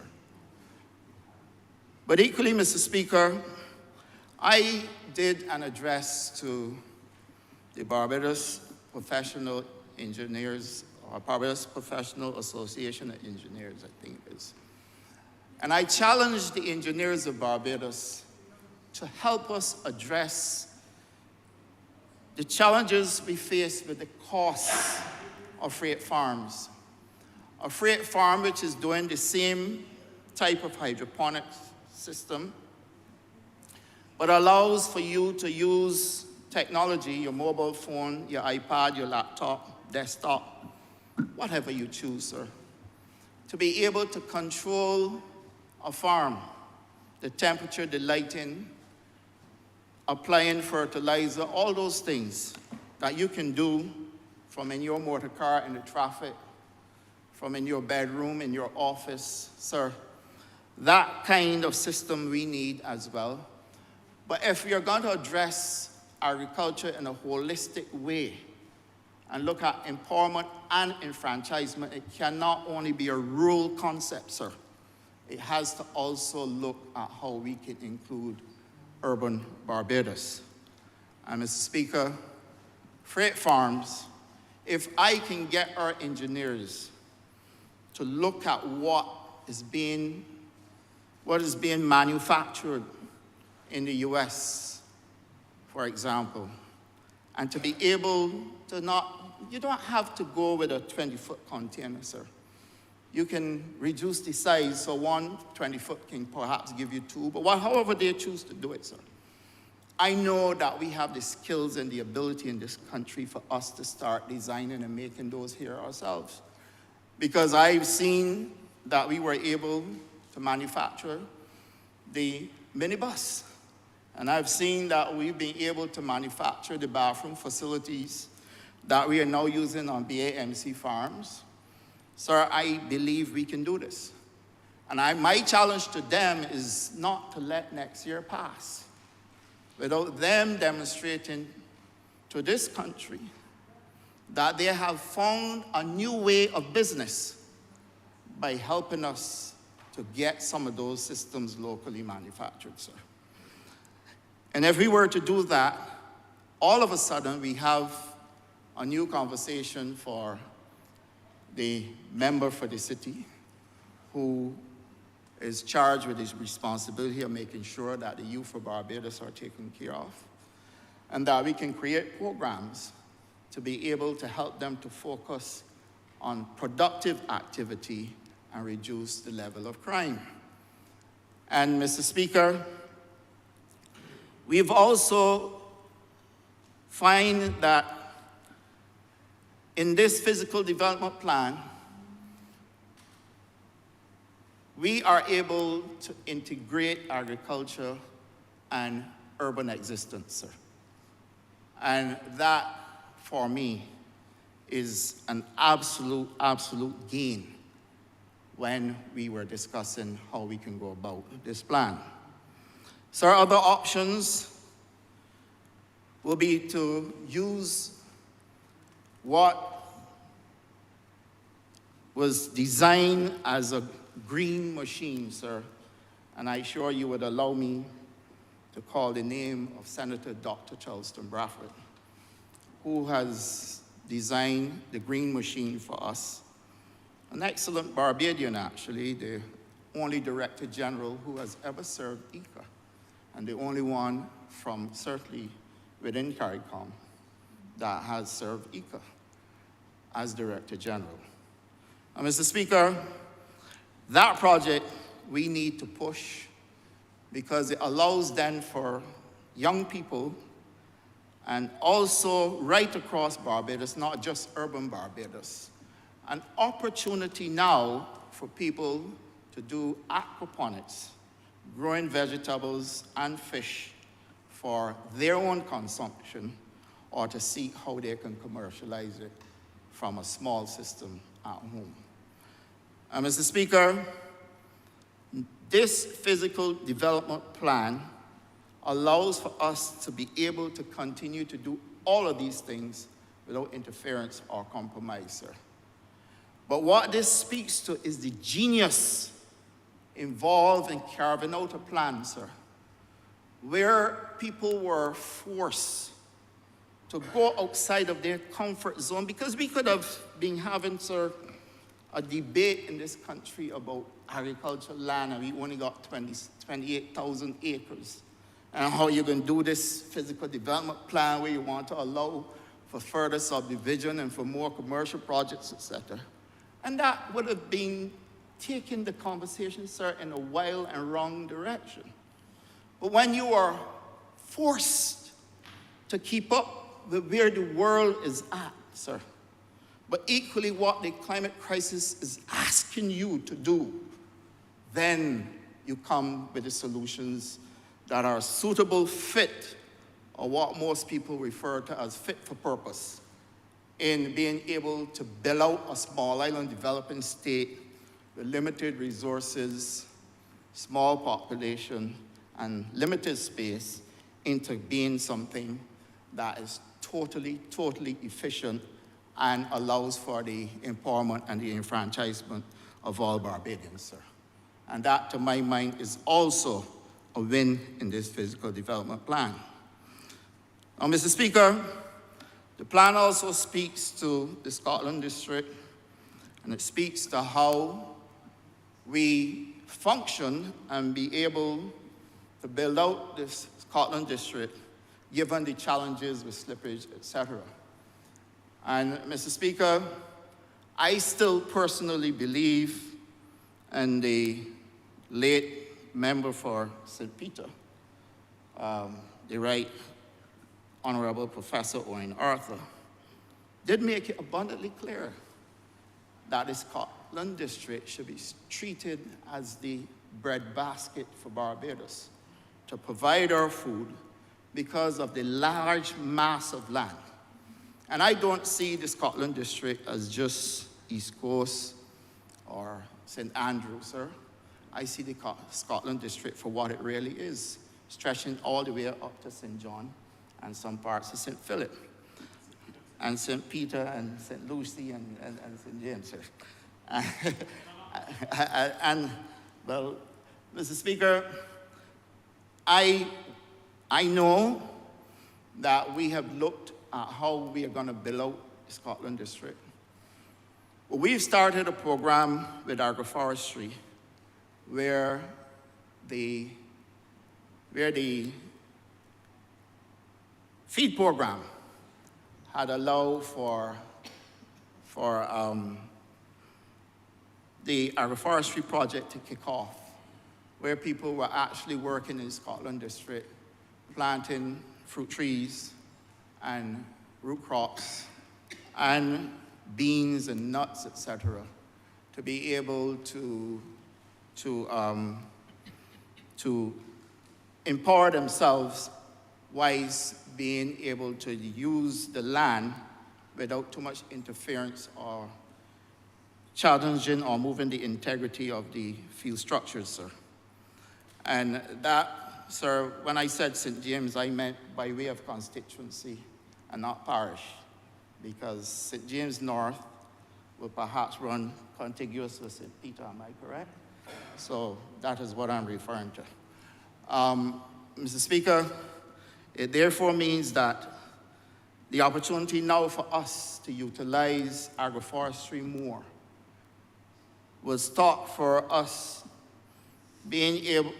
complaining, or stop people from complaining, I should say rather, about not having enough land to do these things. Because agroforestry allows for you to keep your forests, but you at the same time can plant things like legumes and nuts and those kind of things in between. As a matter of fact, my grandmother had cane fields when I was growing up. And in between those cane fields, we used to plant yam, sweet potato, and some beans as well, sir. So agroforestry, sir, or intercropping is something that can be considered as well. Now, Mr. Speaker, not only did we start fruit trees in the Scotland district, sir, we also gave graduates of the feed program boxes to do apiculture, so that we have an opportunity to expand beekeeping and allow for people to be able to see apiculture as a business option. And there are young men and women currently involved in beekeeping in Barbados, sir. Now, Mr. Speaker, our country basically is set up in such a way where we have terraces and we have heights and we have tenantries and we have villages, all types of constructs, sir. But at the end of the day, we have one Barbados. And for us to be able to benefit from what we have, sir, we have to make sure that we utilize the opportunities that are available in allotment gardens. And the Honourable Member for St. James South obviously would be happy to join me in supporting this, because she has started a project in her constituency. And allotment gardens, or community gardens, as some people refer to them, must be a future project where we expand this in Barbados so that people can plant their own food.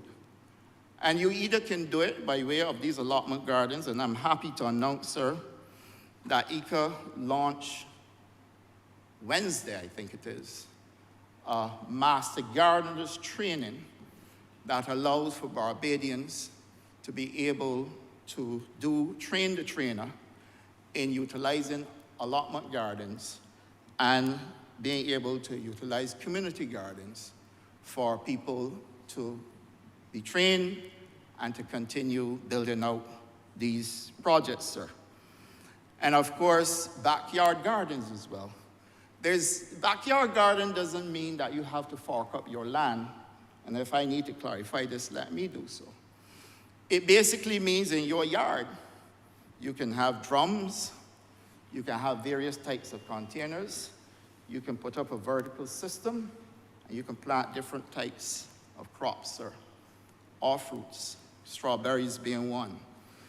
And if Barbadians were to take advantage of the opportunity that is available to them to just be a little more creative, just like how we were in developing this physical development plan, then you can see how people can reduce their food bill in the supermarket by planting some of the food that they consume, but equally getting the opportunity to get involved in something other than socializing over a drink or just sitting doing nothing. And Mr. Speaker, I believe that this is something that we have to give momentum to so that communities across Barbados can get involved in this process.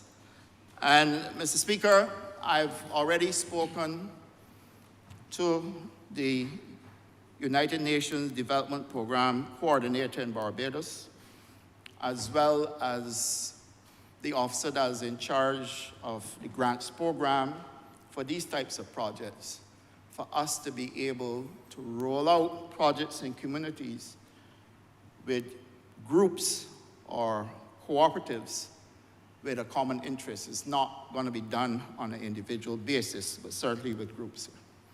And if all these things, when combined, sir, can actually function as they ought to, then you see clearly what a food security and nutritional security plan will look like in this country, and how we can reduce the food import bill that was mentioned today, and equally reduce the supermarket bill. And so, Mr. Speaker, what has forced us into all of this is simply this physical development plan, sir. And therefore, I wish to give my full support to this plan. And, Mr. Speaker, I want all Barbadians to get on board and support this resolution, because this is what Barbados needs at this time. I'm obliged to you. Honourable for Christchurch East Central. Thank you very much, Mr. Speaker. I am glad for the opportunity to support this resolution, but also just share a few perspectives, sir, with respect to where Barbados is today, reflecting on where we've come from, and hopefully, sir, to bring a little more color, if you like, in relation to how our constituents, sir, should see this document not just as something that we are debating in Parliament, sir, but effectively bring to life the impact that it will have on them, not just today, sir, but tomorrow, and I dare say, sir, over the next few generations. Because whilst we come here every 10 years, sir, to give a perspective in terms of how we see the physical development of Barbados, it is instructive and important to appreciate that, as you know, sir, in economics, they say the long run, sir, is a series of short runs. And what we do in each short run, sir, absolutely matters, because it's all connected.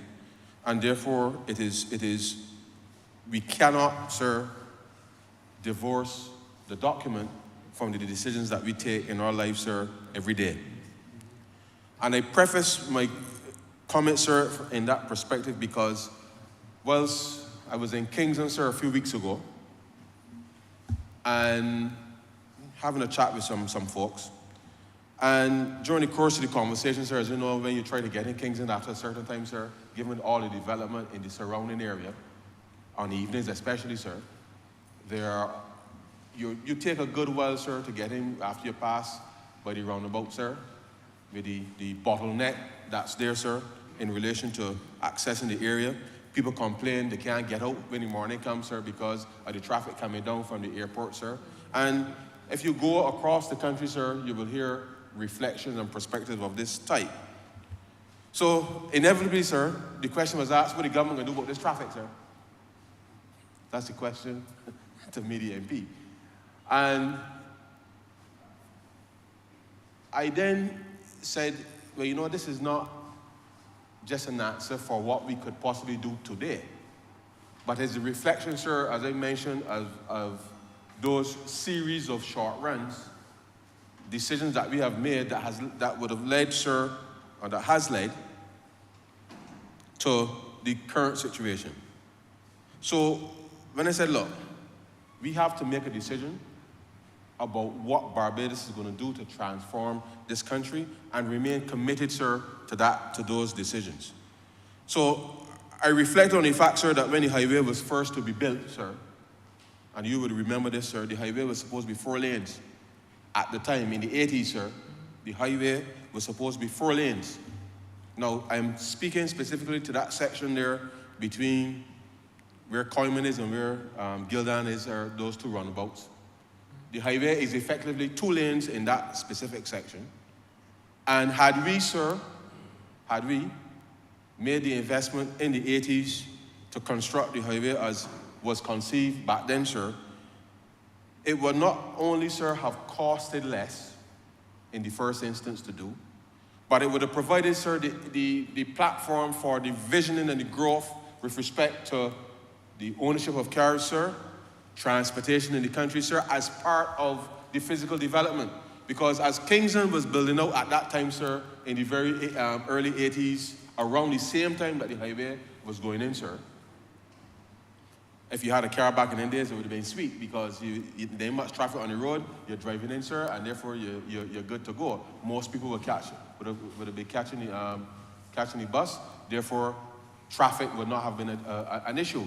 But as in good Barbados Labour Party fashion, sir, we think forward. We think forward.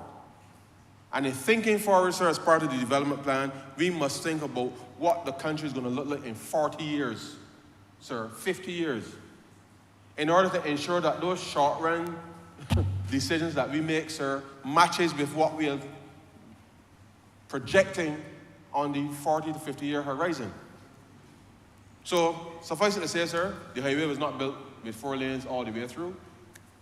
That's one short-run decision, sir, impacting the situation today. Then not so long ago, sir, 15 years ago or so, the Barbados Labour Party, again, sir, looking forward and knowing the policies that we had put in place in relation to traffic, sir, we said, you know what, in order for us to be able to address this issue, sir, frontally, we're going to have to look at what, not just that Kingston in that instance, sir, have grown, but the development that we had seen, sir, in and around Christchurch was such now that the traffic situation in Christchurch and the rest of Barbados, sir, was such that the Barbados Labour Party government contemplated that we should have, sir, flyovers in order to address what we saw, not just what happened today, but again, sir, you're thinking for 30, 40, 50 years in relation to how do you solve these issues given the challenges that the country is facing, but also the opportunities, sir, that this type of infrastructure will put in place in order to have people not just get to work faster, get to where they're going, to spend money faster, sir, to be able to do the things and have an ease with which we traverse the country. That was the vision, sir, part of the vision of the Barbados Labour Party. And therefore, upon taking office in 2008, sir, the last administration determined that, well, there will be no flyovers. Some people say it was a decision of a good elephant. But the reality is, sir, that that decision today, not today, 15 years ago, now led to a situation where almost every morning, sir, every evening, in every part of this country, sir, along the highway, you got gridlock. You got gridlock. So I try to explain that any decision that we take today as a country, sir, in relation to how we are going to address traffic, or any big decision, sir, that we must be committed, sir, to seeing it through. Because it's not just that the Barbados Labour Party lost the election in 2008, so therefore you reverse the decision because you're a good elephant, sir. You are impacting, sir, down the road, how people can get work. And if you keep getting work late, sir, your boss can tell you, but skipper, you're getting work late. And therefore, you got every right, sir, to discipline you for getting work late. But ain't your fault that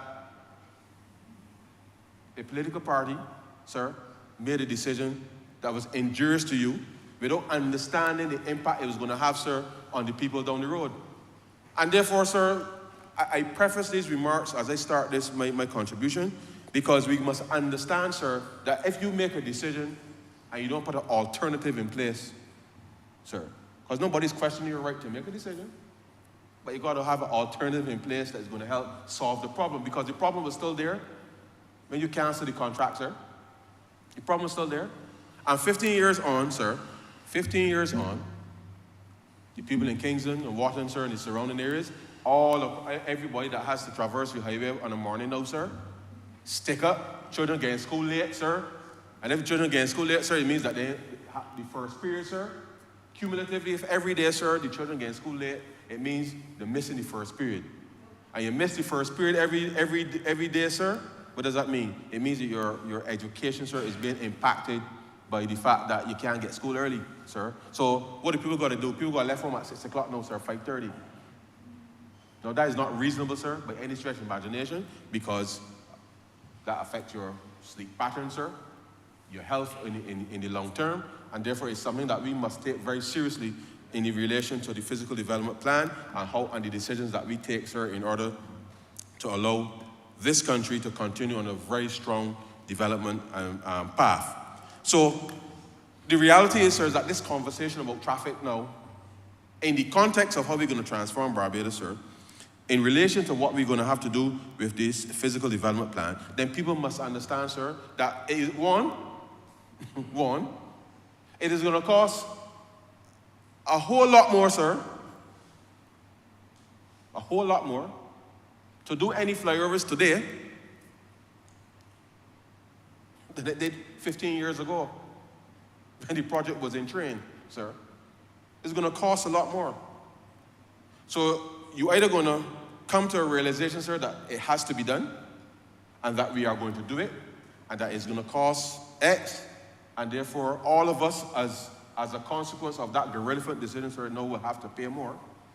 Or, sir, we're going to suck it up and get stuck in the traffic when the morning comes, sir, or leave home at 5:30 for the morning, sir, in order to get where you're going on time, sir, which none of us want to do.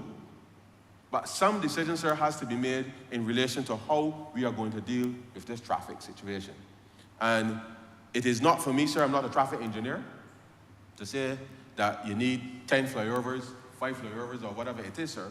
But we have to come to a decision about it, how we're going to finance it, what it's going to do, and therefore execute it with the clear understanding, sir, with the clear understanding that this is what is critical, sir, to helping Barbados move forward. Now, the way that we as people now either choose to either own vehicles, sir, because we can see the advent, potentially, sir, of self-driving cars. People are purchasing cars which are networked, sir. There are mobility policies in place in relation to persons being able to utilize platforms like Uber and that type of thing, sir. That is part of how perhaps we could deal with this traffic issue. By the end of the day, sir, it still requires units on the road. The improvement in public transportation, sir, I know the Mass Transit Authority is well advanced with respect to being able to satisfy that issue, but that still means, sir, units on the road. And therefore, to the extent that that poses a challenge, sir, I really look forward to having a robust conversation in this area, because I'm saying to Barbadians, sir, had we made these decisions as we anticipated it should have been made, it would have been timely, it would have costed less, sir, and therefore the traffic situation that we are seeing on the roads today would not have been the same type of challenge, and therefore we would have been facing different issues. But every time, sir, we kick a decision down the road and leave it for somebody else, sir, it becomes more expensive, becomes less productive. And therefore, part of this physical development plan, sir, I want Barbadians to understand that this thing actually means something to them in every aspect of their life, sir. And therefore, whether it's agriculture, transportation, sir, community living, you name it, sir, there's something in this document that's going to touch everybody's lives in this country. Now, sir, I'm going to share a few thoughts here, because I know that we want to get as much investment in Barbados as possible. And when I reflect, sir, in terms of issues related to, and the Honourable Member for St. James South made reference to estate planning. So issues related to estate planning, asset management, sir, these are at the core, sir, as to what we do as part of our development in this country. And the reality is, sir, I know that whilst the ministry has done quite a lot of work already in launching the Financial Literacy Bureau, sir, we now have to think about how do we genuinely get to people when they have to make these decisions so that they make the best possible decisions, sir, for their families. And not to see estate planning as something that your mother or father solely has the responsibility for, but as a family unit, as a community unit now, how do we get people to recognize that estate planning, asset management now, that these are the things that would allow us to be able to extract wealth, sir, from the very assets that our parents, grandparents, everybody worked so hard for, in order to move forward. But I want to make a simple point, sir. In the past, we've all been tempted, I say we, sir, not me, but we have all been tempted by people coming along and saying, you know, I can offer you $1 million for that property there. And sir, it ain't very often that people can get $1 million offer and it's very difficult for people to think hard and say no. It's very difficult. Because in all of our lifetime, sir, having access to $1 million cash, as we would say, sir, cash, it's difficult to turn down. Because as you know, sir, cash is king. And we promote this idea that cash is king, sir, as if it is the gospel. No, don't get me wrong, sir. Cash is important. Cash is absolutely important. But it is not the gospel, sir. But we get these offers, sir, which for most people, very lucrative. The wants life-changing money as people will be tempted to be convinced that it is.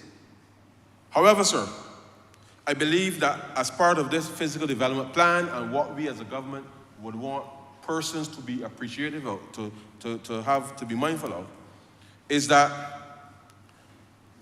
people across the world, sir, see real estate as a means through which, sir, they can generate wealth. And therefore, anybody in this country with any property, sir, anybody, I would urge them, sir, to think twice, 3 times, 4 times, sir, before they dispose of their assets. Because the very thing, sir, that somebody may be able to offer you and say, okay, I'm going to give you $1 million, sir, for this half acre or whatever it is, sir, equivalent amount, means that they see something in there, sir, that you clearly don't see, sir, that you clearly don't see. And therefore, the attitude for Barbadians has to be more than just about whether cash is king, sir, but now being able to get some equity in whatever it is that you're planning to do with this property. So it makes more sense, sir, for you to say, well, I will take 30% in, or let's say a third in cash, and it can convert, sir, the 2/3 as an equity stake in whatever it is that you're planning to do. Because then are you going to get multiple times, sir, the $1 million that you're offering me, sir, based on that investment alone, sir, in order to help Barbadians not to become tenants in their own land, sir. And therefore, the attitude with respect to what Barbadians, how Barbadians value, sir, this little rock. I know everybody wants a piece of the rock, sir, and getting a piece of the rock is important. But what you do with the piece, sir, is even more important than getting the piece. And the reality is, we seem more comfortable, sir, disposing of the piece of the rock to people from the outside, foreign investment, sir, and not appreciating, sir, that you take a little piece up front, invest the remainder, sir, and that estate planning, that asset management, sir, in the lives of ordinary Barbadians then helps to generate income. So when I heard the Honourable Member for St. James South refer to the fact that, yes, there are persons who have traditionally worked, they were the early middle class, if you like, sir, of the country, and the reality is now that the activities that they were involved in, not just the fact that the children moved out and the like, sir, the reality is that the assets are no longer generating the income that allows you then, when you get mature, to be able to maintain the property at the level that you would like, maintain yourself at the level that you would like, sir. And this physical development plan, sir, whilst I know it doesn't go into that particular space, it is important that Barbadians look at the document and see the opportunities that arise therein, within the document, and then work, sir, with whoever you need to work with to be able to bring expression to the opportunities that are there. And therefore, by the same way, sir, that people were prepared to give a whole set of money to Blessing Circle, sir, which have no basis in reality, sir, no basis in fact or anything at all. I want Barbadians to take up this document, sir, and just take a little time to read it. And speak to your friends and your family and your community, sir.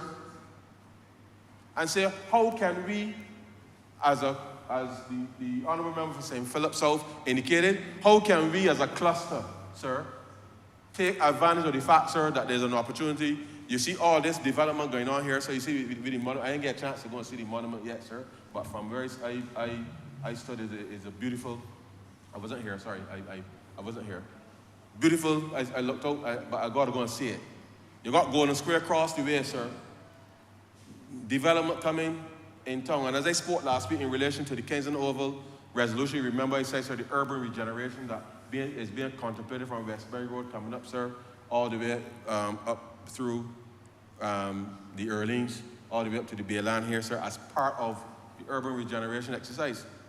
But the reality is, sir, that we want to be able to see within that type of policy execution, sir, that the same way that we're talking about improving and upgrading housing opportunities, sir, we must start to think very carefully about how do we, and I like the idea of the mixed-use facilities, because the reality is, sir, is that if we're able to build 3, 4, 5-story housing across the landscape in Barbados, sir, so that it ain't only along the commercial interest, sir, but that the people themselves in the residential areas can own those assets in the same way that you remember back in the day, sir, timeshare was the biggest thing ever.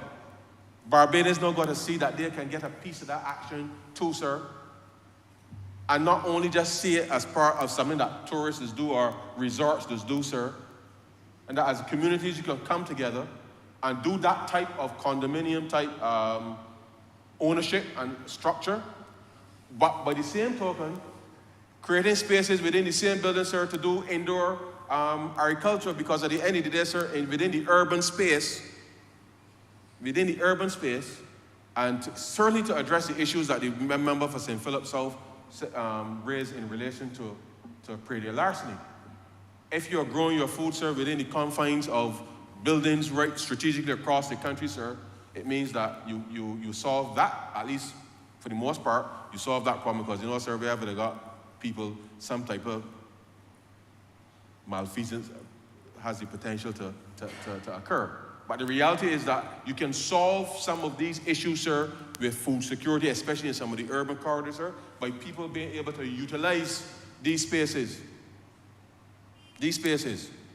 in order to ensure that we can do the indoor agriculture, the aquaculture, and all of these things, sir, in controlled environment, sir, such that you don't have the issues with the pests, the yields, and all those things, sir, can be enhanced, but it has to be decisive, sir, deliberate, in order for us to be able to get this done. And I see this, sir, as part of how potentially, sir, we can buy back Barbados, so to speak. And I say so from the perspective not to scare anybody in relation to investment, sir, but for Barbadians to understand and appreciate that this document here, sir, affords us the opportunity, sir, to truly participate,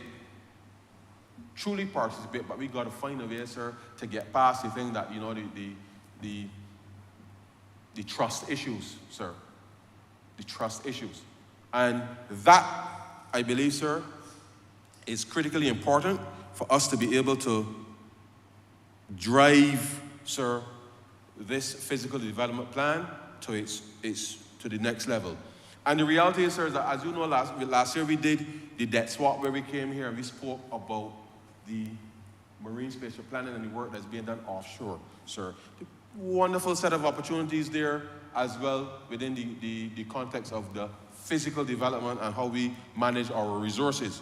And therefore, at a community level, sir, I believe that this document, sir, with the appropriate expression within communities across Barbados.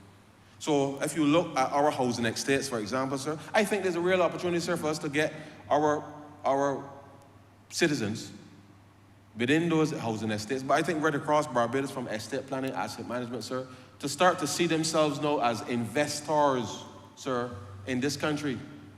Because these are the same people, sir, that got money in the credit union. These are the same people, sir, that consuming in this country, sir.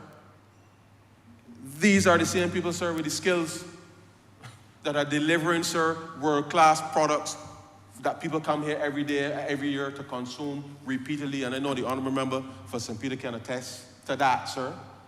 And therefore, there is nothing that is beyond us, sir, in saying to Barbadians that this Physical Development Plan, 2023, whilst it only speaks to the 10-year horizon, and they want to remind the country through you, sir, the long run is a series of short runs, and this is just one iteration of where we need to go, but we must see the opportunity of generating wealth, sir, for our grandchildren and great-grandchildren. And therefore, we must take a long view, sir, in relation to how we make decisions today. In the same way, sir, that you want the government to take a long view with respect to development of the country and being able to provide goods and services, it has to be at a long view. Individually, sir, we must now look and see and ask our citizens what it is that they can do to contribute, sir, to creating that long view and that long vision, sir, with respect to ensuring that their children, their children's children, and those in the community around them, sir, will not feel as if they are not a part of the investor class in this country.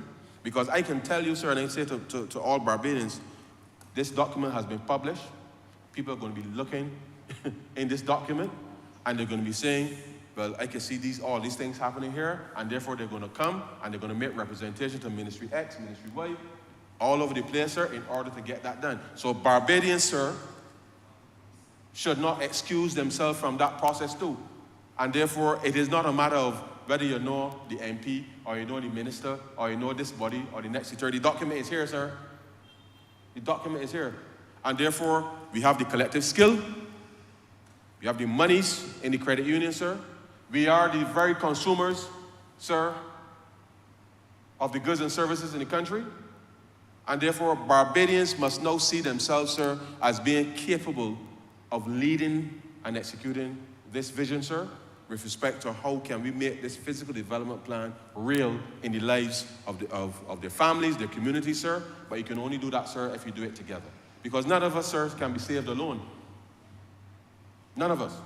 And therefore, to the extent that the building of resilience in our communities, within our families, sir, across the country, means that we now must sit down as big men and women, sir, as we would say, and be open and honest about our faults, sir, our weaknesses, and what you can contribute to a particular process. And you find the right people, sir, to deliver the mission, because there's a difference, sir, between owning something and managing something, sir. And therefore, so long as we are able to be absolutely clear in our minds as to what the mission will be in relation to any element with respect to this physical development plan, then I'm confident, sir, that we'll be able to get this done. But it means, sir, we cannot put off things. We cannot put off things. You know, sir, I was reflecting on something the other day.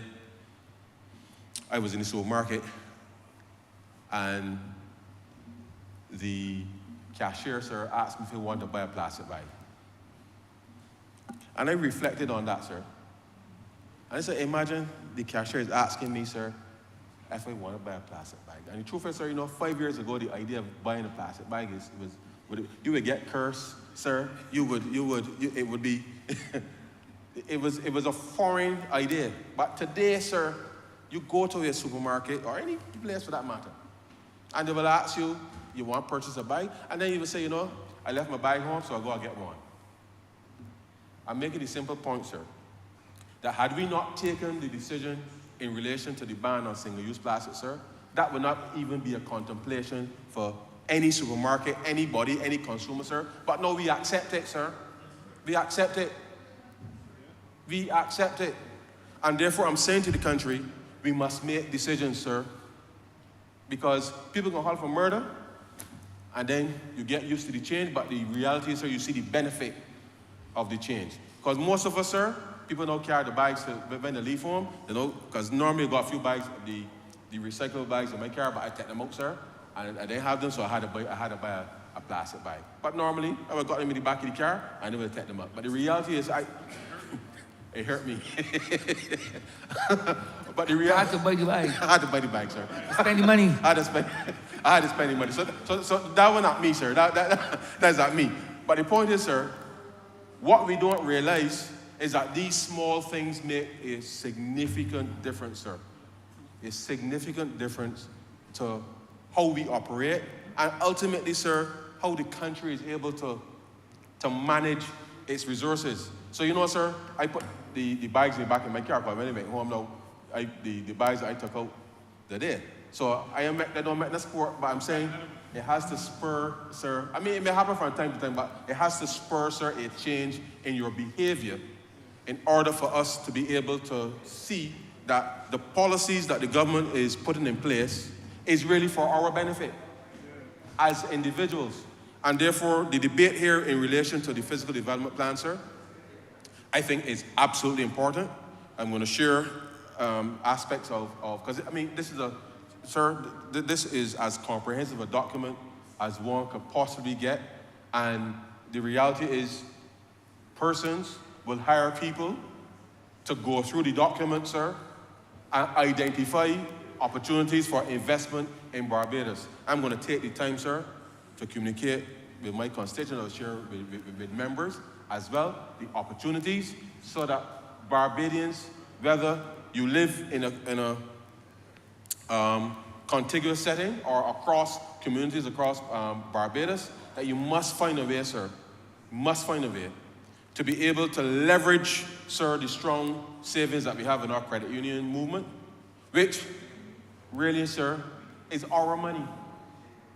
We all get up every day, sir, and we go to work, and we deliver skills for people, sir, that some have a long association with Barbados, some don't. But the reality is, sir, that we are leveraging our skill for the benefit of somebody else without getting the necessary share of that upside, which means then, sir, that when we come to issues in relation to cost of living, that if costs increase sharply, sir, within a short space of time, then it becomes harder to cope simply because we don't have the resources to be able to cover those increased costs. And so I see this Barbados Physical Development Plan, sir, as a wonderful opportunity for furthering the enfranchisement, sir, of Barbadians. But Barbadians cannot, sir, excuse themselves from the process because the document too big, or they ain't say it on Instagram or social media or TikTok or whatever it is, because, sir, we find the time, sir, to consume all types of things. But the things that really matter, sir, we are not going to take it up and share it with all our friends, sir. We can share things that's salacious. We can share things that bringing down somebody or cursing somebody, sir, but we ain't going to take it up and say, listen, they got opportunity down the corner there, so let us see how we can work together to be a part of this. And if we can do these things, sir, these things, and we remain focused, then the physical development plan will not just be a physical development plan of nice buildings and open spaces and that type of thing. It will actually, sir, redound to the benefit of the ordinary citizen, because we would have taken the time, sir, the time, the same way that we used to have the meat intern, sir, as a genuine savings and investment opportunity for those in the community, sir. That type of approach, sir, would allow us now to be able to leverage, to scale up, to utilize all of the resources that we have within the credit union space, the monies that people got home lock up at them, sir, because they've got a lot of people, sir, that they still don't trust financial institutions, they've got all the money locked up home at them. It ain't earning anything, sir, and therefore all we are saying is that this physical development plan provides an opportunity, sir, for investment in this country, for building Barbados and to move forward. And I believe, sir, in my heart of hearts, that we need to take decisions. We need to take them early. We don't need to kick the can down the road, sir, because I believe that if we do not take these decisions today, sir, then in 30, 40 years' time, the country will be worse off. And I don't want to be in a position where people will say to me, or people can be said of me, that I did not take the opportunity when I had the chance, sir, to be able to put these things in place. And so I say to the citizens, there are things that will be decisions that we made today. It ain't for the next 2 years, it ain't for the next 5 years either, sir. It can't be for the next election cycle. It has to be about how do you reposition Barbados down the road. And let me say this, sir, because it's something that we all must appreciate fully. The demographics of Barbados, sir, have changed significantly. By 2050, it is projected, sir, that half the population will be over the age of 65. Now, sir, if you think of that just as a statistic, it sounds mind-boggling. But right now, we no longer really have a pyramid. We don't have a population pyramid. We have a population rectangle. And therefore, that being the case, not just the physical development plan, but all the other pending policies in relation to government which we are integrating, sir, must go hand in hand. And therefore, investment at the community level, I'm not talking about investment by government at the community level, I'm saying investment at the community level. I would love to be able to see, sir, the fish markets and those types of things, sir, being taken over by the very people, sir, who use them, who can then use their skill to be able to drive and do more within those spaces, because by the same token, sir, they can respond faster to be able to get things done than government could possibly do. But we must see ourselves, sir, as investors, sir, in this project called Barbados. And therefore, you cannot expect the government, sir, you really cannot expect the government to upgrade the facilities and we don't have any skin in the game. Because at the end of the day, sir, we have to make strategic decisions about the resources that we do have. And therefore, it means extracting as much value, sir, out of every dollar that we as citizens invest, how we utilize our resources. And I'm not saying to people, sir, not to have fun, that it has to be all serious all the time, sir. But the reality is that if we do not deploy our hard-earned monies efficiently, within the context, sir, of taking a long view in relation to the physical development of the country, in terms of what the types of investment that we are seeing, and coming and saying, I want a piece of that action, sir, then I fear that we will not be able to deliver, sir, for our citizens in the way that they should. But the government is certainly going to create the environment to deliver that investment. And I say to citizens, let us meet the challenge where we need to meet it, and allow us then to be able, sir, to ensure that this physical development plan is not seen as something for foreigners, but this is something, sir, that will redound to the benefit of all Barbadians. And with those few words, sir, I'm obliged to you.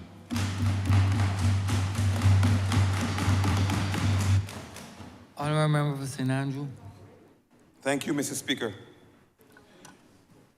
Mr. Speaker, I just want to add my voice to this debate on the Barbados Physical Development Plan, which sets the framework for the development of this island, Mr. Speaker. But I want to focus my brief presentation on Belle Plaine and St. Andrew as a whole.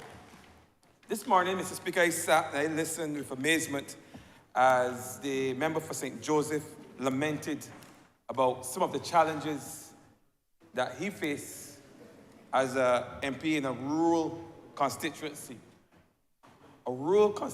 that's situated in the Scotland district. He spoke of challenges as it relates to the exodus of persons from within St. Joseph, moving into the urban spaces, moving into St. James and St. Thomas and other places, and the impact that has had on communities in his constituency. And I can also speak to a similar exodus of persons moving from parts of St. Andrew into St. James and St. Thomas, and in some cases moving as far as St. Michael as well. Also, some would have moved even into very St. Joseph. And even though we've had that, we've had the added problem over the years of some of our institutions also moving away from St. Andrew police station. At some point, there was no outpatient clinic, the post office. A number of these government facilities and other amenities like this sports community center, we have also seen the exodus of these things from the Belle Plaine area. But I'm thankful today to report that we are now seeing the return of a number of facilities, government facilities. 2 years ago, we would have reopened the St. Andrew outpatient clinic.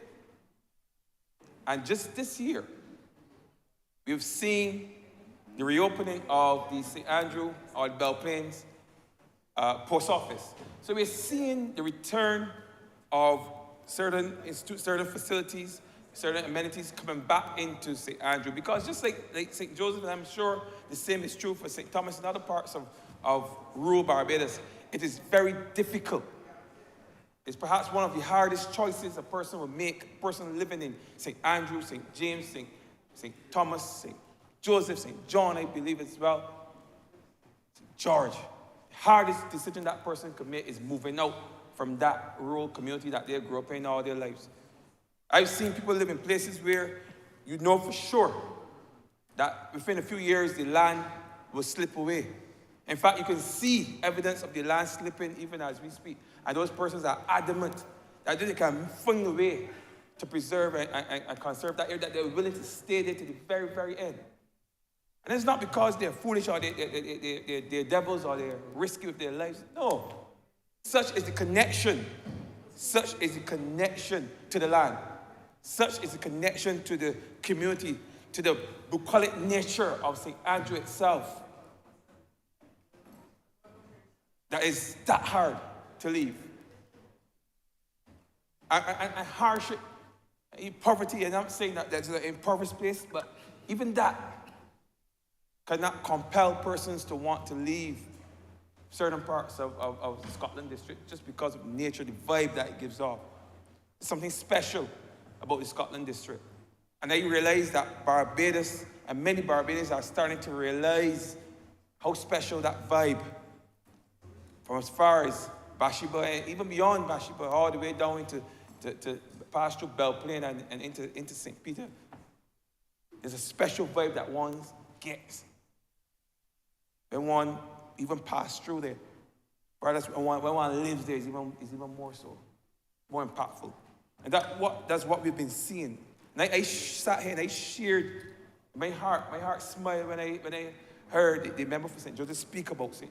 Joseph in that way, because I felt the same way about my St. Andrew, Mr. Speaker. Mr. Speaker, within this document, it speaks of Belle Plaine, St. Andrew being the center of the national park, being the focal point, being the town, the city. And I've been in talks with persons, business persons, persons who have interest in St. Andrew or interest in Belle Plaine and want to see it grow. And those persons would have sat down and explained to me their vision, and we would have discussed it. Because I too have a vision for where we want to see Belle Plaine and St. Andrew as a whole go. And we sat down, we discussed the building out of a city, because we understand the importance of Belle Plaine to that Scotland district. Even persons, I mean, in fact, I don't have the figures in front of me, but I've seen it somewhere, and I've heard it more than once. The vast majority of persons who visit Barbados find themselves in the Scotland district. In fact, worse than 90% of persons who come here, if you come to Barbados, going to the Scotland district is a must. It is a must. Prime Minister referred to it as the pride of place as it relates to Barbados. The most beautiful part of Barbados. But what is lacking, that's been lacking over time, is the build-out of the infrastructure. The build-out of the infrastructure. But we know with the development of the road infrastructure, eventually we will see the growth of the economy in that space, and we will then see the built infrastructure starting to take shape. We know this will come, and there are persons who are already putting plans in place to ensure that they benefit from this, and there are people in the community who are already putting things in place to make sure that the people in the community benefit from the build-out of Belle Plaine as it happens. As I said, the road infrastructure perhaps is our biggest challenge. Everybody knows that the roads in the Scotland district are deteriorating at a rapid rate. The member for St. Michael South East spoke to plans within her ministry, within our ministry, for the development of the Scotland district, the rehabilitation of the roads within the Scotland district, St. Joseph, St. Peter, St. Thomas, even St. Lucy. We're looking at the development of those roads, and we realize that working, one of the first things that you realize when you work in the Scotland district, and the fact that there's not been any major road development in recent times, a lot of persons who would have worked on the last of the roads or the existing roads would already be of blessed memory, some very old, but not any of our contemporaries would have the institutional knowledge that it relates to roads, because it's been so long since major road works have been done. I remember a young person, maybe 26 or 27 years ago, when the former member for St. Andrew was, Mr. Payne was there. He would have done a number of roads in the Scotland district, but over 26 years, I think you got more than what one can reasonably expect out of a road. For the most part, you would get 10 good years out of a road, maybe 15 before that road starts to deteriorate. And that is a road that's built on a good, solid subgrade and subbase, which is technical terms for a good, solid foundation. But in the Scotland district, really the subgrade itself is already compromised by underground springs and expansive soils that expand and extract. When it rains, that's soils that are very responsive to rainfall, very responsive to climate change. Then you see how the life span of a road within the Scotland district is shortened. So to get 26 years out of a road is perhaps twice what one can really expect from a road that was built and designed in that period before climate change. But Mr. Speaker, now as a ministry and as the member for St. Andrew, I'm seeing to it now that a number of roads that have suffered over time from neglect are being given some love, as we say in the ministry, are being attended to. Even as we speak, Mr. Speaker, we have our contractors that are stockpiling material in King Street. They're stockpiling material in White Hill, because we want that even when the firms, the contractors, the suppliers, when they're closed for the Christmas break on December the 21st, to reopen sometime in January, that we will not be restricted to start our work. If we intend to start on the 1st of January, we will not be restricted by the fact that we cannot source material. So we're stockpiling material now in King Street, and we're stockpiling material now in White Hill. As just two examples of places where we know we're going to need a lot of marl. And I want to make the point right here, right now. I know that the minister, the member for St. Michael South East would have alluded to the fact that we are now seeing some light at the end of a tunnel, a long tunnel, where persons living in the White Hill area from as far back as 2014 were cut off from the neighboring community of Hillaby. After some heavy rainfalls, we had some land slippage, and that community was cut off. For next year, it will be 10 years, for a decade, persons were cut off.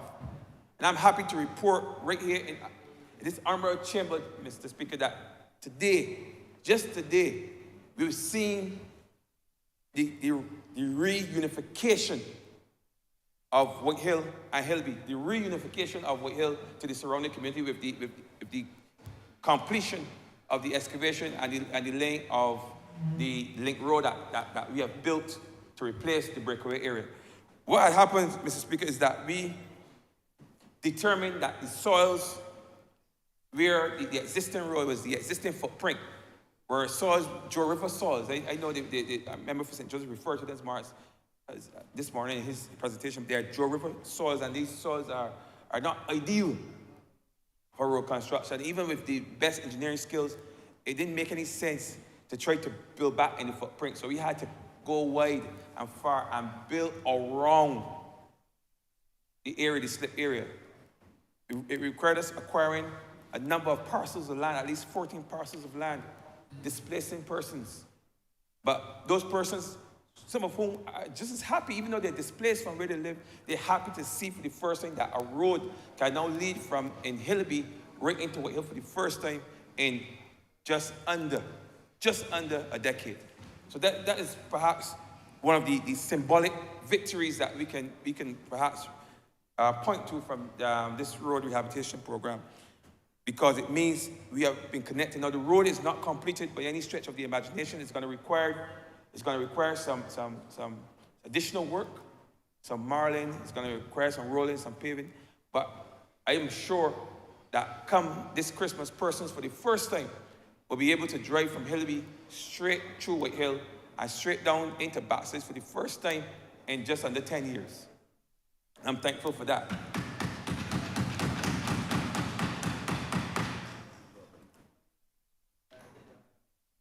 And the same thing can be said for K Street. Same thing can be said. We want, as soon as humanly possible, to reconnect those two roads, because those two roads, unlike other roads that we would have addressed in Scotland District, those two roads were practically impassable. Those two roads had collapsed. These are not roads that were chosen because they were in any particular geographical location. These roads were reduced in one case to just less than a one lane. These roads were roads that had communities cut off. There were persons living beyond these roads that could not get a garbage service, a pickup service. Ambulance wouldn't risk going up there. There were businesses up there that people would not, the trucks, the delivery trucks would not go up there. People had to walk down with pan carts to collect things. That was the situation when we went into King Street. The good people of the community attempted to fix the road themselves. But the reality was that the road was built on a slit plane, and it required more engineering, perhaps more creative engineering, in order to get that piece of road done. And that is perhaps why it failed and failed again. But this time, as the minister said, as a member for St. Michael's South, he said, we're going in with a different plan, a different approach that also takes into account the institutional knowledge, the local knowledge of those persons who live within those communities, because very often that knowledge is discounted. Even if it's applied at the latter stages, sometimes it's required at the beginning, because there are things that people in the community who were living there for 70 years and 80 years can tell you about a community before it transforms, that you as an engineer coming in for the first time can never really appreciate. You can't see.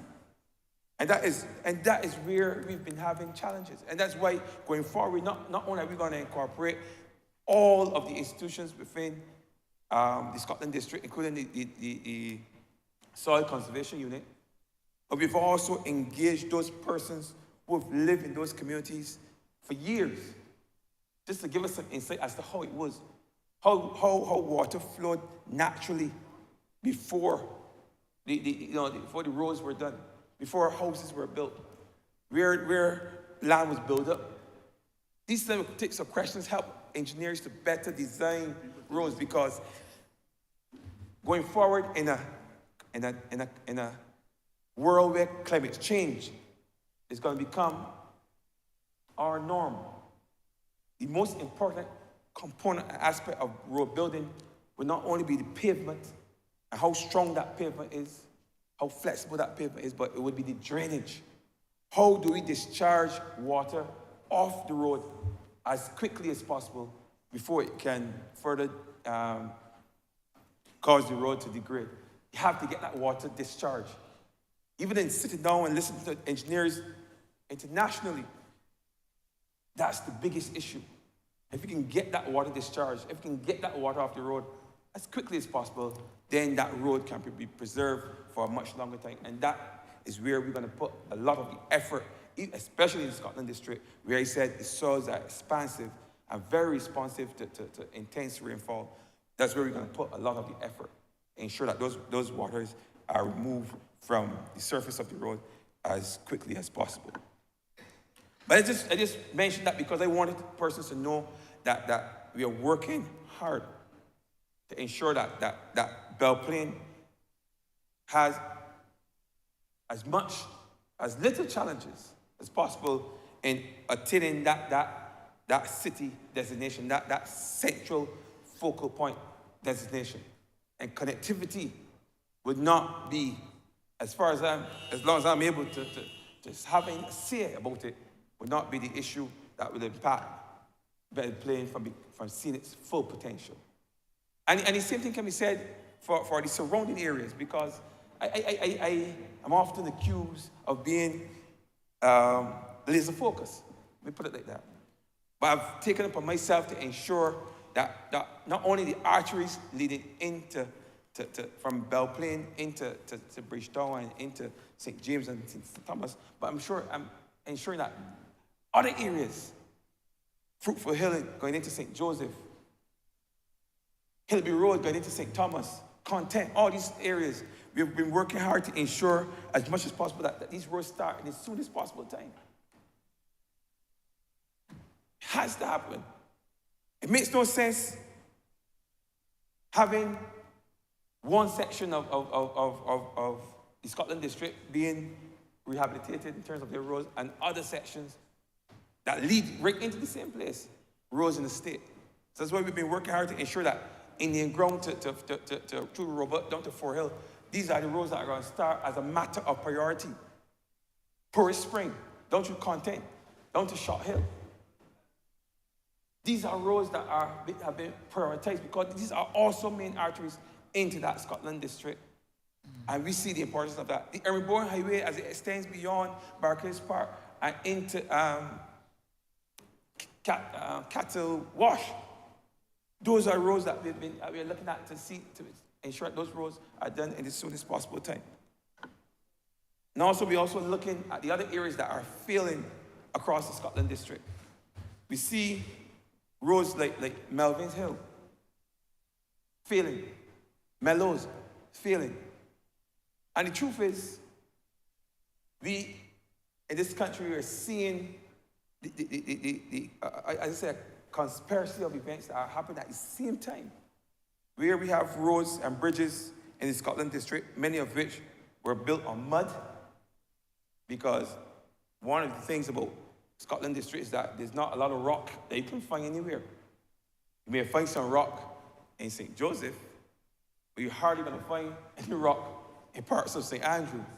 So a lot of these bridges are built on mud. Many of these bridges were built 50 and 60 years ago. So they're old. Many of these bridges were designed for donkey cart, maybe 1 or 2 trucks. But we are seeing now increased vehicular loading on our roads. We're seeing, we have a country now, we have over 100,000 cars, heavy trucks, heavy buses. And we're seeing that. So you have increased vehicles, heavier vehicles, old bridges, and roads built on mud, and bridges built on mud. And all these things are now conspiring now to ensure that as many roads as possible become unsafe. So every week or so, we're seeing another road, whether the culvert is collapsing. Yesterday we had at the corner of Isolation Road, a culvert collapse. Just yesterday, we sent in a team this morning to put an iron plate in so we can get a little time so we can fix that. Joy Road in St. Joseph, we see a culvert collapse. We sent a team in there to work on that as well. Melvin Hill, we're working on that. Mellows Road is collapsing. So we're seeing all these things happen at the same time. And these are things that happen after we have looked at roads as priority roads. So after we've identified 10, 20, 30 roads as priority roads, then we're seeing other roads now starting to come apart within that Scotland District. So it's a race against the clock. It's a race against the clock. And yes, we would like to fix each and every one of them at the same time. But the reality is that we cannot, even if we had another $1 billion, we could not fix all of the roads at the same time, because it's going to require a certain amount of sequences, because we don't have that many roads leading in and out of the Scotland District, certainly not in and out of St. Joseph, not in and out of St. Andrew. So we have to sequence it in such a way that we do some in St. Andrew, then we do some in St. Peter, and then we do one or two in St. Joseph, we do one or two in St. Lucie. So even when persons are seeing things happen in one community, the reality is we need that little bigger room. Well, so that person can still get in and out. While one road is being done, persons can still get in and out of communities, because if we shut off a road, especially if you use the Scotland district, the road at least from Sturgis into Lakes, Springville, that road has about 3 or 4 bridges on there. And if you were to close all of that road and try to do all those bridges at the same time, that road would probably close for another 2 years. Given the amount of time it takes sometimes to build a bridge, and the professional disagreement and the planning that goes into bridge building. Even though we have employed technology, have been using bridges, metal bridges that could be deployed at a much faster rate, and as say a concrete or precast bridge, it's still going to take a lot of time if we were to try to do everything at the same time. So I just want to put out there that a lot of effort is being put in place to ensure that the infrastructure that leads throughout the Scotland district and connects all those smaller communities together is being worked on even as we speak. Wish it could be faster, but we can only do what we can, and I can only ask persons be patient.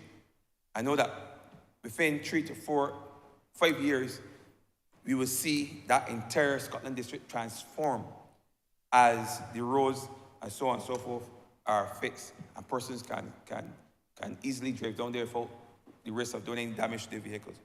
And what you will see after that is done, we have started to see it already. We see cultural events and sports tourism and all such like starting to return to the Scotland district, certainly started to return to the East Coast. Just last week we had Run Barbados. There's no coincidence that they came down to the East Coast. I mean, who wouldn't want to come and run on the East Coast? Huh?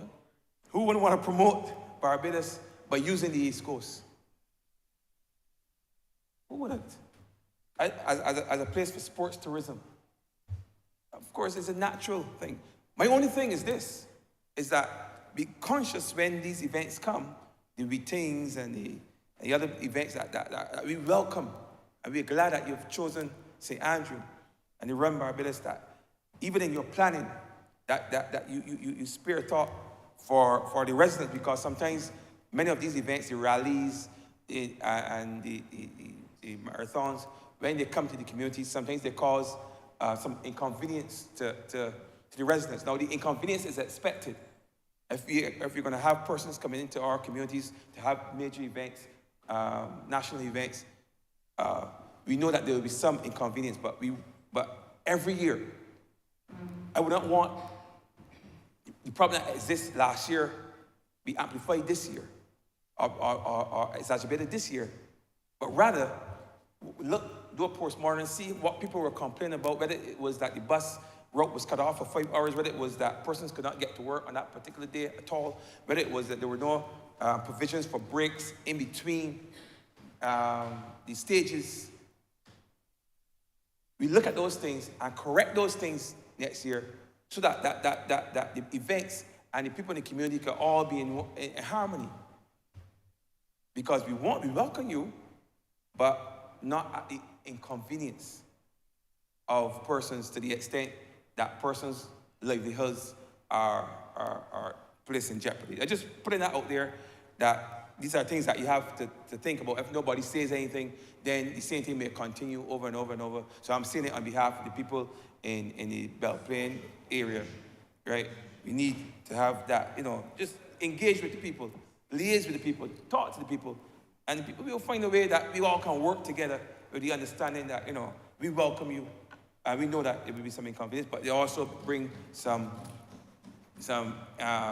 enfranchisement and some economic activity to the community.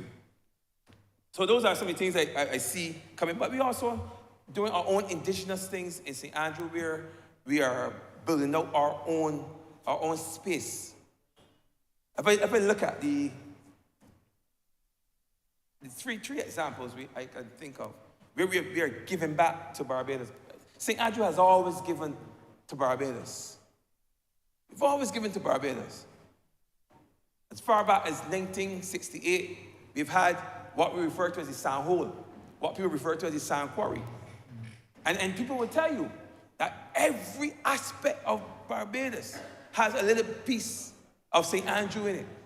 Every single built facility in Barbados has a little piece of sand that came from St. Andrew.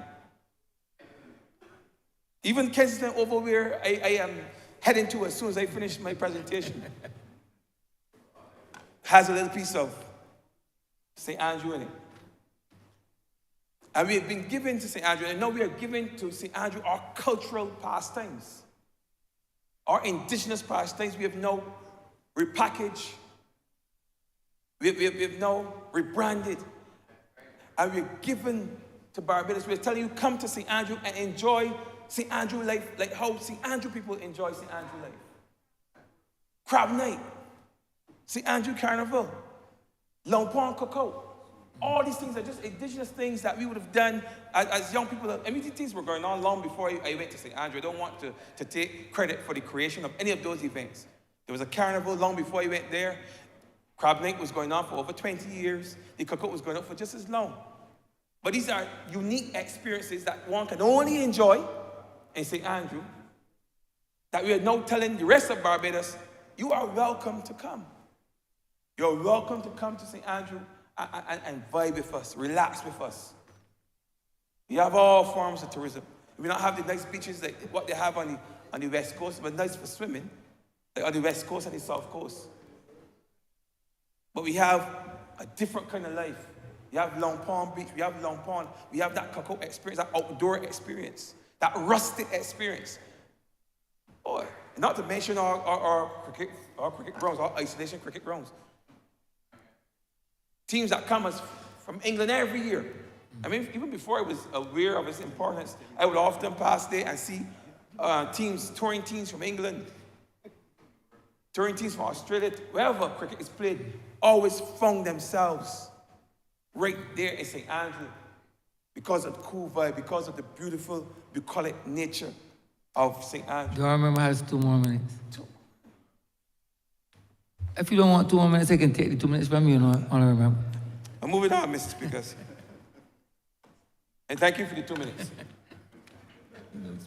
But sometimes when I start to speak of how beautiful St. Andrew as a parish is, sometimes I get carried away. I would never believe I was speaking for 28 minutes. No, you were speaking actually for more than 30 minutes, but I'm giving you 2 extra minutes. I appreciate it. As I said, let me just look back at the plan, physical development plan. It speaks to some of the challenges and as it relates to the development of the area. I'm just making the point that a lot of those challenges we are facing head on. We are fixing them. We fix them in the roads. We've created spaces for cultural expression. The church, I want to mention it here, the Anglican Church, saw it fit to give up 7 acres of their land, 7 acres of arable land to people within the St. Andrew, boys on the block, from within that St. Andrew community, so that they can engage in agriculture.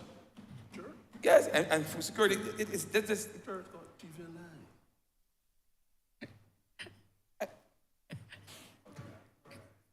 Sorry, sir. It's okay. It's okay. Cut the arm. And the church has seen it fit to give that land to those young people who to this day are working that land, are producing food on that land. And this is all this is all envisioned in the national in the plan, because we see St. Andrew as a breadbasket. We know that food can be grown there, but there's still a lot of land in St. Andrew that is not cultivated. I was glad to see that area, which was a forest.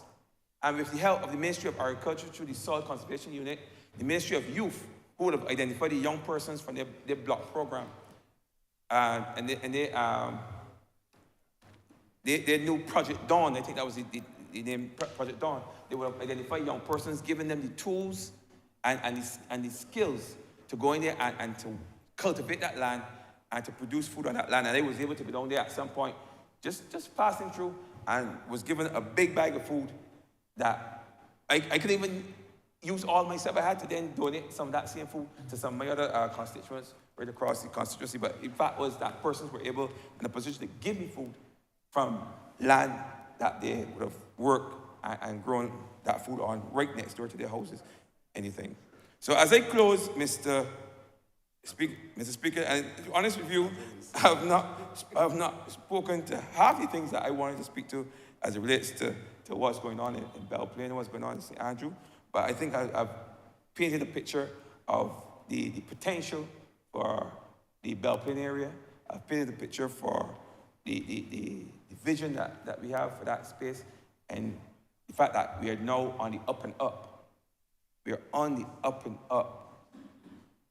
And I'm sure that whenever that day comes, and I hang up my hat, you know, and I retired from this public life, that St. Andrew will be a completely different place, completely transformed place from what it is today. Mr. Speaker, with those few words, have a pleasure. Honourable Member St. Michael East. Thank you, Mr. Speaker. The honourable member that spoke before me gave me the assurance that we only need 15 runs in order to be victorious. But obviously he decided to go a little further and provide the public with an exhibition of St. Andrew. I might do very much like him, because I have to speak about Lickridge Village, the Ivy, and what the Ivy is not as a district, but represents a people. So although if it represents the people in Bush Hall, Bank Hall, Carrington Village, the ghettos, so to speak, the Pine. So it might turn out to be national, but I represent the parochial layman, regional layman, obviously Barbadian layman. My politics, I understand from the rum shops in the Ivy and from the rum shop at the corner of Lickridge Village. Sir, and you and I sometimes imbibing the spirits in different working class communities. When I think about development, I am not trapped in the metropolitan man's politics. I do not take my politics from political economists of the US who've got a strong industrial base, development in relation to their economies. I take my politics in relation to the struggles of the Caribbean man. And that is why George Beckford, Clive Thomas, some of the best, Gervan, people like Lloyd Bess, those people also influence my thinking, which I believe expresses the negatives in the economy and have a different definition of what development is supposed to be. It is not meant to be a criticism. The simplistic understanding is when you don't always agree with a fixed universal definition of the word, you are deemed to be doing something which you should not do. I don't want to use no word to describe myself, no adjectives in the circumstances, sir. But the reality is that we have a Caribbean model. And the model comes out of the plantation economy. Whether it's the infrastructure or not, what we have seen over the years, even with many development plans, not critical of this plan, yes, we are moving forward, and we have seen major leaps, especially in the 20th century, in terms of development that came from Caribbean thinkers, not just politicians, but other professions, other people with different skills, different disciplines, express their views on how we need to move forward. Sometimes somebody take the perspective from how we need to go forward in terms of health, our health policy, our educational policy, our housing policy. But at the end of the day, from the time Columbus come to the Caribbean, black people experience poverty, and the poverty levels are still high. And every now and then a new government comes to power and talk around this specific issue of poverty and speak in terms of the metropolitan concept of development. I've been in this party and I saw a period where we deliberately focus our thoughts and our action and our mouthings on the eradication of poverty. It is still a major method of determining what our development policy ought to be. I can't be representing the constituency and talking about all these glorious things, and I don't take into consideration the mouthings of the people that I represent. The people in my community would want to know, what kind of man is this? He should be the echo of our thoughts and our feelings. And if I come here and talk about what we are going to be doing on the coastal area, if we're going to extend the highway, but you know, you got people in Lickridgeville that walk on paved roads with large stones protruding, people stumping their toes and breaking off heels in the train line. And by this time, we should not have that problem to address. So the development policy still needs to reach out into the communities and address these issues, because we might be engaged in here in a form of psychological masturbation. Everybody feeling very good about what we're doing, but then when we get back into the streets tomorrow morning, the discussion has subsided. The people ask, so what are you doing about this? I live in a community, sir, that even the state tried in the 20th century, after the 1950s or so, the state tried to address housing for the poor. And then when the people got the houses, they could not pay the rent. I believe that the rent arrears is extremely high, and probably close to over 50% of those tenants in the houses cannot pay rent. Is it not an issue that we need to look at?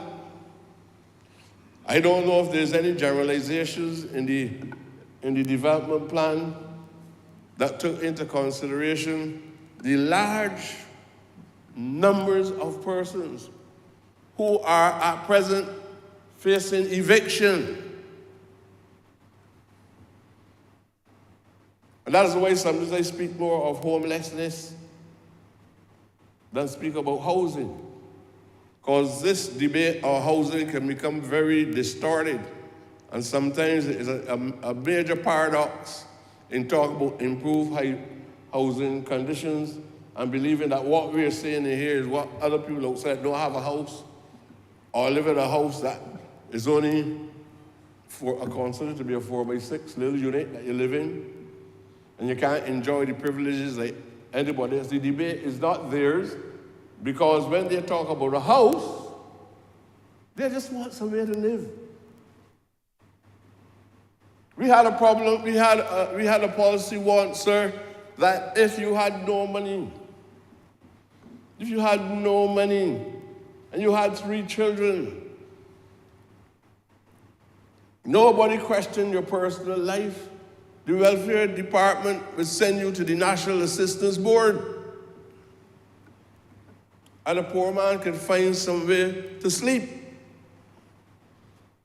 That was the kind of child house that, well, I don't even think they had indoor water toilet facilities or anything like that.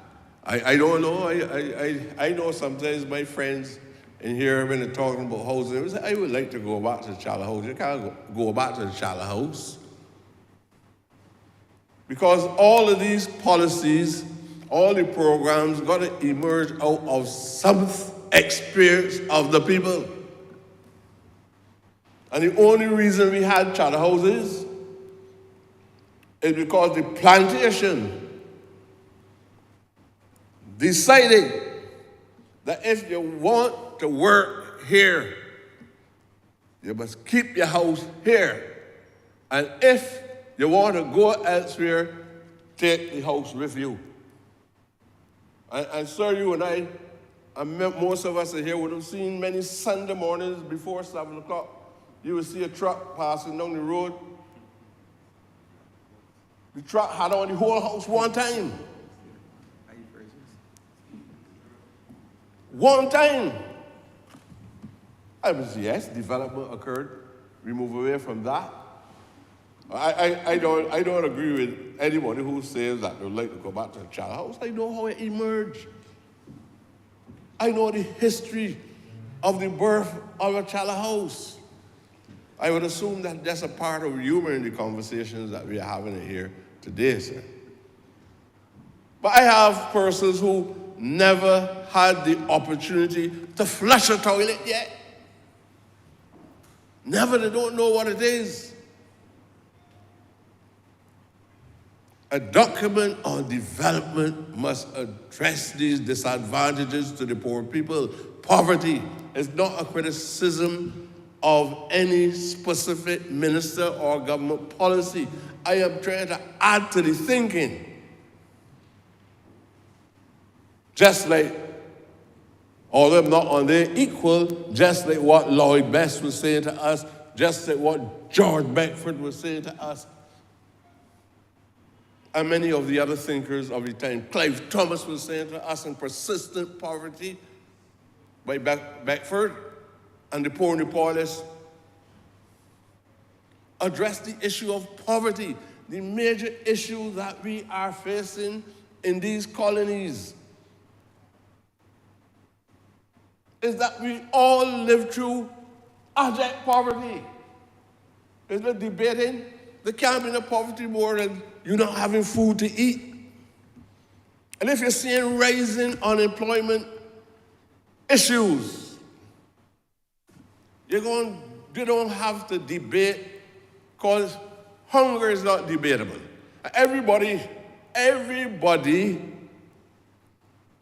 knows very well persons in their neighborhood that are suffering. In order to create a more holistic approach to addressing poverty and development, you must hear the voice of the people who are more oppressed, alienated from all the happiness that other people enjoy in the society. And I represent a community that is very concerned about that. I also believe that there's a need for a new design of NHC units. So all those people who are talking about environment and so on, the NHC units, sometimes the heat in those units that are made of 4-inch blocks is extremely hot. Poor ventilation. In some of the houses, one side don't have windows or doors. And in many cases, I can tell you that if you go to St. Barnabas on the hill, you will see housing units that to the eastern side that you would be of the opinion that there's a necessity for ventilation to come to the eastern side.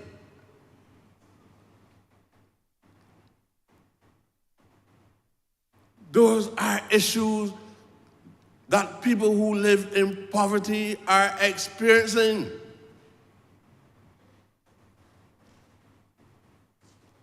I have parts of my community that don't have water. Water is a big issue.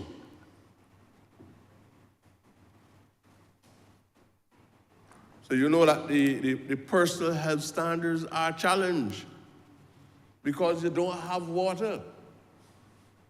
I've been waiting, sir, and because of the gradualists in terms of action, not talking, because sometimes gradualists talk swiftly, and you get the impression that a gradualist is a revolutionary.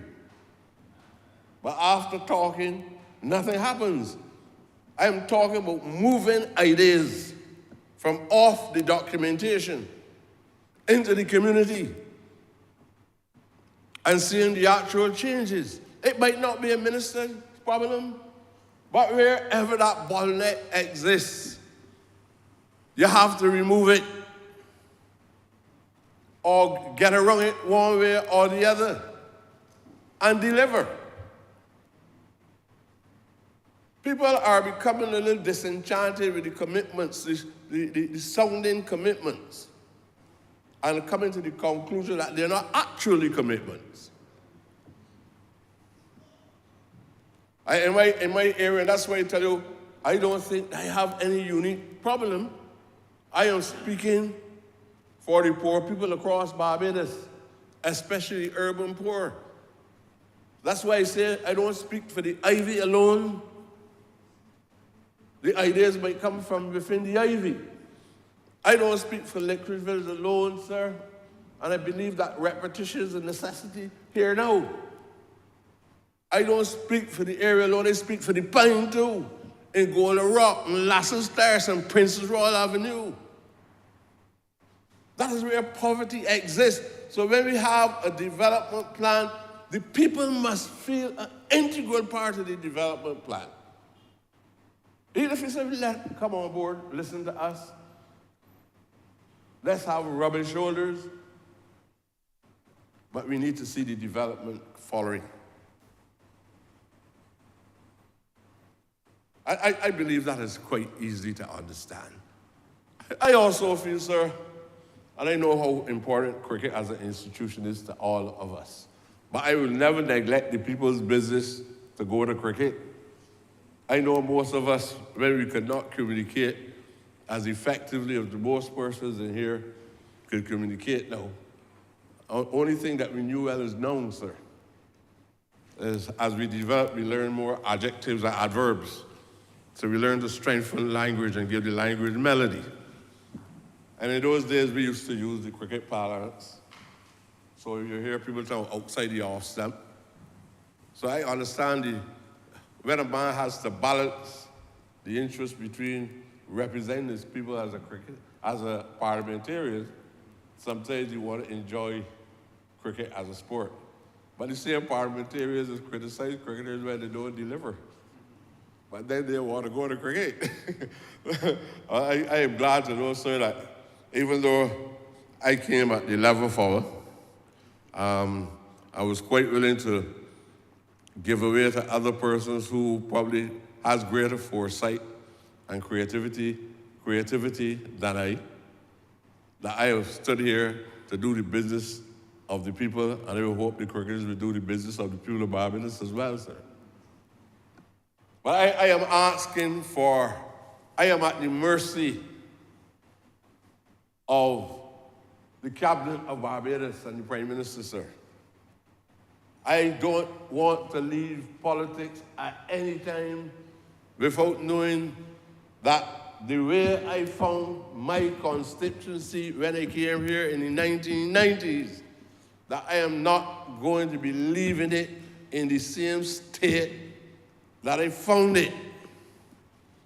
So I am going to express my views on any development plan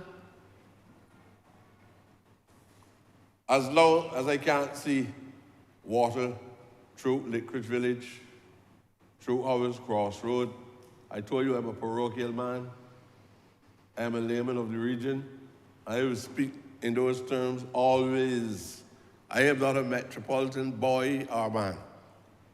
So I do not speak as though I understand the globe, the complexity of the globe, the political economy of the globe, the sociology of the globe. So I got to understand the interests of the people of St. Michael's East. Or at the end of the day, when they get back there, sir, we have good communities all around us, but we're faced with people who are landless. You and I, sir, know very well the desperation of people who are landless. And with all the restrictions that we put, people still go and build. They don't even build chattel houses. Because chattel houses belongs to the days of yore. Not now. They want the best like everybody else. And you have to be down there giving legal advice and pleading and trying to see if we can get government to resolve issues and how we're going to make sure we put the required regulations in place in order to create a better environment for these people. But what do you do when people don't have anywhere to live? You sleeping comfortably, got about 60 bedrooms in your house. You don't know where to sleep at night. These people, they have nowhere to sleep. And a development plan must address that. A development plan must take into consideration the evidence is there that most of the housing areas, the residents had to extend the facilities in order to accommodate family, in order to accommodate the extended family. That is what I'm talking about in relation to persistent poverty. Poverty all around us every day. And that is why we can't walk the beach late at night. Because if I feel that you have cash and you're walking across the beach late at night and I don't have any cash, I will try to get it. That is what is happening in this society. If we don't moralize the lives and sanitize the lives of some of these unfortunate individuals in the society, then you get the challenges, sir. Attorneys at law can become very wealthy in 24 hours. Because everybody wants to live. Everybody wants to live. I want to live. And I would like to live good too, like everybody else. And a development plan must have at the center of what ought to be radical and profound thoughts about the quality of life of people. Fact that nobody likes to live a life knowing that they're not wanted. There are many people who believe, sir. There are many people who believe that politicians don't care about them. You just want the vote. There are many people who hear from politicians the day after they win, this is my last term. They didn't say it the day before.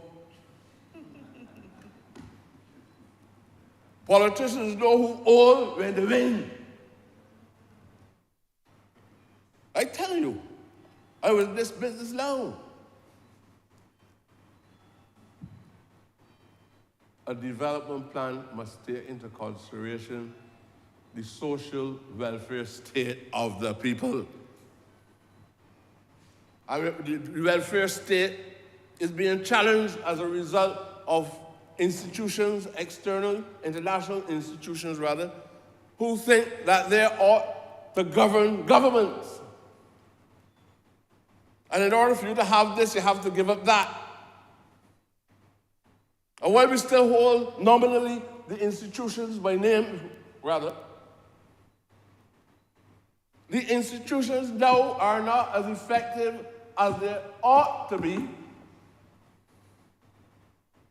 Life becomes harder. All kinds of new arrangements are being placed on the table for workers in social services. Rather than being employees, though, you're a contract worker. And when a contract worker hurts, his or her ankle break, a leg, or get cut, he receives no income, wages or salary, he receives none, but he still got to go to a doctor and look for medical attention, he ain't got the money. So he ends up at the Queen Elizabeth Hospital waiting 3 or 4 days for service. Development plan has to take all those things into consideration. Every day in my constituency, people ask me, what you know in this job? And I thought I would get vacation. The officers are now telling us, you can get vacation, but you can't get no money. There's no vacation pay. These are realities. And we are faced, it's not because I'm demonizing anybody. These are real issues that we have to discuss as a people in this House of Assembly. It is hard. You know what it is a woman working at NCC or any of these agencies and go to work? Using a whacker and a hoe. People passing that don't like to work at all, that go into the air conditioning room and denouncing them. Look how she dressed, look how he dressed. And you don't enjoy the services that these same people enjoy. Can't get free medical attention. Can't even get to... This morning, a young man came to me, sir, with an issue. And I told him where to go. I told him when they get down here, I would speak to the minister and see if we can make an arrangement for him. He asked me if I could come and take him from his house to the minister's office. I said, where this is going on now? He ain't got no bus fare, he ain't working the way. We have to tend to these issues. All I'm saying that there is a trend in our lives in the Caribbean and in Barbados, a common chord of poverty that we need to focus on. And the last Barbados Labour Party government on Leaf Owen-Arthur put a policy in place where tenantry roads, we had to identify urban tenantry roads, rural tenantry roads, and we made major physical transformations across Barbados as a result of using concrete from the cement plant that kept people employed at the cement plant. And people were able to walk out their houses when it was raining or not, across those concrete roads in the tenantries across Barbados. That is a development plan that was not just tossing around ideas and scripting notes. It was a development plan that you could see the actualities of it manifesting itself just before your eyes. And that is what, sir, I am begging for. That's what I'm begging for. You know, you read these documents and everything look real good, but then you're going to send them to people to implement or to execute. And it don't work the way how we discuss it. It is not Singapore. We've got some rigidity in how we govern, because we talk about a democratic society and we got to do it in this so-called democratic way. No matter how westernized it is, right? We got to do it in a democratic way. So all I'm saying to you, I know it's a late hour, and I know you still want to go to crib, but all I'm saying to you is these simple ideas, I hope that you consider them, sir, and all of my colleagues worthy. That we, for me, if we can't do these things, we will fail the Caribbean people, and more particularly the Barbadian people. But I honestly support the document, but I believe that the document cannot go without facing a critique that at least will help us to even do better at this juncture than we have done before. So, sir, with those few words, I'm glad that you embraced me in the discussions. I'm assuming that you agree with most of the things that you say. Honourable Member for Christchurch West. Thank you very much, Mr. Speaker. First, let me thank all of those honourable members who contributed to this debate. Clearly a very, very important and wide-ranging debate to have gone over 2 full days. And in fact, I've been started this morning and going at 6. I promise not to be very long. I think there's very little that I could now bring up that one of the honourable members would not have brought up during the course of the 2 days of the debate, except to add a few other things from my perspective and to try to answer 1 or 2 things that people would have brought up. Now, before I get into that, let me first say that the Planning and Development Department has done tremendous work over the last 5 years. The member for St. George South spoke about the numbers of permissions that they were able to do. In fact, 9,617 permissions over the last 5 years is a tremendous measure of the work that they have done. But, Mr. Speaker, you know, people think about permissions, but permissions is only a small part of the work that the Planning and Development Department does.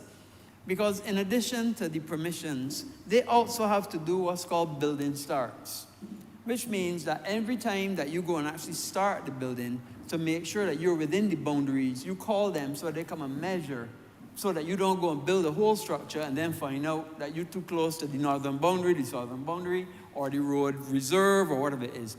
They did 2,951 of those too, in addition to the permissions. And again, that is not all that they do. Because in addition to building starts, in addition to the 9,000 permissions, they also have to do something called Certificate of Compliance.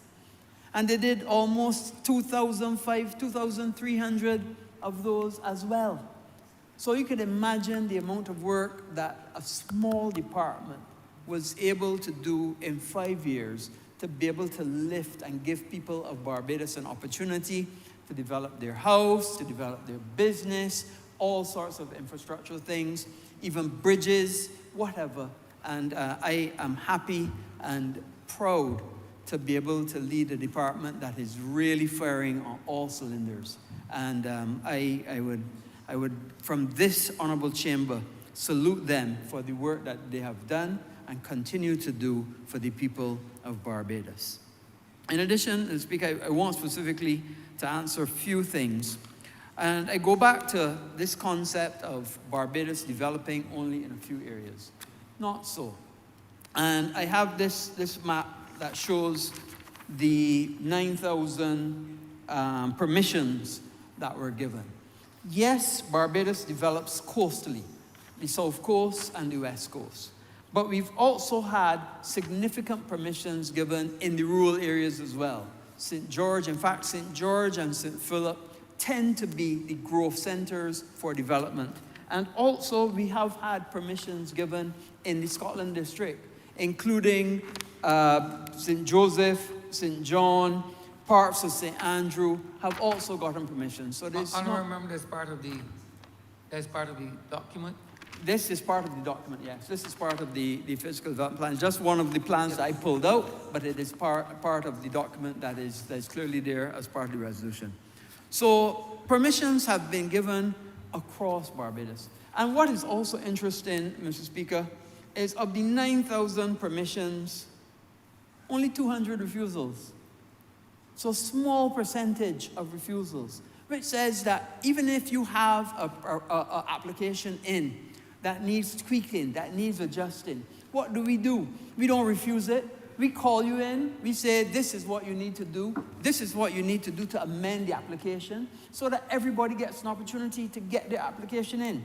Those that can't be amended, they withdraw. 73 withdrawals. So, but what it shows is that everybody gets an opportunity. The vast proportion of percentage of people that make an application do get through. The downside, because of the quantum of applications, it takes time. And that is something that we're working on constantly, upgrading the software, making it online, having an online portal, all of those things to be able to make applications easier and more seamless. And it is a work in progress. It is not perfect. Perfection is divine. And we are certainly not perfect. And, you know, as they say all the time, perfection is the greatest impediment to progress. So we are working towards it. We're not going to achieve it. But every day we're going to try to make it as seamless, as effective, and as efficient that we can so that the people of Barbados can benefit and be able to develop their various lots and so on. Mr. Speaker, we live in changing times, changing weather patterns, intense rainfalls in short periods of time, hurricanes, flooding, climate change, beach erosion is the order of the day. And we have to understand that planning must take into account that side of things. Planning also has to take into account economic growth. Planning has to take into account, apart from resilience, apart from economic growth, the people. And I heard the member for St. Peter talk about planning taking the people. This whole document is about the people. Because the people, this is where people live, work, recreate, enjoy amusements, dine out, eat in, invest. Everything in these documents is about the people, enhancing the people, those in poverty, the whole thing. But you know, Mr. Speaker, we have to understand that form and function is a balance. And it is balancing all the various aspects of developing a whole country. And it means water resources must be balanced for water needed for agriculture versus water needed for residences.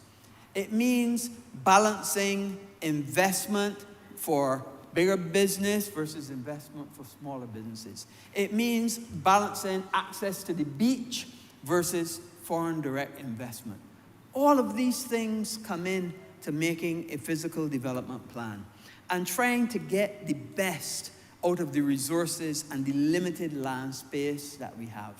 And that is what this document is trying to do.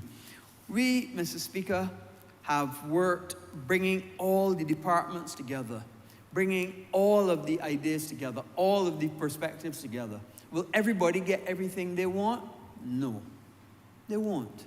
But will we all collectively get a better and have gotten a better document and by extension a pathway towards a better society and a better country? I believe yes. I believe what this document will now do is it gives us an opportunity for us to make better decisions, seeing how things are interrelated, understanding the interrelations, and understanding how various zones can develop across the country. Seeing how the port can develop. Seeing how the airport can develop. How does that relate to the sewage system? How does that relate to access to beaches? Are we going to look how we are looking at water taxis and water transport? Transportation is a major issue in this country. A major issue. Many members spoke about it. And what we're looking at, nodal transportation, park and ride, developing a better transport infrastructure system. All of these things coming together in one document, a far-reaching document, but a document that touches many, many aspects of lives in Barbados. This, Mr. Speaker, has been a historic debate. It has encouraged many, many people to contribute, and I am sure that once it's passed in the other place and then becomes accepted as the physical development plan of Barbados, and incidentally the only one in the Caribbean, that this is a document that not only the department, not only all the various ministries and departments that contributed, but the people of Barbados can be justly proud. It is a document that we've worked on for years to be able to bring it to this place, and I am justly proud that this is something that we've been able to achieve. And now I would ask, humbly so, that this resolution do now pass. The question is that this resolution do now pass. All those honorable members in favor, please say aye. Those against, please say no. Meeting, the ayes have it. This resolution stands passed. Thank you, Mr. Honorable Leader Speaker. of Government Business. I beg to move the adjournment of the House until Tuesday, December 19th at 10 a.m. The question is that this honorable chamber be adjourned until Tuesday, the 19th day of December 2023 at 10 a.m. in the forenoon. All those honorable members in favor, please say aye. Those against, please say no. Meeting, the ayes have it. This honorable chamber stands adjourned until Tuesday, the 19th day of December 2023 at 10 a.m. in the forenoon.